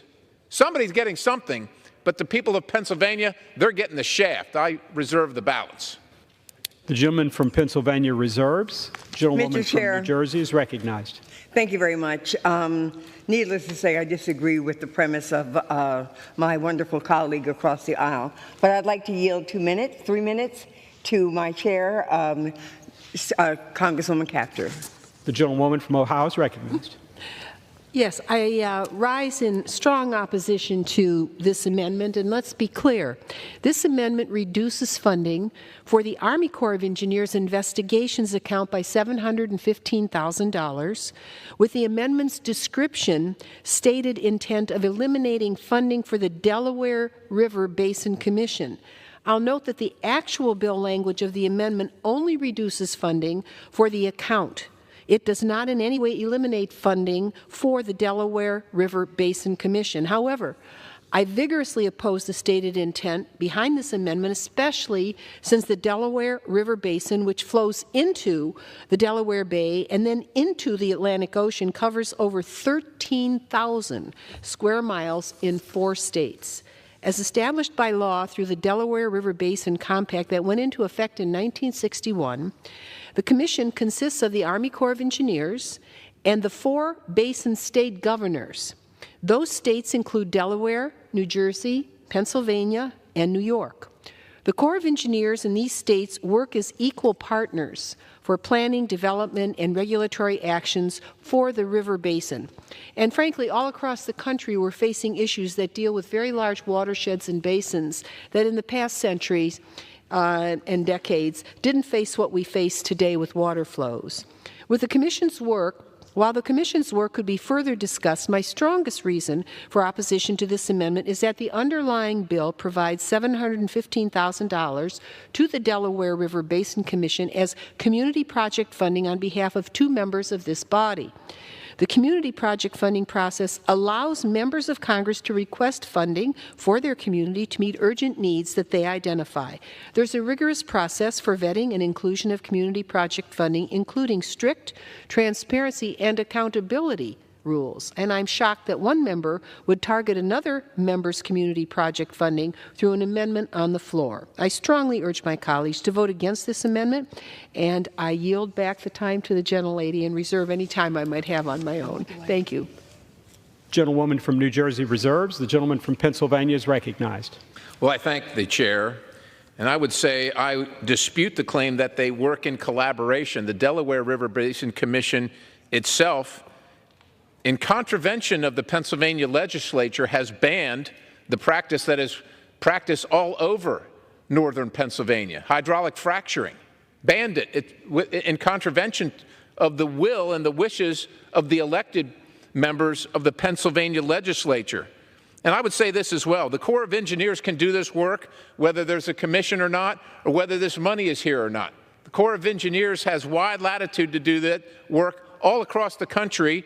They don't need our involvement. And finally, the individual states involved in this compact, that's why they got into the compact. And they charge people in the individual states all kinds of permit fees and regulatory fees to pay for this commission, and yet somehow the commission can't survive without more money from the federal government. It's ridiculous. It's duplicative. It's costly. It's unaffordable. It's unnecessary, and it needs to end. And I yield the balance. Gentleman from Pennsylvania yields. Gentlewoman from New Jersey is recognized. Thank you, Mr. Chairman. I simply want to say, as we finalize this discussion, that there are 14.2 million people who are being affected, who will be affected, who think that this is important. There is a $22 billion economic activity that will be impacted. So needless to say, I have chosen this as a project that I support because in the time that I have had the opportunity to serve the district, the 12th Congressional District in the state of New Jersey, this is an issue that I find very important. And I do hope that my colleagues will oppose this amendment. And with that, I yield back, and I thank you. Gentlewoman from New Jersey yields. The question is on the amendment offered by the gentleman from Pennsylvania. Those in favor say aye. Aye. Those opposed say no. In the opinion of the chair, the ayes have it. The ayes have it. Mr. Chairman, I will request the yeas and nays on this. Does the gentlewoman request a recorded vote? Yes, sir, I do. I demand a recorded vote. Pursuant to Clause 6 of Rule 18, further proceedings on the amendment offered by the gentleman from Pennsylvania will be postponed.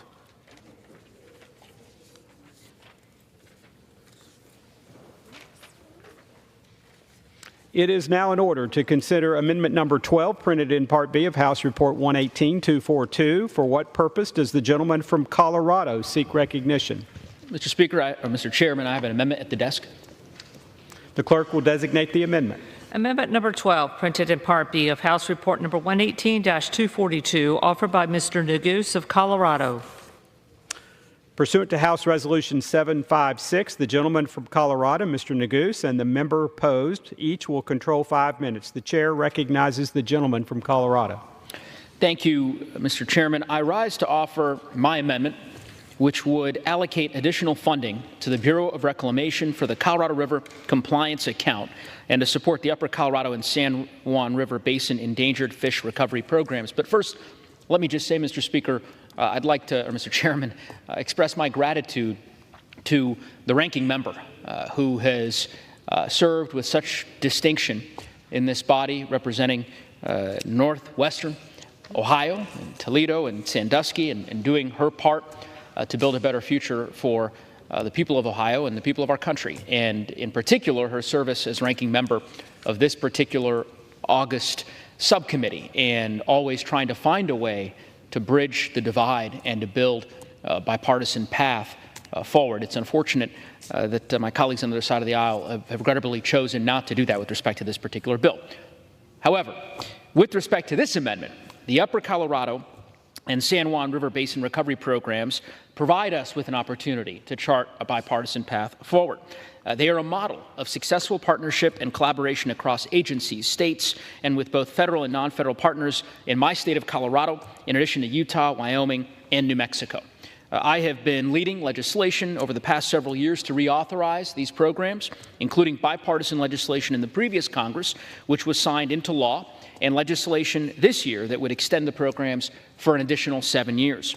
The programs work to recover and protect 4 species of endangered and threatened fish while providing Endangered Species Act compliance for over 2,500 water projects. And the Colorado River Compliance Account provides critical federal support for these programs, and my amendment would simply increase the Bureau of Reclamation's funding to direct additional federal resources to these programs. So I hope it's an amendment that my colleagues on both sides of the aisle can support. It's common sense, and with that, Mr. Chairman, I will reserve.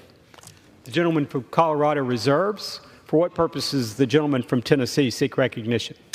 Thank you, Mr. Chairman. Mr. Chairman, I rise to claim time in opposition, although I will not oppose the amendment.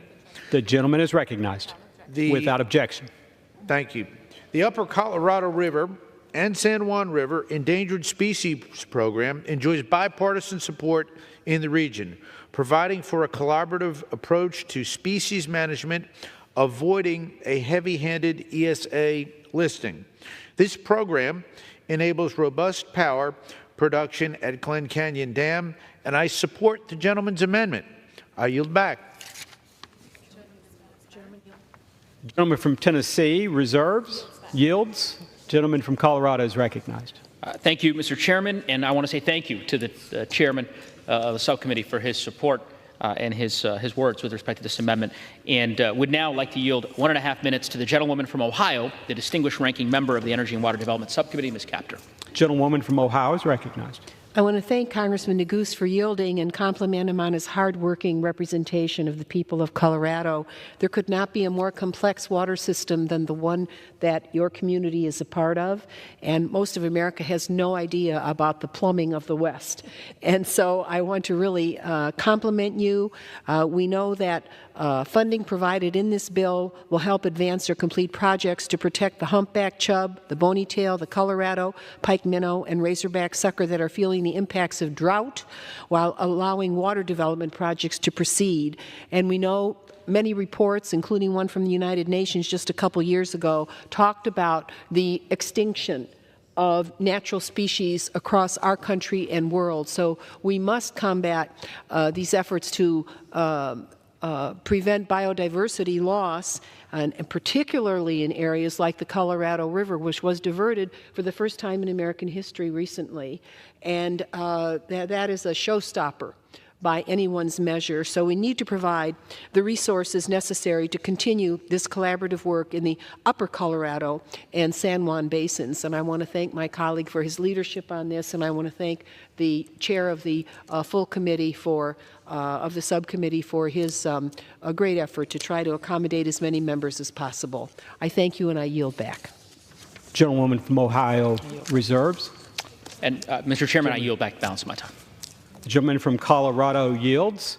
The question is on the amendment offered by the gentleman from Colorado. Those in favor say aye.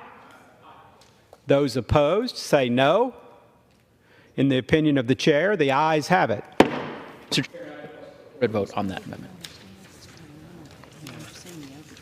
Pursuant to Clause 6 of Rule 18, further proceedings on the amendment offered by the gentleman from Colorado will be postponed.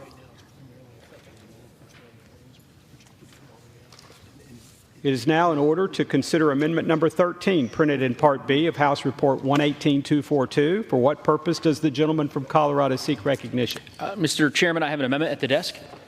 The clerk will designate the amendment. Amendment number 13, printed in Part B of House Report number 118-242, offered by Mr. Neguse of Colorado. Pursuant to House Resolution 756, the gentleman from Colorado, Mr. Neguse, and a member opposed, each will control 5 minutes. The chair recognizes the gentleman from Colorado. I thank the chairman and want to assure the chairman of the subcommittee that I won't be asking for a recorded vote on this amendment, but it is a similar amendment to the amendment just offered. Essentially, it directs funding, or rather directs the allocation of funding from a different account, again, to support this incredibly important program for all the reasons that had been stated by, of course, the ranking member of the subcommittee, as well as the chairman previously. The headwaters of the Colorado River are in my district, and so as the ranking member so eloquently stated, we face a complex set of challenges in the West as it relates to the Colorado River, which I continue to work to address in my state of Colorado, and of course working with our colleagues in the upper basin and lower basin states. And this program, the Upper Colorado and San Juan River Basin Endangered Species Program, the Recovery Implementation Program, I think is a great and salient example of a way in which we can chart unique solutions to really pressing challenges. In this case, of course, the potential for endangered species in our communities, and in our water basins.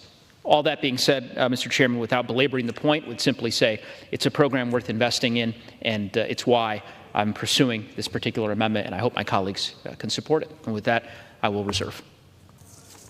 Gentleman from Colorado reserves. For what purpose does the gentleman from Tennessee seek recognition? Mr. Chairman, I rise to claim time in opposition, although I will not oppose the amendment. Without objection, the gentleman is recognized. Similar to my colleague's previous amendment, this program enjoys broad bipartisan support and enables robust hydropower production that provides electricity to benefit the entire region. I support the gentleman's amendment, and I yield back. Gentleman from Tennessee yields. Gentleman from Colorado is recognized. I thank the subcommittee chairman again for his indulgence and support on this particular amendment, and I yield back the balance of my time. The gentleman from Colorado yields. The question is on the amendment offered by the gentleman from Colorado. Those in favor say aye. Those opposed say no. In the opinion of the chair, the ayes have it. The amendment is agreed to.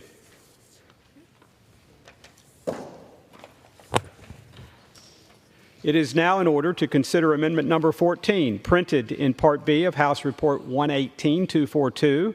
For what purpose does the gentleman from Arkansas seek recognition?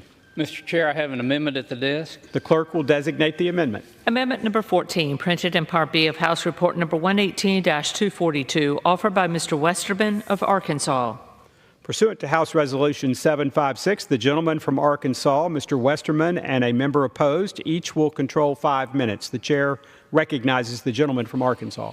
Thank you, Mr. Chair. I yield myself such time as I may consume, and I want to commend the Chairman Fleshman for the hard work in the Appropriations Committee and this particular subcommittee and the good product that they put out. I do have a slight adjustment I would like to make to it, even though the subcommittee was very generous in working with the Natural Resources Committee and other committees in getting the base text.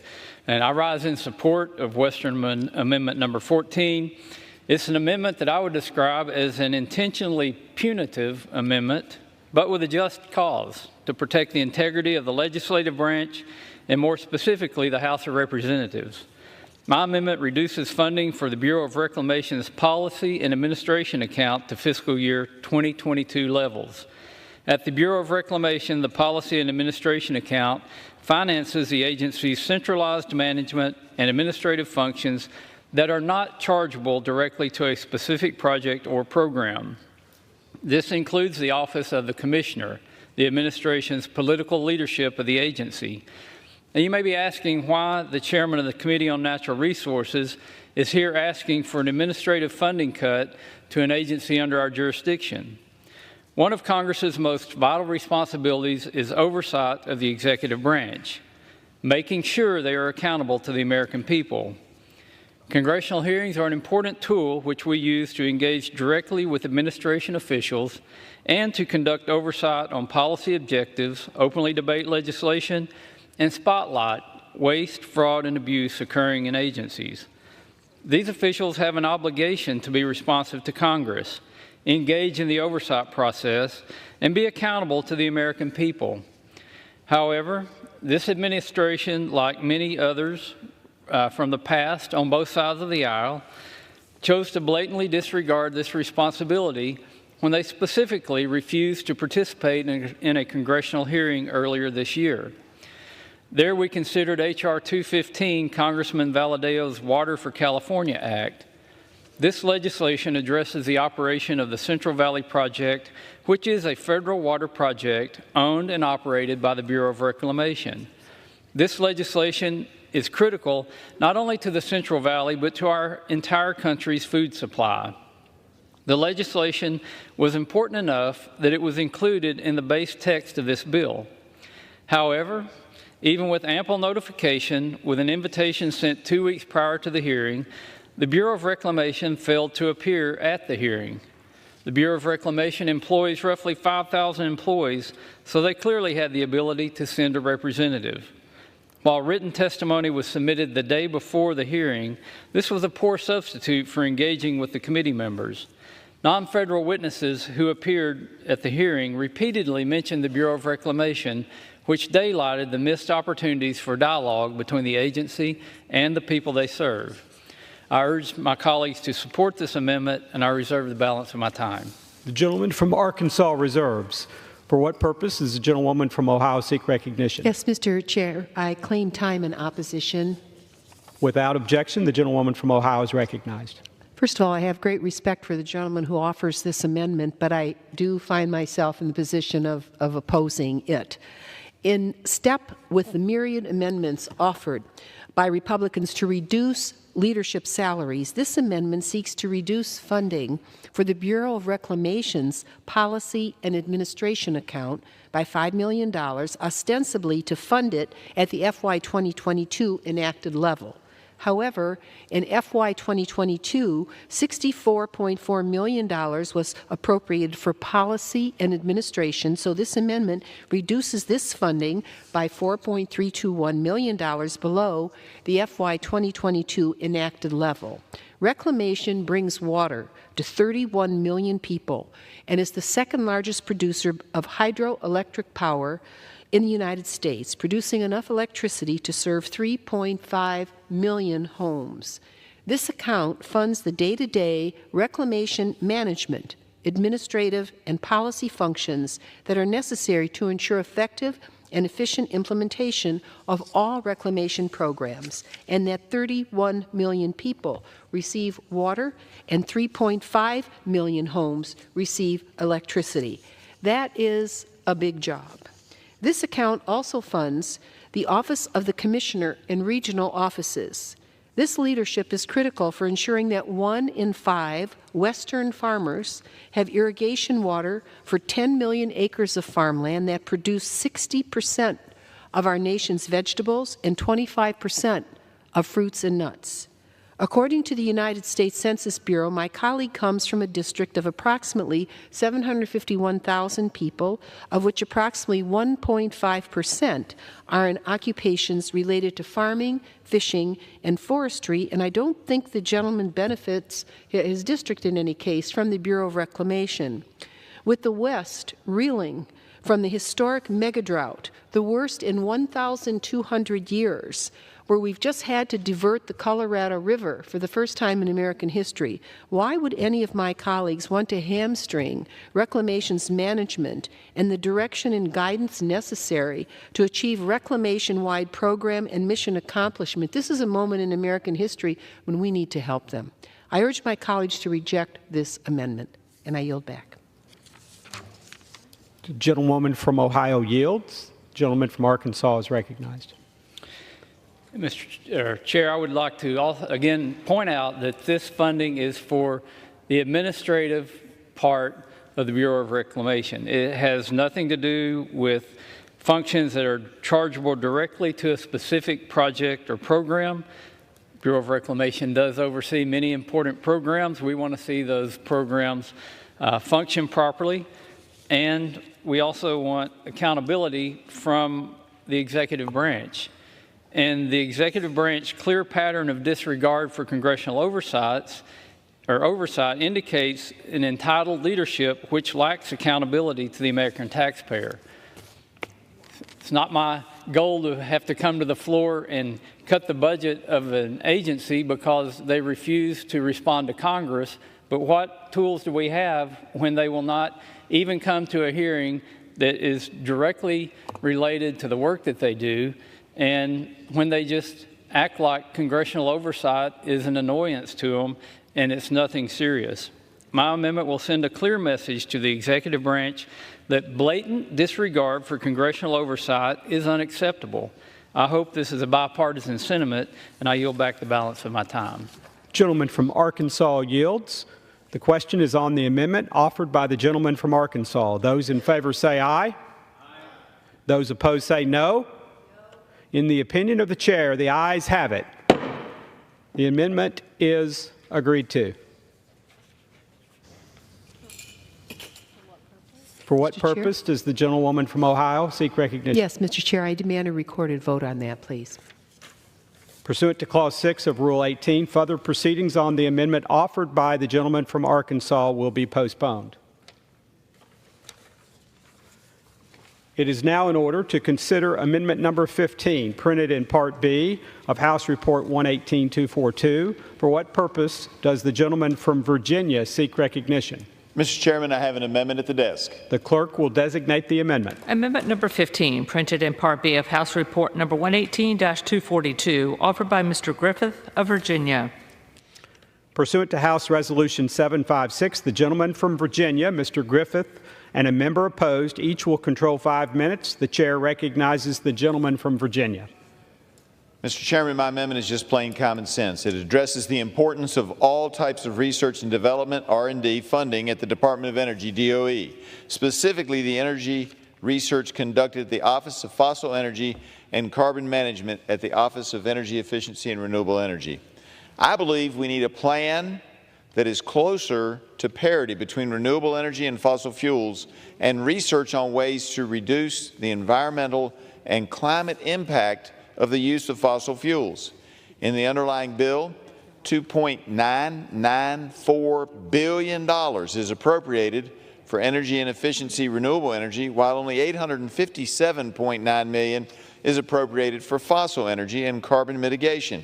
I'm advocating with this amendment that we should be closer to parity between the amount of money appropriated for fossil energy and carbon mitigation research and DOE's Office of Energy and Energy Efficiency and Renewable Energy. My amendment increases the fossil energy and carbon mitigation account by $600 million, along with a reduction of $1.1 billion from the renewables account. Now, this year alone, we have seen that these concepts that we're going to get rid of fossil fuels are just not realistic. They're not realistic, Mr. Chairman. We saw a plant open up, or at least the plans for it, for a Panasonic plant in Kansas that was going to do electric vehicle batteries. The problem was, in order to get the plant, they needed more electricity.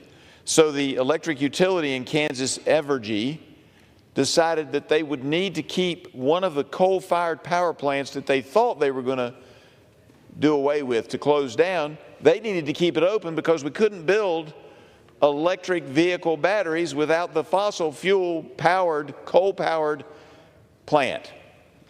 This is not the only place that we see that. What we see is in India, there's about 300 million people that don't have electricity, a little bit less than the population of the United States. They don't have a steady source of electricity. So if you're a leader in India, Mr. Chairman, I would submit, and you have coal, which they do, you're probably going to build some coal-fired power plants because their people deserve and want the same kind of electricity that we have in our country, at least for now. And they want that, so they're going to build coal-fired power plants. China has been building coal-fired power plants left and right. Some of the numbers indicate that the energy consumption or the energy production of those plants is equal to about 2 new plants every week last year. They're also funding more coal-fired power plants in sub-Saharan Africa. So here's what we got. While we want to clean up the environment, the world is going to continue to use fossil fuels, particularly coal, not just in the United States. And people say, well, we can be completely pure. But that's myopic. We can't be. Because when we look at the air supply in the world, according to a NASA study a few years back, it takes about 10 days for air to travel from the middle of the Gobi Desert in China to the eastern shore of Virginia.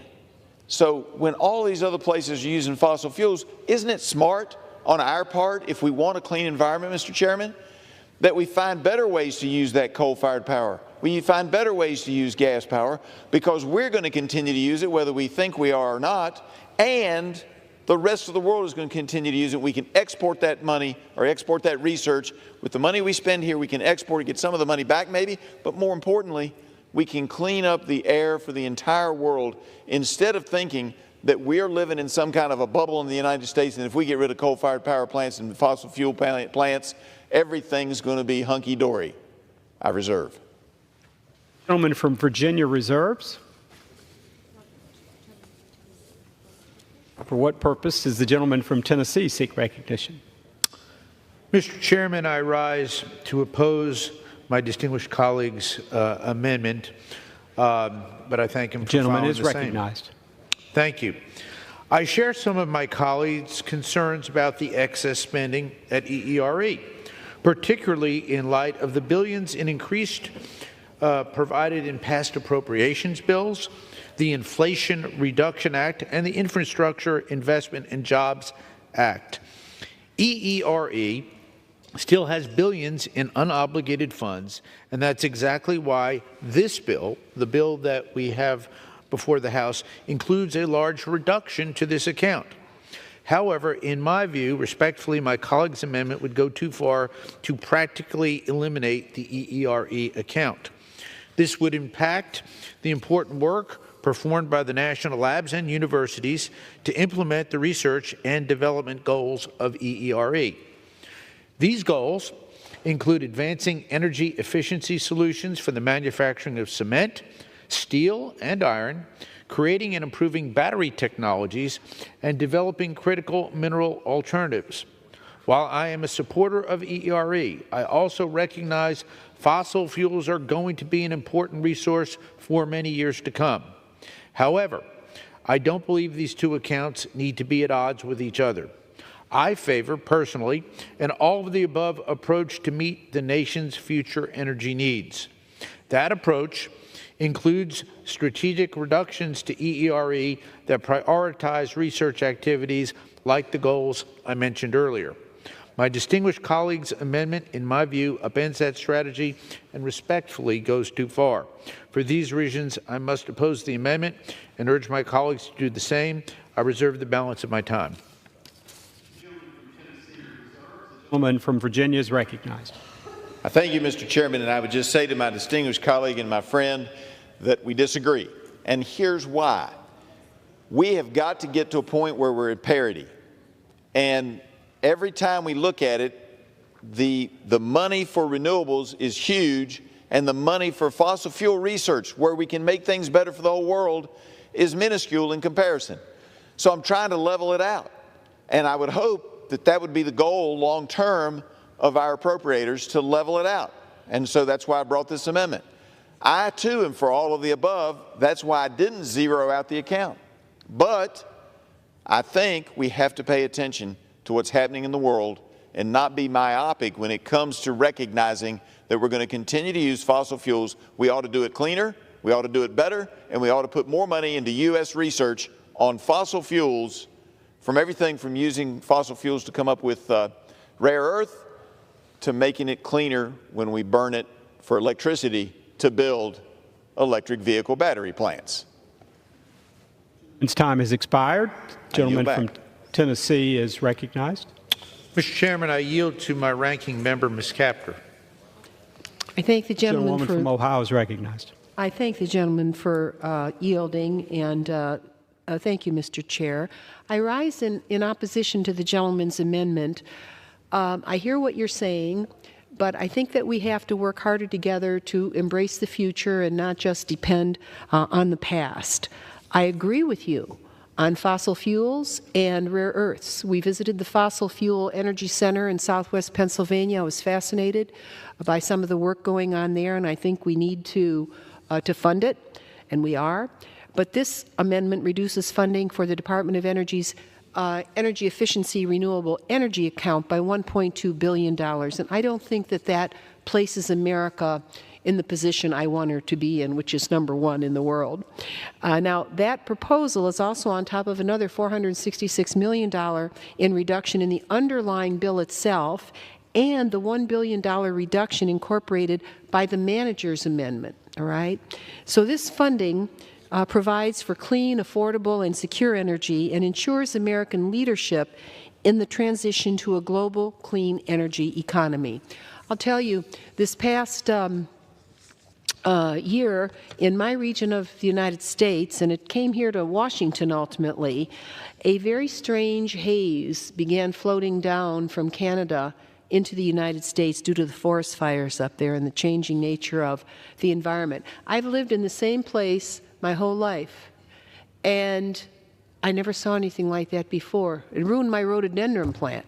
All that gook got all over it. And then I was talking to a friend who came up from Florida. He goes, you know, Marcy, the winds took that all the way down to near the Panhandle in Florida. I said, are you kidding me? I said, it got down that far. I said, you know, the Earth's ecosystem is changing, and we have to catch up to Mother Nature. The account being targeted funds the Office of Energy Efficiency and Renewable Energy, the Office of State and Community Energy Programs that support important services like the Weatherization Assistance Program to save energy, the Office of Manufacturing and Energy Supply Chains, and the Federal Energy Management Program itself. Now, those programs focus on energy technology ranging from biofuels. First biofueled F-16 flew out of the 180th Fighter Wing in my district. That was a great moment. That was a great moment. Almost 15 years ago. And biofuels have now become such an important part of our economy. Hydrogen, solar, wind, a whole broad range of energy technologies to make America energy independent in perpetuity. Geothermal, what we're learning on that, advanced manufacturing, building efficiency and weatherization, the list goes on. And without these programs, we're jeopardizing U.S. leadership across a range of possibilities. The world is set to invest a record of $1.8 trillion in clean energy in 2023, and that is expected to climb to $4.5 trillion by year 2030. We want to be a leader. And with $4.5 trillion per year on the line, we have a choice to embrace American leadership and invention. Let me just mention that if the Department of Energy's goals are achieved, the hydrogen industry will produce $140 billion in revenue and over 700,000 jobs by 2030. I strongly urge my colleagues to vote against this harmful amendment, but I'm very happy to continue to work with the gentleman to find ways that we can reach accommodation, and I yield back. Thank you. Gentlewoman reserves. All time's been yielded back. Question, therefore, is on the amendment offered by the gentleman from Tennessee. Virginia. I'm sorry, I'm just coming up here changing things. From gentleman from Tennessee, all those in favor say aye. All those in favor say no. In the opinion of the chair, the noes have it. The amendment is not agreed to. Mr. Chairman.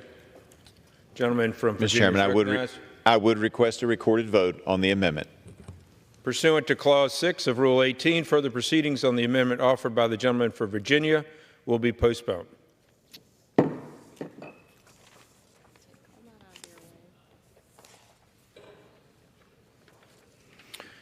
It is now in order to consider amendment number 16, printed in Part B of House Report 118-242. For what purpose does the gentleman from Texas seek recognition? Mr. Chairman, I have an amendment at the desk. Clerk will designate the amendment. Amendment number 16, printed in Part B of House Report number 118-242, offered by Mr. Roy of Texas. Pursuant to House Resolution 756, the gentleman from Texas, Mr. Roy, and a member opposed, each will control 5 minutes. The gentleman recognizes, the chair recognizes the gentleman from Texas. Thank you, Chairman. The amendment that I have here fully defunds the Department of Energy's Office of Energy Efficiency and Renewable Energy. Now, the FY23 omnibus gave this office $3.5 billion. And while the underlying bill and rule cuts funding down to $2 billion, we believe we ought to defund it entirely. Now, that's particularly true coming on the heels of the $1.2 trillion, if you believe the media accounting and reports of the impact of the so-called Inflation Reduction Act, that we believe this is additional spending that the American people do not need. Let the market do what the market's going to do. And if people want to go out and get electronic vehicles, people want to go out and spend their money for something that's good for them, then great. But to have this office continue to be funded to continue to perpetuate this when the office mission is, quote, to equitably transition America to net zero greenhouse gas emissions economy-wide by no later than 2050, which is a fool's errand.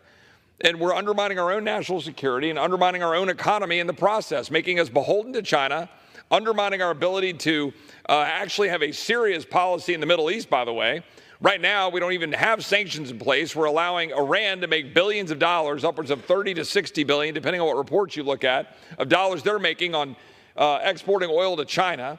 We've totally blown it with Saudi, which has created the environment that we're now dealing with in the Middle East, all while this administration, by the way, dumped the Strategic Petroleum Reserve, all of this while pursuing this foolish energy policy, which is undermining our own national security and economy. So now we are going to go ahead and say, sure, let's appropriate another, in this case, $2 billion for the Office of Energy Efficiency and Renewable Energy. We don't need to be doing this. Let the American people go sort this out. And we said, oh, we're going to go subsidize wind and solar. Oh, because it's supposedly, quote, enhanced reliability. Well, tell that to the people of Texas. Texas has more wind than any other state in the country. Yeah, so thumbs up, that's great. Well, say that to all the people who are wondering whether they're going to have power because the grid in Texas is getting dangerously close to not having the ability to sustain. And the only reason we're able to sustain it is because Texas is trying to push and hold up the coal and the gas-fired plants that actually provide reliable energy. And we're subsidizing the unreliable energy at the expense of the reliable energy. And instead of building nuclear power, instead of making sure gas-fired plant is sitting there ready to roll, there is no investment in any of the projects going on into Texas gas-fired plants, American Texas gas that we should, by the way, be exporting around the world, including to Europe. And instead, we're undermining our very grid, our own reliable energy, and we're undermining our ability to compete in the world.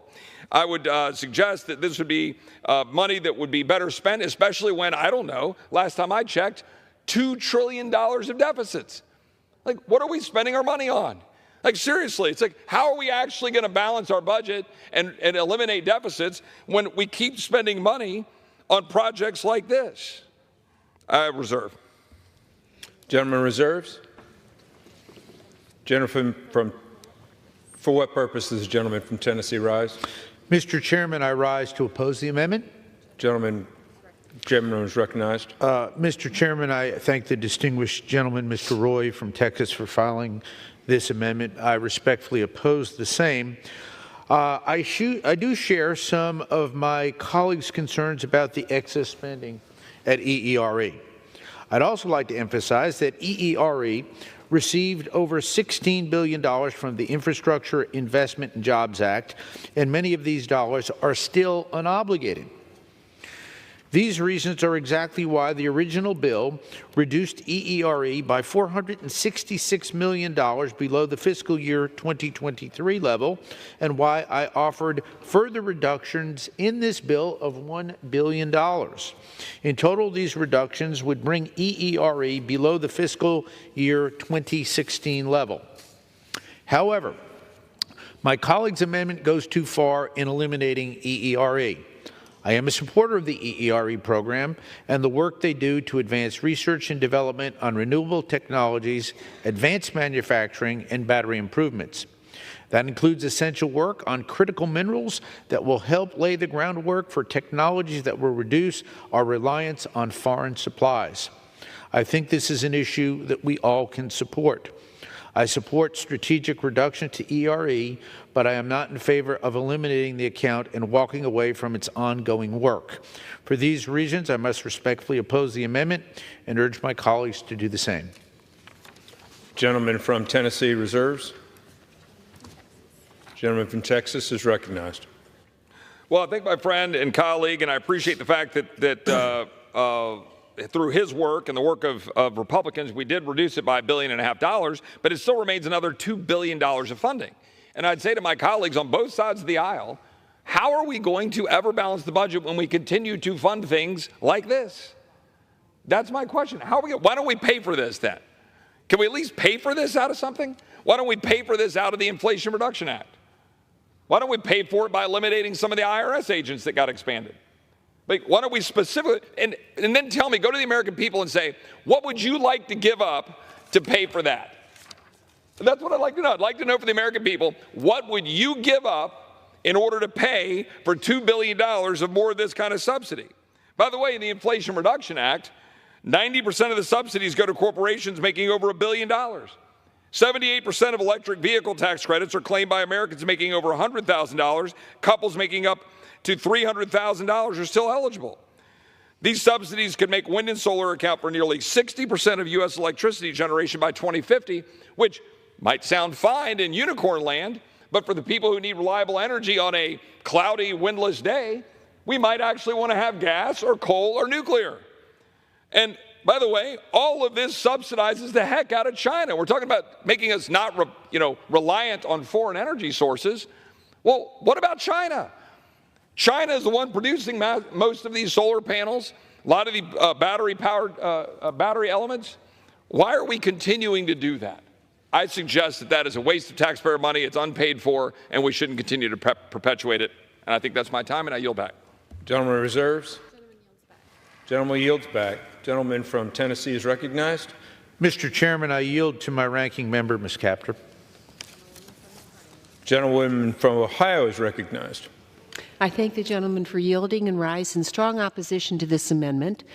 The underlying bill already cuts the energy efficiency and renewable energy program by $1.5 billion, or 42% below last year. Now, there's a lot of people that are complaining about that.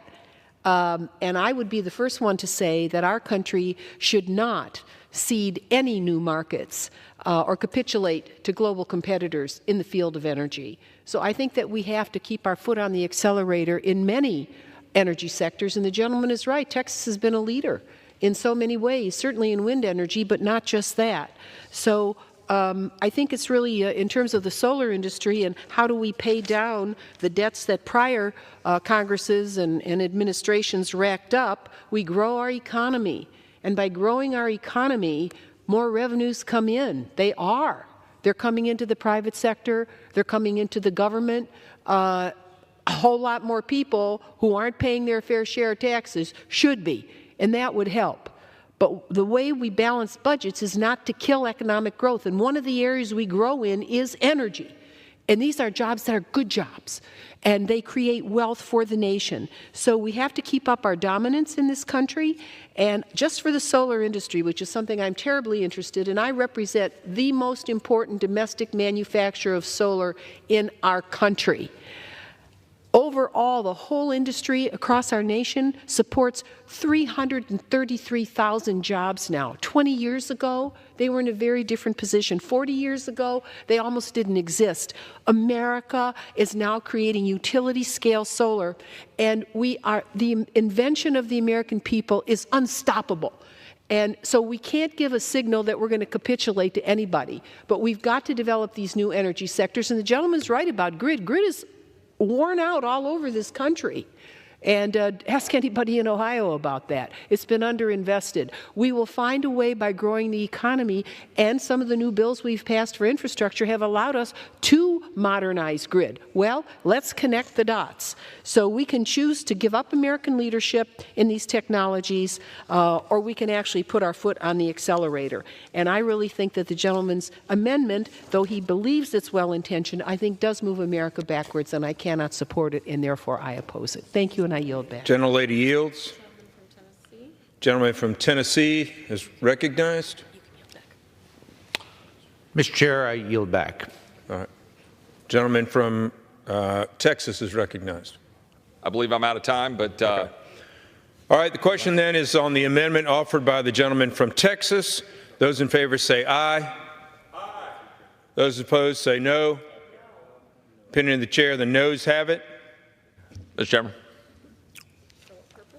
For what purpose does the gentleman from Texas arise? Request the yeas and nays. Does the gentleman request a recorded vote? Yes, sir. All right. Pursuant to Clause 6 of Rule 18, further proceedings on the amendment offered by the gentleman from Texas will be postponed.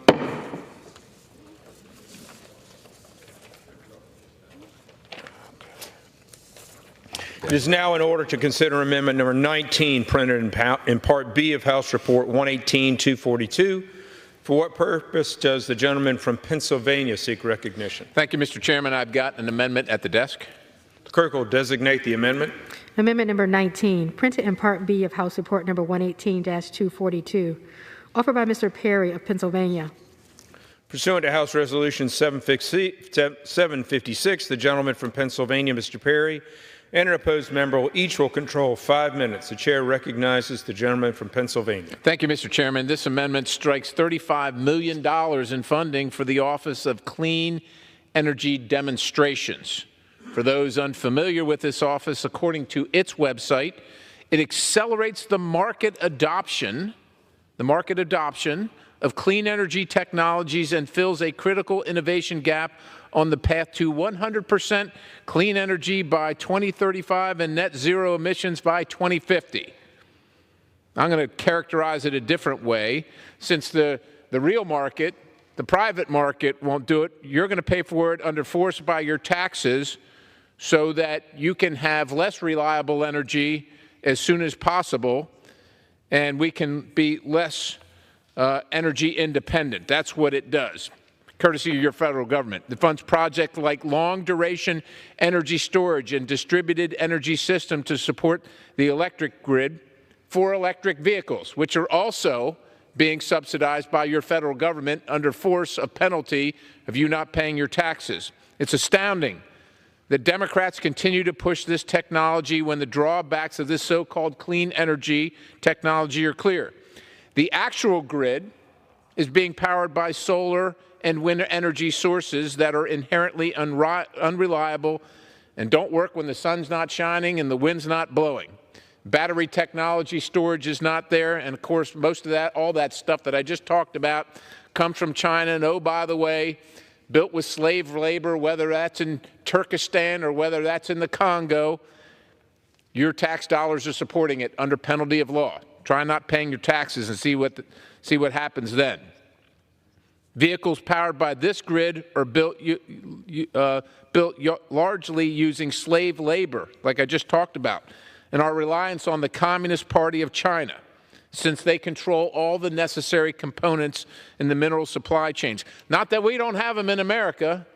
They say they're rare earth minerals. Ladies and gentlemen, they're not rare. We just can't mine them in America because the left doesn't allow that, so now we got to buy them from China. That's another story. Vehicles powered by this grid are built by largely, like I said, using the slave labor and the supply chains that go with them.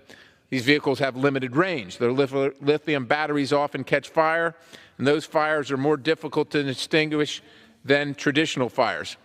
This office that I'm talking about is also managing $2.5 billion for carbon capture facilities and greenhouse gas monitoring technology. Ladies and gentlemen, Mr. Speaker, these technologies were so great. Why isn't the market already adopting and innovating without taxpayer-funded handouts? My friends on the other side of the aisle will tell you these are critical investments, and they're not going to happen if the federal government doesn't do them. If we don't take your tax dollars and spend it on this, it ain't going to happen. My goodness. Thank goodness that this country didn't become the greatest country on the planet without the federal government subsidizing all this stuff. I don't know how Thomas Edison would have made it. I don't know how Ford Motor Company would have made it without the federal government. Somehow they did it, Mr. Speaker. I appreciate that the chairman did not approve additional fund for these clean demonstration projects, but my amendment strikes all the funds for this office. I urge support, and I reserve the balance. Gentleman from Pennsylvania reserves. Gentleman from Tennessee is for what purpose does the gentleman from Tennessee arise? Mr. Chairman, I rise to oppose the amendment. Gentleman from Tennessee is recognized. I thank my good friend from Pennsylvania, Mr. Perry, for filing this, but I must respectfully oppose the amendment. The Office of Clean Energy Demonstrations is primarily responsible for implementing and managing over $21 billion provided by the Infrastructure Investment and Jobs Act. I'm keenly aware of the scale of that sum of money and the importance of our oversight responsibility to ensure taxpayer funds are correctly administered. That's exactly why the House bill includes no funding, and I repeat, no funding for the office to conduct new demonstrations, and instead only includes funding for program direction for staff to provide project management oversight. My colleague's amendment would eliminate that function, preventing the office from ensuring that our taxpayer dollars are being used effectively and efficiently.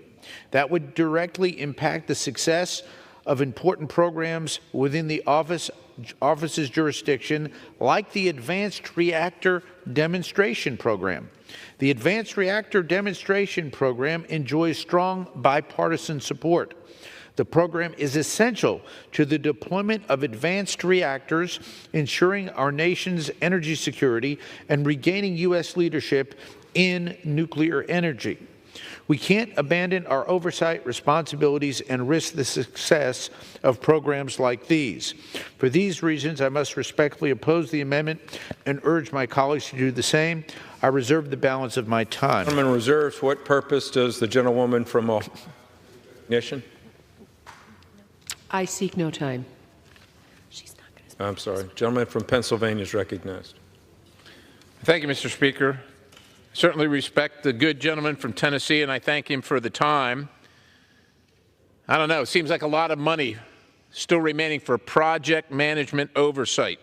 That doesn't seem to be billions of dollars worth of spending to me, maybe millions, but not billions. And as far as advanced reactor research, I'm proud to say that in the district that I represent, some of the fusion reactor research that's being done in France is being produced in the district I represent, which is awesome.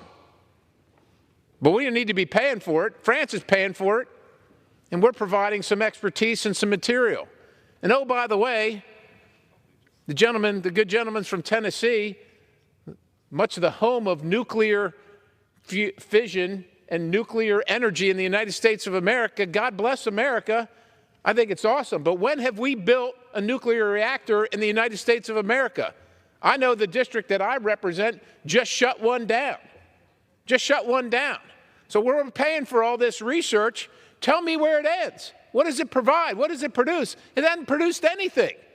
If it was building nuclear reactors, maybe I could see it, but it seems to me we're paying for them and then putting the research on the shelf, or worse yet, giving it to France.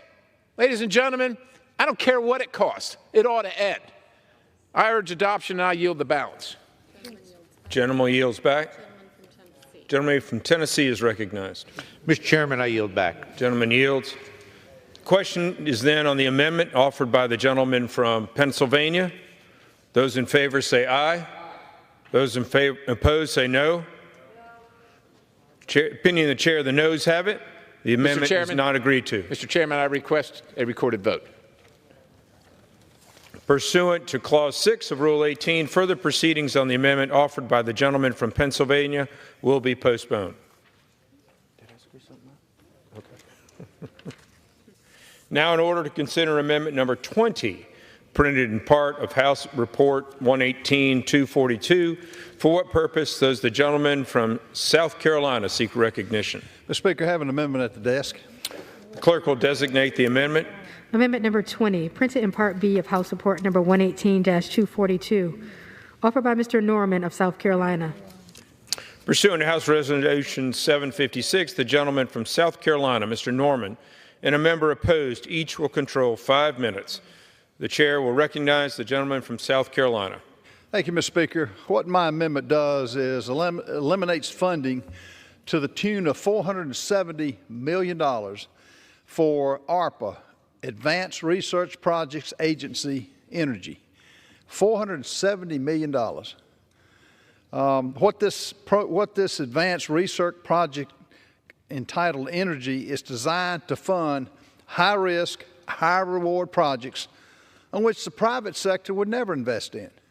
But since it's taxpayers' money, that's what this proposed amendment does to cut, because it doesn't do the job that the dollars are that they expended it to. The problem is that ARPA does not always seem to follow its own guidelines. The federal government has awarded several ARPA grants to companies and projects that are neither high risk nor something that private industry cannot support. In other words, they don't need the crutch. These problems with ARPA were identified by the GAO, the Department of Energy Inspector Generals, and the House Science, Space, and Technology Committee. Of the 44 small and medium-sized companies that received an ARPA award, the GAO found that 18 had previously received private sector investments for similar technology. It's a duplicate. The GAO found that 12 of those 18 companies plan to use the ARPA-E funding to either advance or accelerate prior funded projects. I'm in the real estate business. That's like paying me double to build you a house or a shopping center. How much sense does that make? It doesn't. Mr. Speaker, in your world, it pays double to do one surgery. How does that work out? It's taxpayers' money. It should never have been funded in the first place. High-risk, high-reward programs are not necessary, especially when there is a bias to fund technologies that have already received funding to make the program appear on the surface successful. Congress should restructure the DOE to conduct the basic research that the private sector would never undertake, and create a system that allows the private sector, using private funds to tap into that research and commercialize it. Federal labs should allow basic research to reach the market organically. Until that happens, we should defund ARPA just as the Trump administration did. The market is the best place to determine the merit of investment and whether it's a good or bad investment. If a project cannot find private support, it is a good indicator of its prospect for success. And certainly a lack of private investors alone does not justify using taxpayers' money to support a project. Indeed, technologies that lose private financing as they move closer to commercialization are likely the worst bets for taxpayers' money, since professional investors have already determined them to be losers. And what you find out on grants such as this, if you really analyze the line items, it goes to overhead. What's overhead? That's paying salaries of people with jobs that you can't determine, you can't have an outcome for. I've seen these. That's why a lot of the grants that are written are vague. They can use the money wherever. This isn't like it's a $50,000 investment, $470 million. At a time when our growing national debt has surpassed the $33 trillion, we cannot continue to use taxpayers' dollars to fund this useless research. I think the last figure I heard that one of my colleagues mentioned that we are paying on the interest on the $33 trillion, $20,400 per second on just the interest, not counting the principal. As I mentioned, ARPA does not follow its guidelines. It's loosely interpreted. They can use the money wherever they want. And my question is, why are ARPA funding and not private capital? If it's that good of a project, let the private sector invest in it. You have sharp investors that know what they're doing that could determine whether they want to risk their capital. So, in short, this project should be defunded. It's at a time we can't afford it, and I would urge for the cut of this $470 million project for something that yields no benefit to the taxpayers, and urge adoption. I yield back. Gentleman from South Carolina yields. For what purpose does the gentleman from Tennessee rise? Thank you, Mr. Chairman. I rise in opposition to the amendment. Gentleman is recognized. I thank my good friend and colleague, my dear friend and colleague, Mr. Norman, from South Carolina for filing this, but I must respectfully rise in strong opposition to the amendment. My colleague's amendment would eliminate the Advanced Research Projects Agency, or ARPA-E. ARPA-E's mission is to fund projects that are not yet addressed in the private sector, but can bring about transformational shifts in current energy technologies. Nearly 75% of ARPA-E awards go to small businesses and academia. ARPA-E projects have led to over 1,000 patents being issued and have attracted more than $11.5 billion in follow-on funding from the private sector. These projects push the envelope on what's possible in the energy sector and will continue to play an important role in maintaining U.S. leadership to develop the next generation of energy technologies. I believe these are goals that all of us can support. I therefore must respectfully oppose the amendment and urge my colleagues to do the same. Mr. Chairman, I reserve the balance of my time. Gentleman has the only time. Gentleman from Tennessee.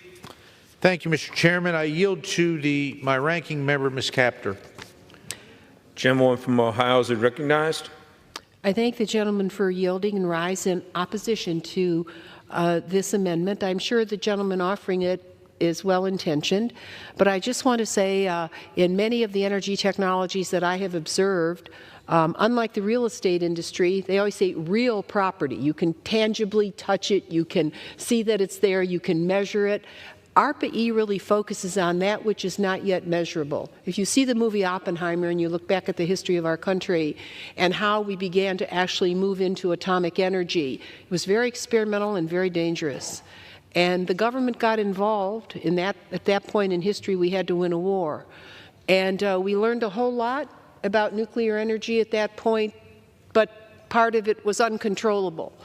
And I was at an event yesterday with companies that are working on unbelievable technologies which aren't quite solved yet, but where we can take metals like titanium and nickel and do things with them to carry current that we never were able to do before. They're working with research labs because it's so utterly complicated. So I would say to the gentleman, you know, sometimes private enterprise doesn't invest because the research has to occur through a longer period of time, and you need programs like ARPA-E who do the most amazing work. Our fracking technologies, our drilling technologies for natural gas, those came through not the private sector initially, they came through the government of the United States because there wasn't any private sector company willing to invest.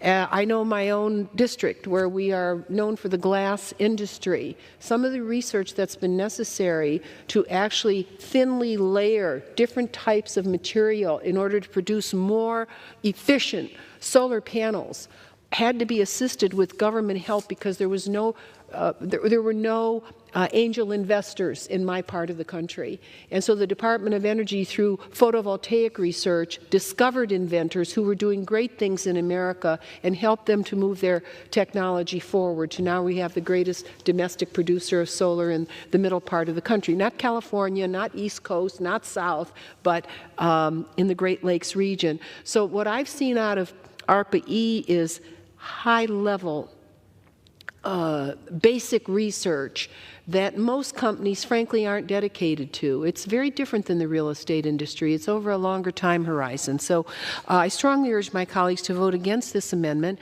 and I yield back. Thank you. The lady yields back. The gentleman from Tennessee is recognized. Mr. Chairman, I yield back. The question is on the amendment offered by the gentleman from South Carolina. Those in favor say aye. Those opposed say no. Opinion of the chair, the noes have it. Mr. Speaker, I request a recorded vote. Gentleman requests the yeas and nays. Recorded vote. Pursuant to Clause 6 of Rule 18, proceedings on the amendment by the gentleman from South Carolina will be postponed. The chair understands the amendment number 22 will not be offered. Chair understands amendment number 24 will not be offered. In order to consider amendment number 25, printed in Part B of House Report 118-242, for what purpose does the gentleman from Pennsylvania seek recognition? Thank you, Mr. Chairman. I've got an amendment at the desk. Clerk will designate the amendment. Amendment number 25, printed in Part B of House Report number 118-242, offered by Mr. Perry of Pennsylvania. Pursuant to House Resolution 756, the gentleman from Pennsylvania, Mr. Perry, and a member opposed, each will control 5 minutes. The chair recognizes the gentleman from Pennsylvania. Thank you, Mr. Chairman. This amendment cuts $35 million from this bill for the Appalachian Regional Commission, lowering the funding level in this bill to $165 million. The IIJA provided the Appalachian Regional Commission with an advanced appropriation of $200 million a year. The entirety of its authorization level for FY22 through 26, meaning every dollar provided under this bill is more than the authorization level. We authorize things here and then we pay for them. So it's authorized at a lower level and we're paying much more. In other words, this amendment, under this amendment, the ARC would still receive $365 million for the fiscal year rather than $400 million provided by this underlying bill.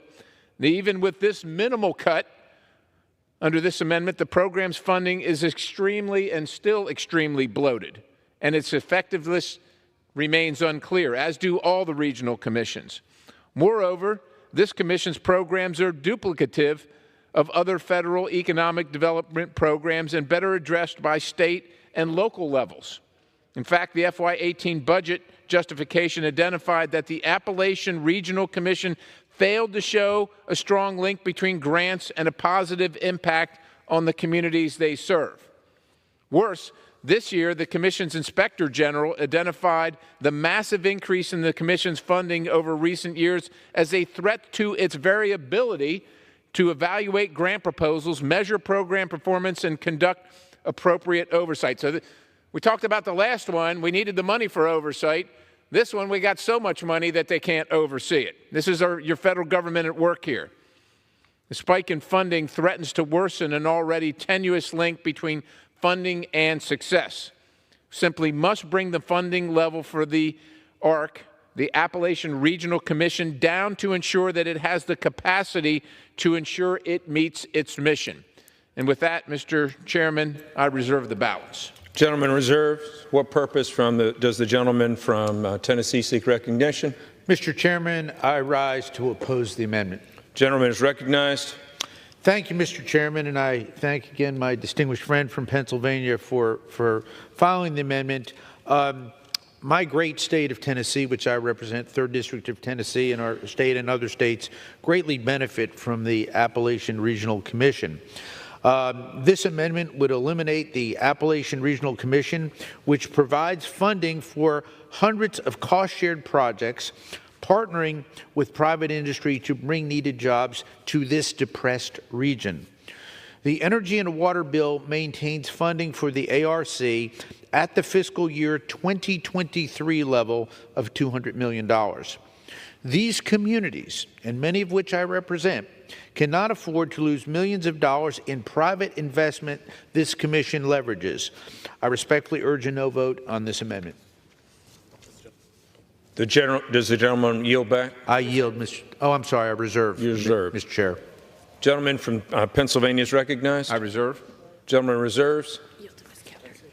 Gentleman from Tennessee. Thank you, Mr. Chair. I yield to my ranking member, Ms. Capter. For what purpose? Gentleman is recognized. Sorry. I rise in strong opposition to this amendment and in support of the Appalachian Regional Commission. Let me just say that the commission itself is a partnership between the federal government, 13 state governments, focusing on 423 counties across the Appalachian region. Residents in parts of Pennsylvania, evidently the gentleman's area is not covered, are served by this commission. And since 1965, the Appalachian region has been struggling. And they've made progress. They've made progress, significant progress. The number of high-poverty counties in Appalachia has been cut by 60% since 1960. It's a long road. And the regional poverty rate has been cut by more than half. God bless them. However, the region still lags behind the nation and continues to encounter challenges such as the severe substance abuse crisis, as well as a downturn in the coal economy. So this is a part of America that we have to lift up. I've been very impressed with the work that they're doing in terms of restoration of the natural environment and expanded tourism. They're working together collaboratively, and I strongly urge my colleagues to vote against this amendment. Let's help the American people who need it. Thank you, and I yield back. Gentlelady yields back. The gentleman from Tennessee is recognized. Mr. Chairman, I yield back. Gentleman yields back. Gentleman from Pennsylvania is recognized. Thank you, Mr. Chairman. Just so happens that I had a hearing about a week ago on the Appalachian Regional Commission and all the other commissions. Interesting that this has been around since the 60s. There was a map of the Appalachian region, of which the home that I reside in looks on the South Mountain of the Appalachian Mountain Range. So I live right in the center of this thing. What was interesting to me of the map that I looked at, provided by the commission since the 60s, showed counties that had reached attainment. Counties that had reached attainment. Well, none of them had reached attainment. It's been around since the 60s. All the ones that hadn't reached attainment in the 60s still haven't reached attainment in 2023. We're spending all this money. We're not getting anything for it. You know, we're getting some things for it. You might be able to get a theater in your community reconstructed with the help of the federal government, or a trail, which is awesome. These are great programs. I'm not here to argue that they're not. What I'm arguing is two things. It's not the job of the federal government, number one. These are things done by local communities and states. And number two, this is above the authorization This commission was authorized funding. We don't dispute that. I don't dispute that. But we're spending money above the authorization, and I do dispute that because we're $30-some trillion in debt with nothing in sight except more debt. And people say, well, we can't cut anything. There's nowhere to cut. Well, we authorized this. This body authorized this at a lower level. And then we appropriated at a higher level. Well, when you don't have any more money, when you're borrowing money to pay your bills, it seems to me that it'd be easy to say, well, we'll just pull back a little here, just a little, and we'll go to what's authorized, which is still a lot, hundreds of millions of dollars. But I guess that's going to be a problem here. This has no federal nexus whatsoever. I will tell you there are nice people working here. They want to do great things for their community, but this is a boondoggle. This is spending money where other money can be spent and is being spent, and this is duplication of services. And sooner or later, this town is going to have to realize the taxpayer doesn't have any more money to be bled out of their pockets to spend on things that are spent elsewhere for the same projects, local, state, etc. I urge adoption, and I yield the balance. Gentleman yields the balance. The question is on the amendment offered by the gentleman from Pennsylvania. Those in favor say aye. Those opposed say no. The noes have it in the opinion of the chair. Chairman, I request the yeas and nays. For what purpose? Does the gentleman request a recorded vote? I do, sir. Pursuant to Clause 6 of Rule 18, further proceedings on the amendment offered by the gentleman from Pennsylvania will be postponed. It is now in order to consider amendment number 26, printed in Part B of House Report 118-214. For what purpose does the gentleman from Pennsylvania seek recognition? Mr. Chairman, I've got an amendment at the desk. The clerk will designate the amendment. Amendment number 26, printed in Part B of House Report number 118-242, offered by Mr. Perry of Pennsylvania. Pursuant to House Resolution 756, the gentleman from Pennsylvania, Mr. Perry, and a member opposed, each will control 5 minutes. Chair recognizes the gentleman from Pennsylvania. Thank you, Mr. Chairman. This amendment cuts the funding to the Delta Regional Commission by $6,100,000 back to the FY19 level. In FY17, the Obama administration sought to cut funding for the Delta Regional Commission by $3 million. The FY18, 19, 20, and 21 budgets all sought time to eliminate funding for the Delta Regional Commission, identifying it as duplicative of other federal economic development programs. Just like I said in the last one before, it's the same thing here. I just had a hearing on it. These folks just sat in front of me. The same arguments were made.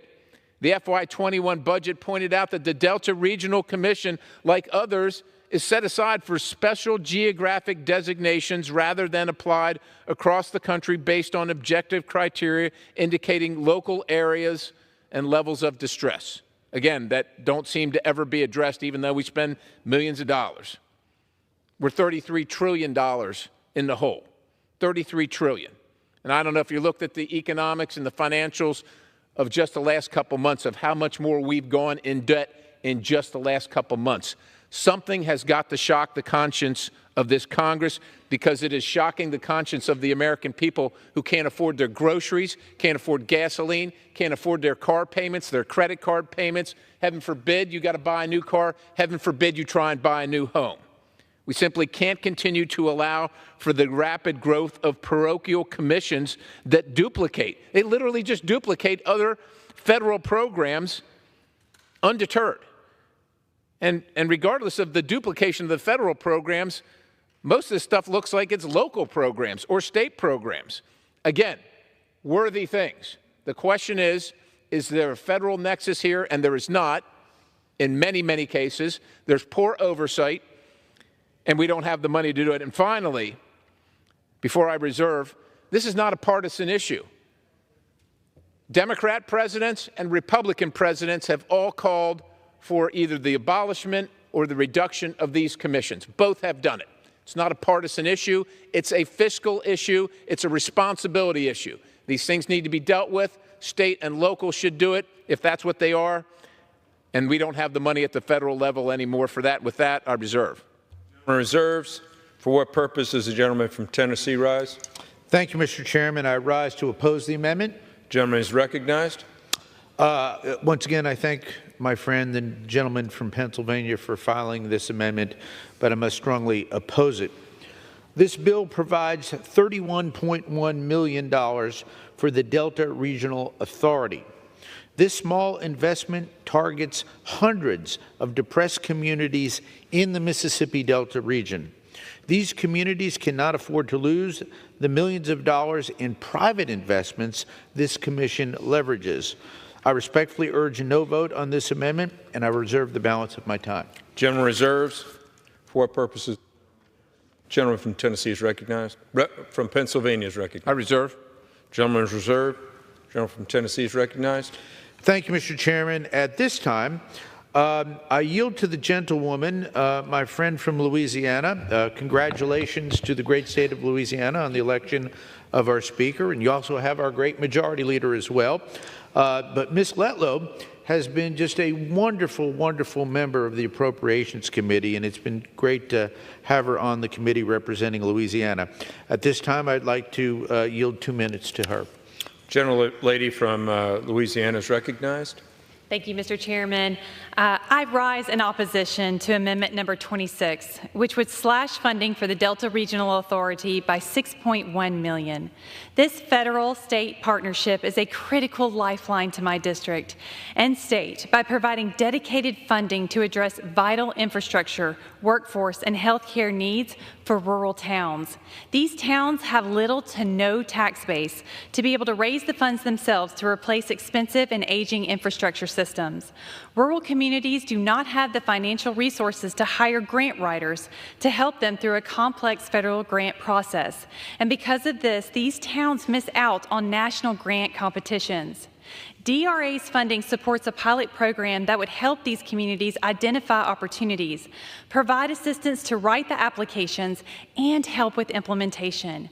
While cutting $6.1 million may not seem like a lot, I've seen firsthand what a simple $200,000 can do to help grow a rural town. Finally, the DRA has had minimal increases over the last 5 years. A cut in funding this deep would be a step in the wrong direction on behalf of rural towns across the Delta region. I urge my colleagues to oppose this amendment. Thank you, Mr. Chairman. I yield back. Lady yields. The gentleman from Tennessee is recognized. Mr. Chairman, I reserve. Gentleman reserved. Gentleman from Pennsylvania is recognized. Gentleman from Pennsylvania reserves. Gentleman from Tennessee is recognized. I yield back. Gentleman yields back. Gentleman from Pennsylvania is recognized. Well, thank you, Mr. Chairman. I'll be quick to close here. Certainly, we do congratulate the gentlelady from her great state for the success of all the House of Representatives today and their contribution. On this occasion, though, I must disagree. As I said, I just had a hearing with the Delta Regional Commission present. And she is right, it targets hundreds of communities, as do all these commissions. They target hundreds of communities. One of the things that was fascinating to me was I asked for the metrics by which anything is measured. What measure of success does anyone have? Is there some standard? Is there some way to know whether all these millions of dollars that are being spent actually get us anywhere, actually fix anything, actually do anything, other than we made sure the grants all got out, and we helped with the grant writing, and we fixed up the sidewalk, or we fixed up the theater, or we provided some health care service. That's all awesome things that are all being provided by somebody else, by the way. And what was the metric by which you measure your success? Well, close your eyes. What do you see? Because that's what I got back. Nothing. There's no measure of success here. Ladies and gentlemen, this is well-intended. It is well-meaning. It is unaffordable and unnecessary. I urge adoption, and I yield the balance. Gentleman yields. The question is on the amendment offered by the gentleman from Pennsylvania. Those in favor say aye. Aye. Those opposed say no. Opinion chair, the noes have it. Mr. Chairman, I request a recorded vote. Pursuant to Clause 6 of Rule 18, further proceedings on the amendment offered by the gentleman from Pennsylvania will be postponed. It is now in order to consider amendment number 27, in part printed in Part B of House Report 118-242. For what purpose does the gentleman from Pennsylvania seek recognition? Mr. Chairman, I have an amendment at the desk. Clerk will designate the amendment. Amendment number 27, printed in Part B of House Report number 118-242, offered by Mr. Perry of Pennsylvania. Pursuant to House Resolution 756, the gentleman from Pennsylvania, Mr. Perry, and a member opposed, each will control 5 minutes. Chair recognizes the gentleman from Pennsylvania. Thank you, Mr. Chairman. This amendment reduces funding for the Denali Commission by $2 million to the FY19 level. The Denali Commission's mission for providing job training and other economic development services in rural Alaska can be better served by the 29 other federal programs in which it duplicates the very same efforts. The Obama administration sought to eliminate funding for the Commission in FY12 because it was duplicative back then and did not select projects based on competition or merit. Say it ain't so, but it is so. In 2013, the Inspector General for the Denali Commission called for the elimination of the program. So people say, well, Perry, you're just mean. You just don't understand. You just don't want to help poor people or rural people. I came from a house with no running water, no electricity, no plumbing. We had an outhouse out back. There was no insulation. There's no heat in it. And the roads weren't paved. And somehow I made it to Congress. It wasn't the federal government's job to fix my mom's house or get me to work. In 2013, the Inspector General for the Commission called for the elimination of the program, like I said, stating that he recommended that Congress put its money elsewhere. I'm happy to take his recommendation. The Trump administration likewise sought to eliminate the Commission in FY18, 19, FY20, and 21. It seems prudent or imprudent to continually fund yet another parochial commission in the face of two administrations, one Democrat, one Republican, and the Inspector General recommendation that we cease funding. At a bare minimum, we should pass this amendment to keep the Denali Commission's funding flat at its pre-COVID-19 level and not allow for its continued growth. I'm not asking to eliminate it. I'm saying, oh my goodness, two administrations said it ought to be eliminated. Inspector General said it should be gone. And they didn't ask. I'm not even taking their advice on that. I'm just saying, let's save a little money here because we got this debt that we can't afford. And ladies and gentlemen, Mr. Chairman, I've been to places where the country could no longer afford the debt that it had. You walked through shells of buildings, just abandoned, walked away from by the workers that are there, that were once funded by their government. I've watched that in this town, right across the river, St. Elizabeth's, where they just shut the doors, couldn't afford it anymore, and walked away. It is a tragic sight. But if we're going to keep going, it's not going to be just this place that does it. It's going to be all across the country. If we're going to be able to afford the things that we want, we're going to have to make some difficult choices. We are taking in $5 trillion this year. We are spending 7.2. I'm not a mathematician, but somehow that's not adding up to me. With that, I reserve. Gentleman reserves. For what purpose does the gentleman from Tennessee seek recognition? Thank you, Mr. Chairman. I rise to oppose the amendment. The gentleman is recognized. Thank you, Mr. Chairman. Once again, my distinguished friend and colleague from Pennsylvania has been consistent in his opposition to these regional commissions, and I do appreciate the gentleman's positions on this, but I respectfully disagree. The amendment would reduce funding for the Denali Commission, which is funded at $17 million in this bill, the same as fiscal 2023. The Regional Commission helps distressed communities across Alaska with basic infrastructure like water and sewer systems and power generation. I respectfully urge a no vote on this amendment, and I yield back. It's back. The gentleman reserves. The gentleman from Pennsylvania is recognized. I reserve. Back. Gentleman from Pennsylvania has the only time remaining. Thank you, Mr. Chairman. I'll close quickly here. And I sure appreciate the good gentleman from Tennessee. He's got a lot to work with, and he's got a lot of competing interest here, and it's not easy, and we certainly can appreciate that. I just want to point out that this is a regional commission like the other ones.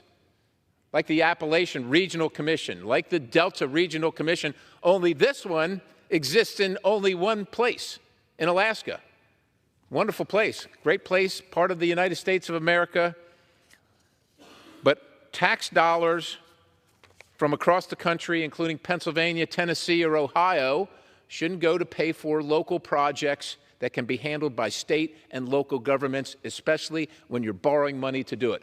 We are out of money, ladies and gentlemen. We're out. So I would urge adoption of this amendment, and I yield the balance. Question is on the amendment offered by the gentleman from Pennsylvania. Those in favor say aye. Those opposed say no. In the opinion of the chair, the ayes have it. Mr. Chairman, I request a recorded vote. Gentleman requests a recorded vote. Pursuant to Clause 6 of Rule 18, further proceedings on the amendment will be offered by the gentleman from Pennsylvania. Will be postponed. Now in order, consider amendment number 28, printed in Part B of House Report 118-242. For what purpose does the gentleman from Pennsylvania seek recognition? Well, Mr. Chairman, I'm going to speak on behalf of Mr. Norman from South Carolina's amendment, number 28. The gentleman rise as the designee from the gentleman from South Carolina? I do, Mr. Chairman. Clerk will designate the amendment. Of House Report number 118-242, offered by Mr. Perry of Pennsylvania. Pursuant to House Resolution 756, the gentleman from Pennsylvania, Mr. Perry, and a member opposed, each will control 5 minutes. The chair recognizes the gentleman from Pennsylvania.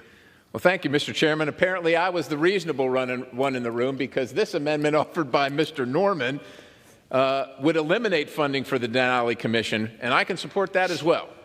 The Denali Commission is one of 7 regional commissions that help direct federal funds to state and local projects.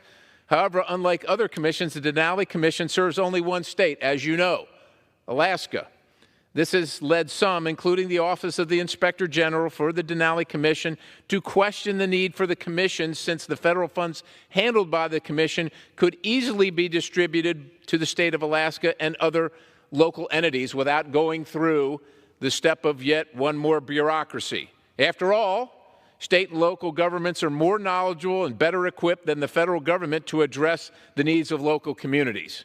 I think we all would recognize that. Both the Government Accountability Office and Congressional Budget Office have raised concerns about the need for the Denali Commission, as have I. Eliminating funding for the Denali Commission was also suggested, as you know, by the Obama administration and the Trump administration. At a time when our growing national debt has surpassed $33 trillion, we cannot continue to use taxpayer dollars to fund wasteful, unnecessary, and duplicative programs. With the Denali Commission's own OIG, Office of Inspector General, highlighting how wasteful the agency is, why don't we just listen and eliminate this unnecessary federal agency? And I yield. Correction, I reserve the balance. Gentleman from Pennsylvania reserves. For what purpose does the gentleman from Tennessee seek recognition? Thank you, Mr. Chairman. I rise to oppose the amendment. Gentleman is recognized. Again, I thank the gentleman from Pennsylvania for bringing this motion on behalf of my distinguished friend from South Carolina. Like the previous amendment, although this one is a bit more draconian, I respectfully rise in opposition to it for the reasons I alluded to earlier, and I urge a no vote. And I thank the gentleman. Gentleman yield?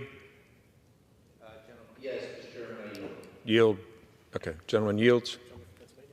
Gentleman from Pennsylvania is recognized. Well, Mr. Chairman, I thank the kind gentleman from Tennessee for averring or implying that I'm the reasonable one in the debate here, and I would, on behalf of the gentleman from South Carolina, urge adoption. I yield the balance. Gentleman yields. Gentleman from Tennessee is. Question is on the amendment offered by the gentleman from Pennsylvania. Those in favor say aye. Aye. Those opposed say no. Opinion of the chair, the noes have it. The agreement is not. Mr. Chairman, I request the recorded vote. Gentleman requests a recorded vote. Pursuant to Clause 6 of Rule 18, further proceedings on the amendment offered by the gentleman from Pennsylvania will be postponed. It is now in order to consider Amendment number 29, printed in Part B on House Report 118-242. For what purpose does the gentleman from Pennsylvania again seek recognition? Mr. Chairman, I've got an amendment at the desk. Clerk will designate the amendment. Amendment number 29, printed in Part B of House Report number 118-242, offered by Mr. Perry of Pennsylvania. Pursuant to House Resolution 756, the gentleman from Pennsylvania, Mr. Perry, and a member opposed each will control 5 minutes. Chair recognizes the gentleman from Pennsylvania. Thank you, Mr. Chairman. I rise to offer this amendment to reduce funding for the Northern Border Regional Commission, or the NBRC, to fiscal year 2019 levels. Like other regional commissions, the NBRC provides economic development assistance to projects in various states, in this case, Maine, New Hampshire, New York, and Vermont. These commissions simply serve as a slush fund, though, for parochial and regional projects with little to no national nexus, as described in the other ones. Let's take a look at some of the funded programs taken from the 2022 annual report, which is the latest report available. $304,000 to purchase a sound system for an auditorium in New Hampshire. Over $350,000 to expand rail yard capacity in upstate New York, and another $350,000 for a sailing center on Lake Champlain. I'm sure they're awesome projects. I'm sure their communities love them. I just don't understand why people in Ohio, in Tennessee, Pennsylvania, Texas, California, Georgia, you name it. I don't know why. I don't know why they're paying for this, especially when they can't afford the bills they already have, as evidenced by a $33 trillion debt and a $2.2 trillion deficit this year. Furthermore, the Biden administration's aims to inject their misguided diversity, equity, and inclusion and accessibility and climate-related goals into these projects are not only unaffordable, they're just completely unnecessary. Instead of pandering to special interest groups, we must pare back these wasteful programs that only serve as a boondoggle for a limited slice of America. This amendment does not zero out the Commission's funding. It simply reduces the funding to pre-COVID, pre-Biden spending levels, which everybody on this side of the aisle voted against last December, voted against those last December. So if we're against them last December, we're getting pretty close to this December, but I don't think a whole lot's changed. If we're against them then, we should be against them now. With that, I reserve the balance. Reserves. For what purpose does the gentleman from Tennessee seek recognition? Thank you, Mr. Chairman. I rise in opposition to the amendment. Gentleman is recognized. Mr. Chairman, this bill provides $40 million for the Northern Border Regional Commission, the same as last year. This commission seeks to create jobs in distressed communities of the 4-state northern region. While the impact to overall spending in this bill would be small, the impact felt by these communities would be large. I respectfully urge a no vote on this amendment. Gentleman yield. Yes, Mr. Chairman, I yield. Gentleman yields. Gentleman from Pennsylvania is recognized. Thank you, Mr. Chairman. I agree with my good friend from Tennessee. I agree with the gentlelady, my friend from Ohio. It does seek to create jobs. That's awesome. It's not the role of the federal government, number one. Number two, it's unaffordable. Number three, we have no way to measure the success. You know how I know? Because I asked the folks that run these things. I asked them, what standard measure, what metric do you use to measure the success by which you use this money and what we get out of it? Blank stares, unfortunately. With that, I urge adoption. I yield the balance. Gentleman yields back. Question is on the amendment offered by the gentleman from Pennsylvania. Those in favor say aye. Aye. Those opposed say no. Opinion of the chair, the noes have it. Mr. Chairman, I request a recorded vote. Gentleman requests recorded vote pursuant to Clause 6, Rule 18. Further proceedings on the amendment offered by the gentleman from Pennsylvania will be postponed. It is now in order to consider amendment number 30, printed in Part B of House Report 118-242. For what purpose does the gentleman from Pennsylvania seek recognition? Mr. Chairman, I've got an amendment at the desk. Well, fancy that. The clerk will designate the amendment. Amendment number 30, printed in Part B of House Report number 118-242, offered by Mr. Perry of Pennsylvania. Pursuant to House Resolution 756, the gentleman from Pennsylvania, Mr. Perry, and a member opposed, each will control 5 minutes. The chair recognizes the gentleman from Pennsylvania. Thank you, Mr. Chairman. I rise to offer this amendment to reduce funding for the Southeast Crescent Regional Commission, the SCRC, to fiscal year 2019. I don't want to leave anybody out here. I listened to them all. Yet again, this commission serves as a duplicative slush fund for parochial interest, this time for projects in Alabama, Florida, Georgia, Mississippi, North Carolina, South Carolina, and Virginia. Literally, by the way, in counties bordering this Washington, D.C., literally in counties. We're talking about distressed counties, right? Some of the richest counties in the country right here are included in this regional commission. From FY 2010 to FY 2020, the SCRC received $250,000 annually, all without having an appointed federal co-chair. You got that? Nobody was in charge, but they're getting money. It's awesome. Only in the federal government. Now, after a co-chair was appointed in December of 2021, unfortunately, whether you like it or not, just conveniently related to an influential politician in this body, that number is now a whopping $20 million in this bill. Now, I'm sure there's no coincidence. Just want to rely on everybody's integrity here.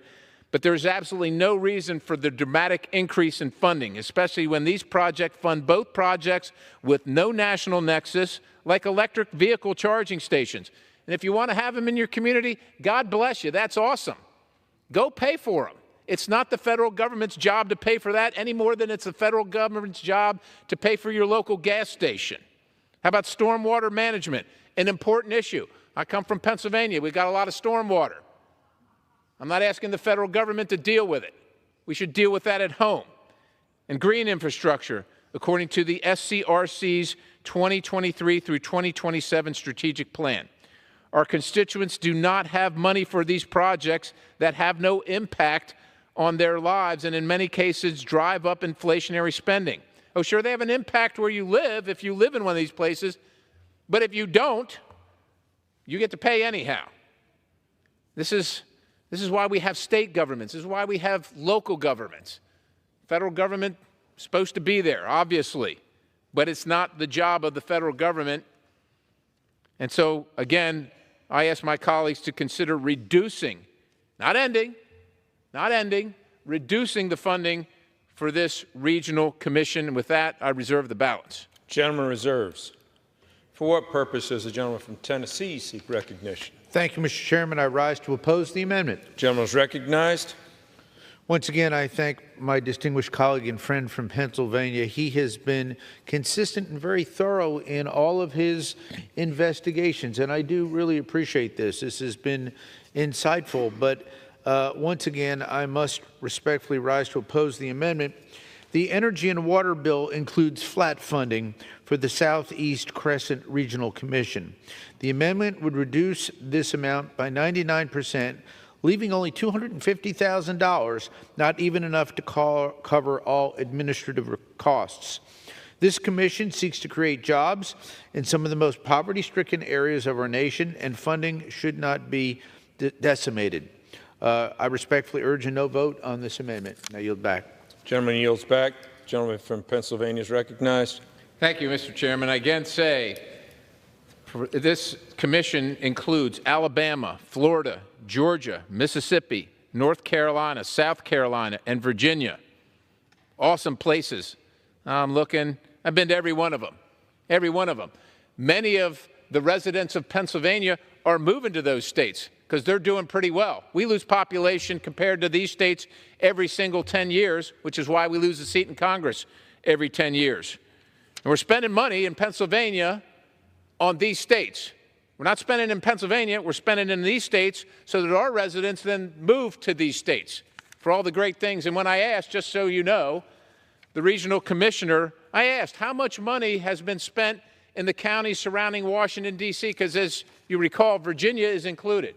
How much money is spent on the counties right around Washington, D.C., some of the most wealthy counties in the country? Yeah, you know it. I couldn't get the answer to that either. I don't know if they don't have the answer or they don't want to give me the answer. But that's unacceptable. The counties around Washington, D.C. can afford the amenities they have, and they don't have to ask all these other states to pay for them. And with that, I urge adoption, and I yield the balance. Gentleman yields back. Question is on the amendment offered by the gentleman from Pennsylvania. Those in favor say aye. Aye. Those opposed say no. Opinion of the chair, the noes have it. Gentleman requests a recorded vote pursuant to Clause 6 of Rule 18. Further proceedings on the amendment offered by the gentleman from Pennsylvania will be postponed. It's now in order to consider amendment number 31, printed in Part B of House Report 118. For what purpose does the gentleman from Pennsylvania seek recognition? Mr. Chairman, I've got an amendment at the desk. Woo. Clerk will designate the amendment. Amendment number 31, printed in Part B of House Report number 118-242, offered by Mr. Perry of Pennsylvania. Pursuant to House Resolution 756, the gentleman from Pennsylvania, Mr. Perry, and a member opposed, each will control 5 minutes. The chair recognizes the gentleman from Pennsylvania. Thank you, Mr. Chairman. I don't want to leave anybody out. So we're getting to the end here. But this amendment would be to halve the funding for the Southwest Border Regional Commission. Now, this commission, which only had its first chairman confirmed in 2022 and only was funded starting in fiscal year 2021, funds projects in the southern border regions of Arizona, California, New Mexico, and Texas.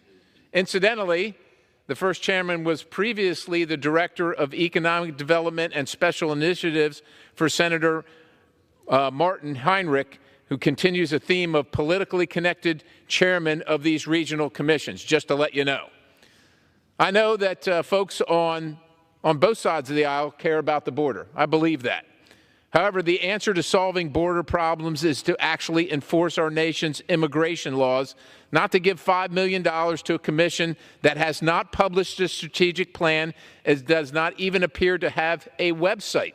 I would think they could afford to have a website with $5 million. The commission received $250,000 in FY21, but is now being funded at $5 million in this bill for FY24 for literally no results.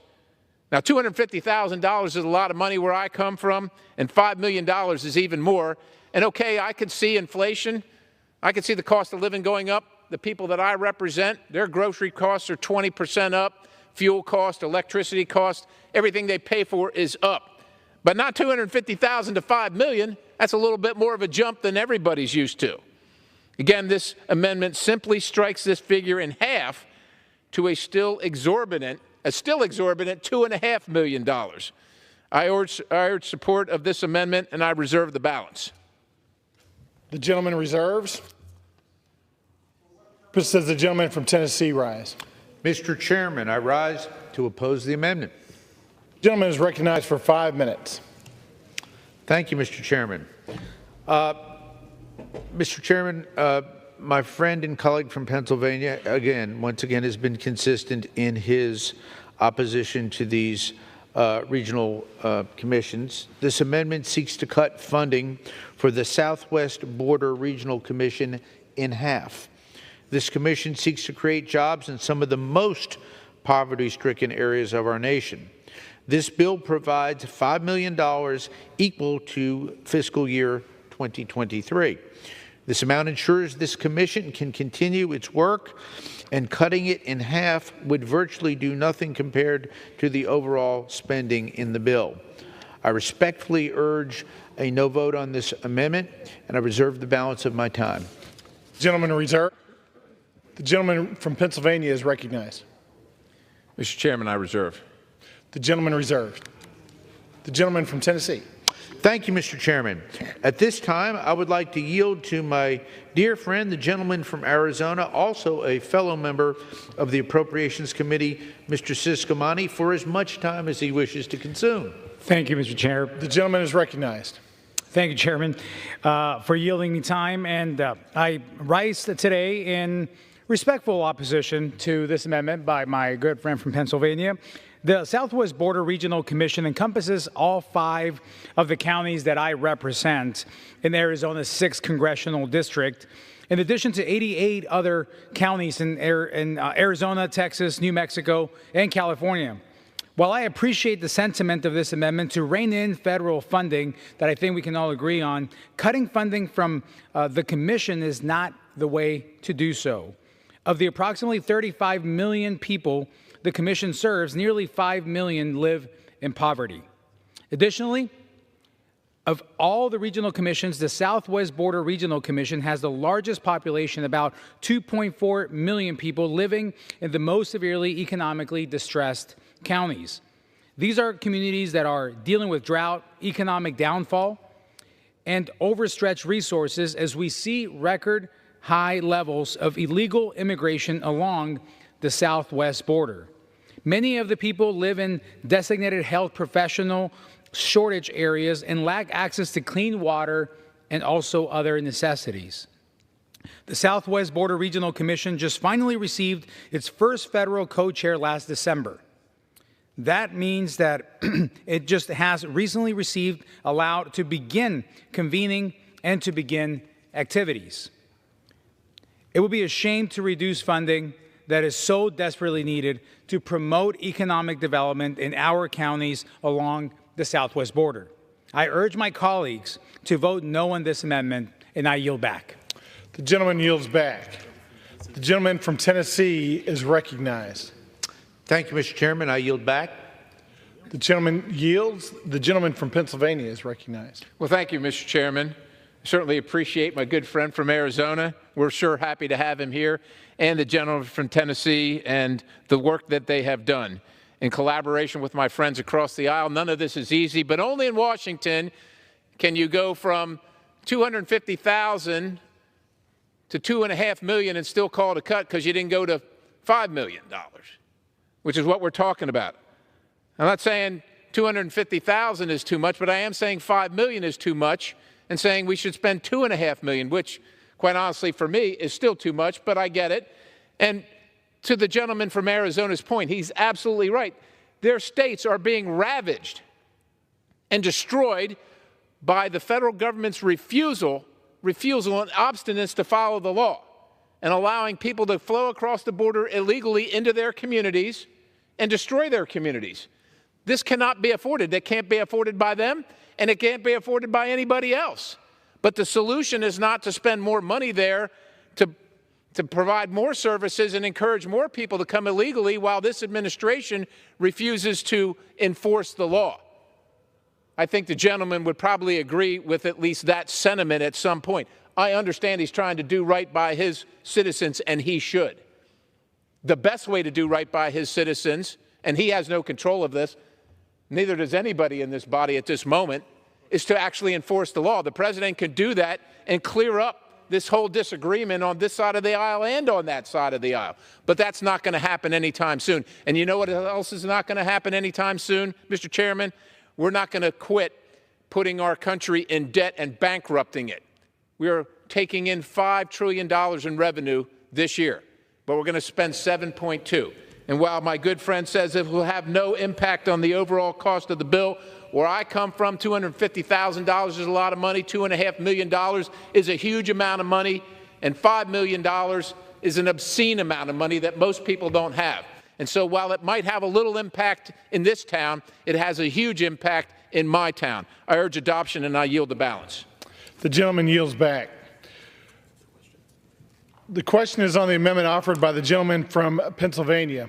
Those in favor say aye. Aye. Those opposed say no. In the opinion of the chair, the noes have it. The amendment is not. Mr. Chairman, I request a recorded vote. For what purpose does the gentleman from Pennsylvania rise? Mr. Chairman, I request a recorded vote. All right. Pursuant to Clause 6 of Rule 18, further proceedings on the amendment offered by the gentleman from Pennsylvania will be postponed. It is now in order to consider amendment number 32, printed in Part B of House Report 118-242.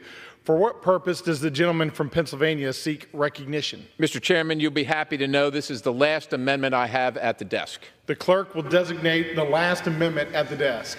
Amendment number 32, printed in Part B of House Report number 118-242, offered by Mr. Perry of Pennsylvania.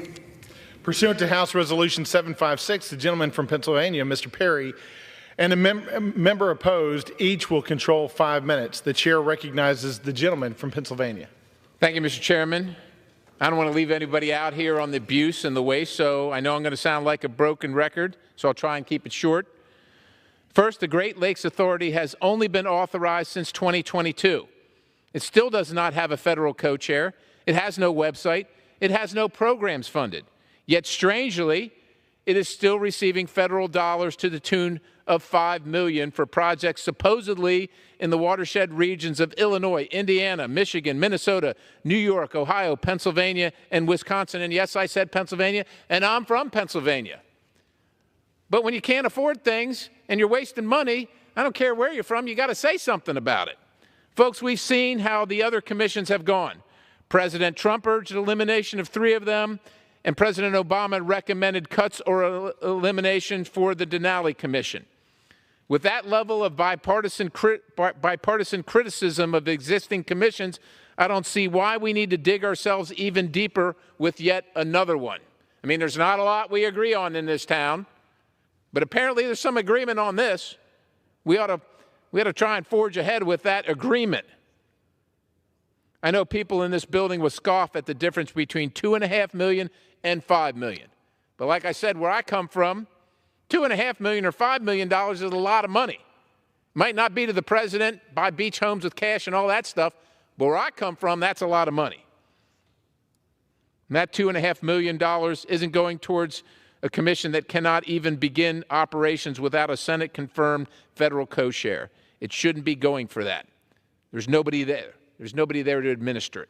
Furthermore, all of us here know it's not going to stop at $5 million.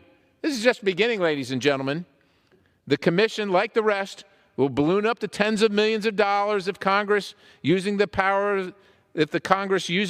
of its purse, does not put its foot down. And this won't be the only commission. I've been through them all tonight. But every other state and region is going to say, well, shoot, they have one. They have one over there. They got one down there. Why don't we have one? And it's going to go. It's going to go. And again, I just remind everybody, we're just a little bit in debt. Just a little bit. $2.2 trillion this year, 33 overall. Somebody's got to say no. Somebody's got to say no. I urge adoption, and I reserve the balance. The gentleman reserves. For what purpose does the gentleman from Tennessee seek recognition? Thank you, Mr. Chairman. I rise in opposition to the amendment. The gentleman is recognized for 5 minutes. Once again, I thank my distinguished friend from Pennsylvania and colleague for his very thoughtful work on this entire project. He has covered all of these regions. This amendment seeks to cut funding for the Great Lakes Authority in half, and I strongly oppose it. This is a newly authorized regional commission intended to create jobs in communities that need it most. As we crafted this bill, Mr. Chairman, we actually listened to members and got members' requests.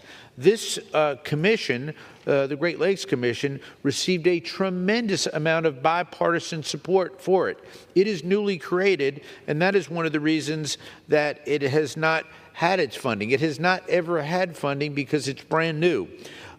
In that regard, especially in terms of the strong bipartisan support for this bill and for this commission, I urge a no vote on this amendment, and I yield back. The gentleman yields back. The gentleman from Pennsylvania is recognized.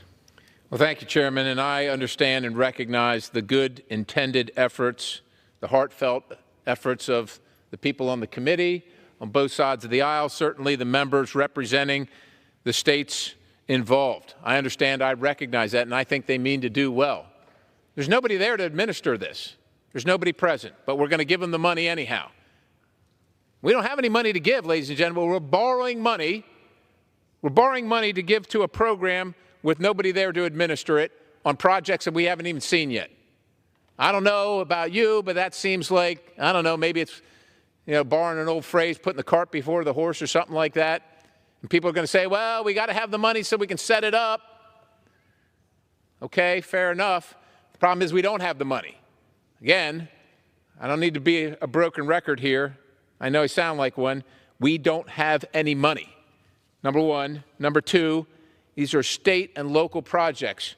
If you're showing me one that crosses state lines, building a highway between Pennsylvania and Ohio, or something like that, then we have a conversation going. Now, there's already agencies and administrations to do that. We talked about that before. Multiple agencies doing the same things, not just a couple dozen. But if that's not enough for you, just go with the fact that your constituents, your bosses, my bosses, can't afford this. With that, I urge adoption, and I yield the balance. The gentleman yields back. The question is on the amendment offered by the gentleman from Pennsylvania. Those in favor say aye. Those opposed say no. In the opinion of the chair, the noes have it. Mr. Chairman, I request a recorded vote. Pursuant to Clause 6 of Rule 18, further proceedings on the amendment offered by the gentleman from Pennsylvania will be postponed.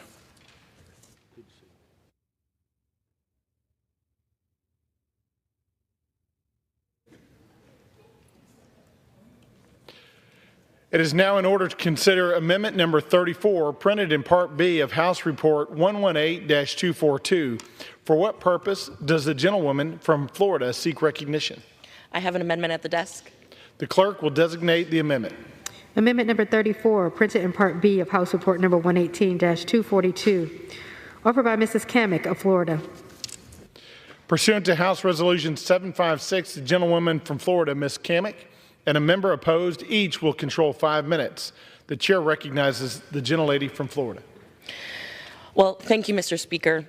I rise today in support of my amendment, which would restrict funds at the Department of Energy and related agencies from being used to finalize any rule or regulation that have an annual effect on the economy of $100 million or more. Under this administration, the regulatory environment, or regime, as I like to call it, has never been worse. For too long, the ever-increasing regulatory costs have harmed consumers and businesses across the country. Since President Biden took office, the regulatory landscape has deteriorated by numerous new rules and regulations that impact all aspects of our economy, and quite frankly, consumers' bottom line. These are the regulations that have added hundreds of billions of dollars more in new regulatory costs that are ultimately passed down to our consumers, who are our constituents. Recently, we have seen new outlandish regulatory proposals from agencies, including the Department of Energy's new regulations that were implemented under the guise of efficiency standards. In reality, these efforts are part of the administration's efforts to use every opportunity to implement the Green New Deal.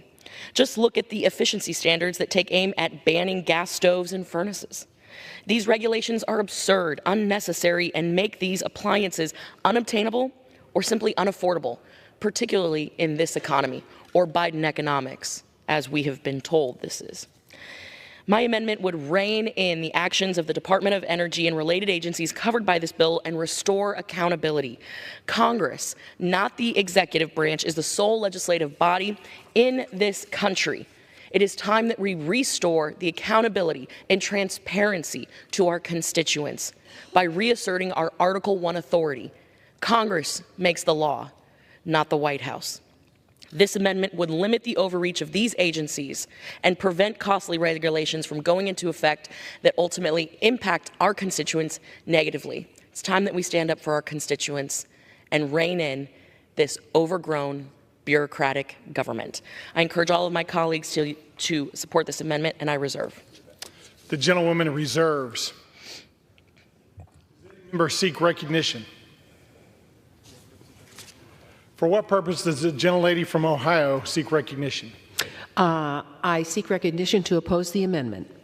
The gentlewoman is recognized for 5 minutes. Yes. This amendment is one more controversial poison pill policy rider that sadly shows extremist Republicans are not interested in bills that can gain bipartisan support and become law. Now let's have a little math. In 2012, before the Bush tax cuts, the Congressional Budget Office showed revenues exceeding primary spending for the next 65 years, and that debt as a percentage of GDP, our gross domestic product, everything that we make in a year, would decline indefinitely. How about that? That was 2012.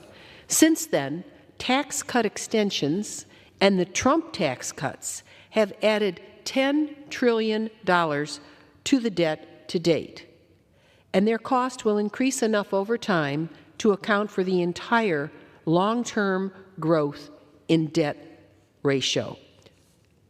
The Trump tax cuts are costing us $2 trillion per year. Just look at it. It's unbelievable. Remember, those benefits are disproportionately enjoyed by the most wealthy. If we truly want to protect the American taxpayer, we should be marking up bills at levels agreed to between the President, Speaker McCarthy, and signed into law in the Fiscal Responsibility Act, rather than bringing the government to the verge of a shutdown and now marking up bills that don't just break the deal, but obliterate it by cutting critical domestic investments.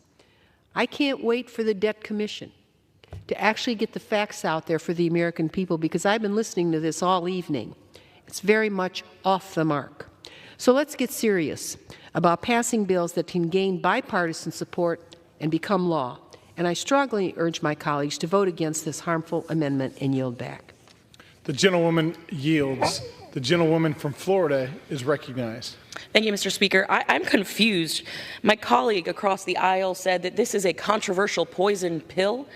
Just this year, this exact same language was passed off of this floor in this chamber, not just with Republican support, but Democrat support.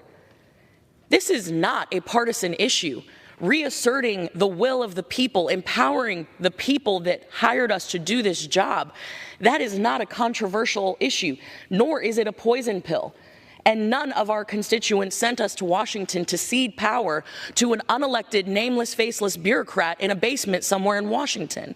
So I disagree tremendously that this piece of legislation, this amendment specifically, would be a poison pill to the very thing that we are trying to accomplish here, one of our critical appropriation bills. I would also say that today, because of the Biden administration's overreach and aggressive regulatory environment, we now spend more than $2 trillion a year in our economy on compliance and additional costs. Families are paying more than $14,860 a year in additional regulatory costs and burdens on them. I don't know many families, certainly not in my district, that can afford an additional $14,860 a year in additional costs. I agree with my colleague, however, it is time to get serious. And when I say serious, it means reasserting our authority as representatives of the people. This amendment does just that. With that, I reserve. The lady has the only time remaining. Would you like to yield? The gentlewoman from Florida is recognized. I yield. The gentlewoman yields. The question is on the amendment offered by the gentlewoman from Florida. Those in favor say aye. Those opposed say no. In the opinion of the chair, the ayes have it. The amendment is agreed to.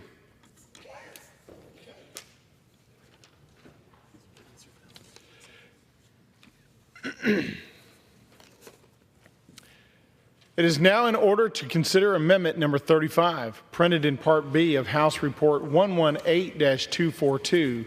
For what purpose does the gentleman from Texas seek recognition? Mr. Speaker, I have an amendment at the desk. The clerk will designate the amendment. Amendment number 35, printed in Part B of House Report number 118-242, offered by Mr. Fallon of Texas. Pursuant to House Resolution 756, the gentleman from Texas, Mr. Fallon, and a member opposed each will control 5 minutes. The chair recognizes the gentleman from Texas. Thank you, Mr. Speaker. I rise today to offer an amendment that prohibits funding for the Department of Energy's new rule on gas furnaces. It's a regulation that would drastically impact consumers, and in a negative way, unfortunately. Under this rule, manufacturers would only be allowed to sell furnaces that convert at least 95% of fuel into heat within 6 years.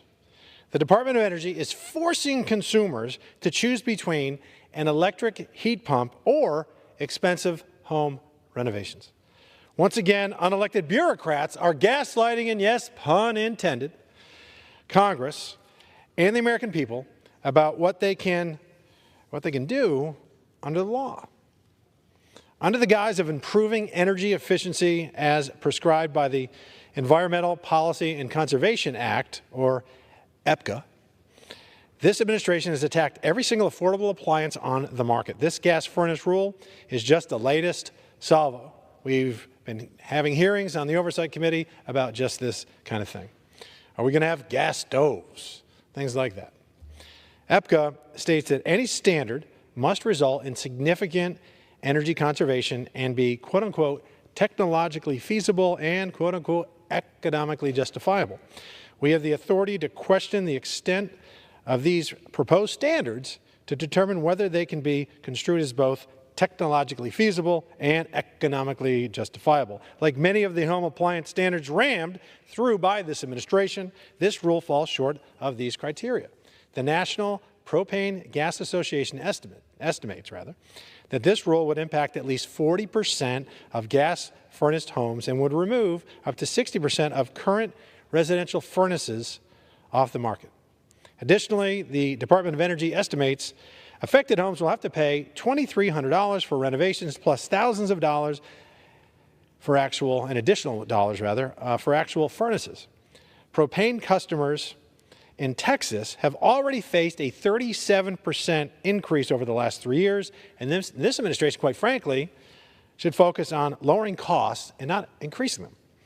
Agency actions that remove consumer choice operate on the assumption that the federal government knows what's best for its citizens, even more so than the citizens themselves. That's why I've always been a big limited government person, for a reason. I trust you, Mr. Speaker, more so than I would trust the federal government to see what kind of stove or gas furnace, how you want to heat your home.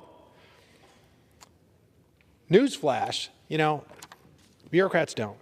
And if we want to have something that severe, it should be legislated. There's 435 of us here for a reason. We come here, and if we want to change the law, we want to create laws, there's a process for that. It shouldn't be unelected, nameless, faceless bureaucrats with that kind of power. This amendment is a check on arrogant bureaucrats who think that they know best for you, Mr. Speaker, me, our constituents, and everyday Americans across the country. And with that, I reserve the balance of my time. The gentleman reserves. Members seek recognition on this amendment. For what purpose does the gentlewoman from Ohio seek recognition? Yes, Mr. Speaker, I rise to oppose the gentleman's amendment. The gentlewoman is recognized for 5 minutes. The Department of Energy is charged with implementing congressionally directed energy efficiency standards. So when the gentleman blithely says he doesn't like unelected bureaucrats, the people who work in these departments are trained, and they actually help consumers. Frankly, I think it's helpful for consumers to know when they're going to buy a blouse, let's say, whether it's cotton or rayon. I mean, it's sort of nice to have the label on there. Or if you're driving a car, how many miles per gallon the car's going to get. You sort of get a sense of, are you going to buy this one or another one? With refrigerators, I think it's really great that you see how much energy it uses so you can buy a more efficient refrigerator so you have your electricity bill go down. So I don't know why the gentleman is objecting to helping the American consumer make better choices. In accordance with the statutes that we've passed, the Department of Energy has published regulations in the Code of Federal Regulations. In other words, it's not by some whim, for more than 60 categories of appliance and equipment types. That helps consumers make good choices.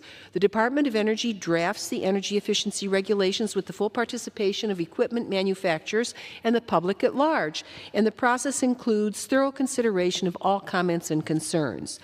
In following the law, the Department of Energy has issued proposed or final standards for 24 product categories so far this year. And again, these actions are by congressional direction. They just don't pick them out of the air, but actually It's a process of law. These actions result in direct energy savings while also improving the reliability and performance across household appliances and commercial and industrial equipment. There's a quote from Daniel Webster in this House that tells us, in our time and generation, may we perform something worthy to be remembered. That's a really good quote to think about, and I think it's safe to assume that virtually all Americans, let alone all the people in this room, have benefited from some of these types of efficiency standards over the course of their lifetimes. And the benefits are real. As a result of the Department of Energy's efficiency actions, cost savings for American families and businesses are projected to reach nearly $2 trillion by 2030. The Department of Energy estimates that this is a specific rule would slash household utility costs by $1.5 billion annually, which is something the American people want to do, and to save consumers $24.8 billion on their energy bills over 30 years. Wow, that's a big deal. Further, if Congress does not like these standards, that should be addressed by new laws through the Energy and Commerce Committee, not by funding prohibitions. So I would suggest to the gentleman he might want to go before that committee. Stopping the Department of Energy from finalizing, implementing, or enforcing energy efficiency standards will only create uncertainty for manufacturers and consumers. So with respect to the energy efficiency standards for consumer furnaces, if my Republican colleagues are concerned about the rule's potential to increase costs for homeowners, then I would suggest that they should not be seeking in this bill to rescind the Inflation Reduction Act funding for home energy efficiency rebates, which will help many hardworking Americans afford energy-efficient heating units that will actually save them money on their utility bills in the long term. I urge my colleagues to reject this amendment. Thank you. Woman yield? I yield back. The gentlewoman yields. The gentleman from Texas is recognized. Mr. Speaker, how much time do I have left? 1 minute, 30 seconds. Thank you. I will not be able to say, Mr. Speaker, everything I want to, but I do want to thank my colleague for correcting me. It's not unelected bureaucrats. They are trained unelected bureaucrats. So I wanted to thank her for that. The Department of Energy relies upon modeling techniques within the Technical Support Document, or TSD, that overstate the calculated climate benefits of reduced emissions in order to justify more stringent energy efficiency standards. They did the same thing, the same rule with the gas stoves. And she said it's not on some whim, Mr. Speaker. In their rulemaking, the Department of Energy uses random assignment modeling.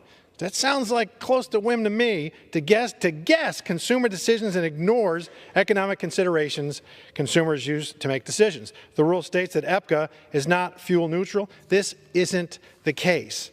And I've got a lot more to say, Mr. Speaker, but we're on a 5-minute time limit, and it is late at night, so I want to thank everybody. I appreciate it, and I yield back.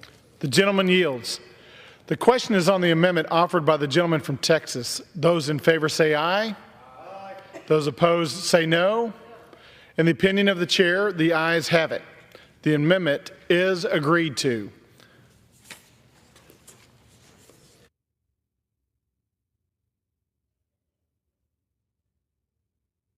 Purpose does the gentleman from Tennessee seek recognition?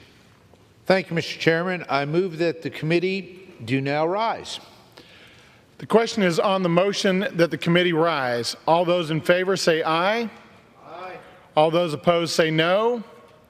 The ayes have it. The motion is adopted. Accordingly, the committee rises.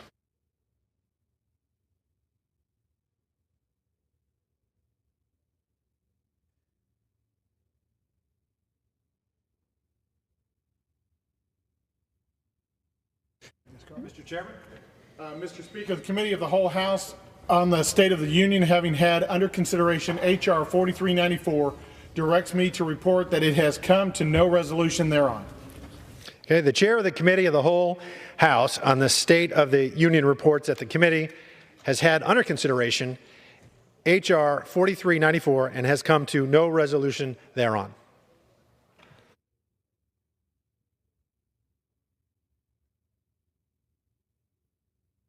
For what purpose does the gentleman from Texas seek recognition? Mr. Speaker, I ask unanimous consent that when the House adjourns today, it adjourn to meet at 10 a.m. tomorrow. Without objection. For what purpose does the gentleman from Texas seek recognition? Mr. Speaker, I move that the House do now adjourn. The question is on the motion to adjourn. Those in favor say aye. Aye. Those opposed? The ayes have it. The motion is adopted. Accordingly, the House stands adjourned until 10 a.m. tomorrow.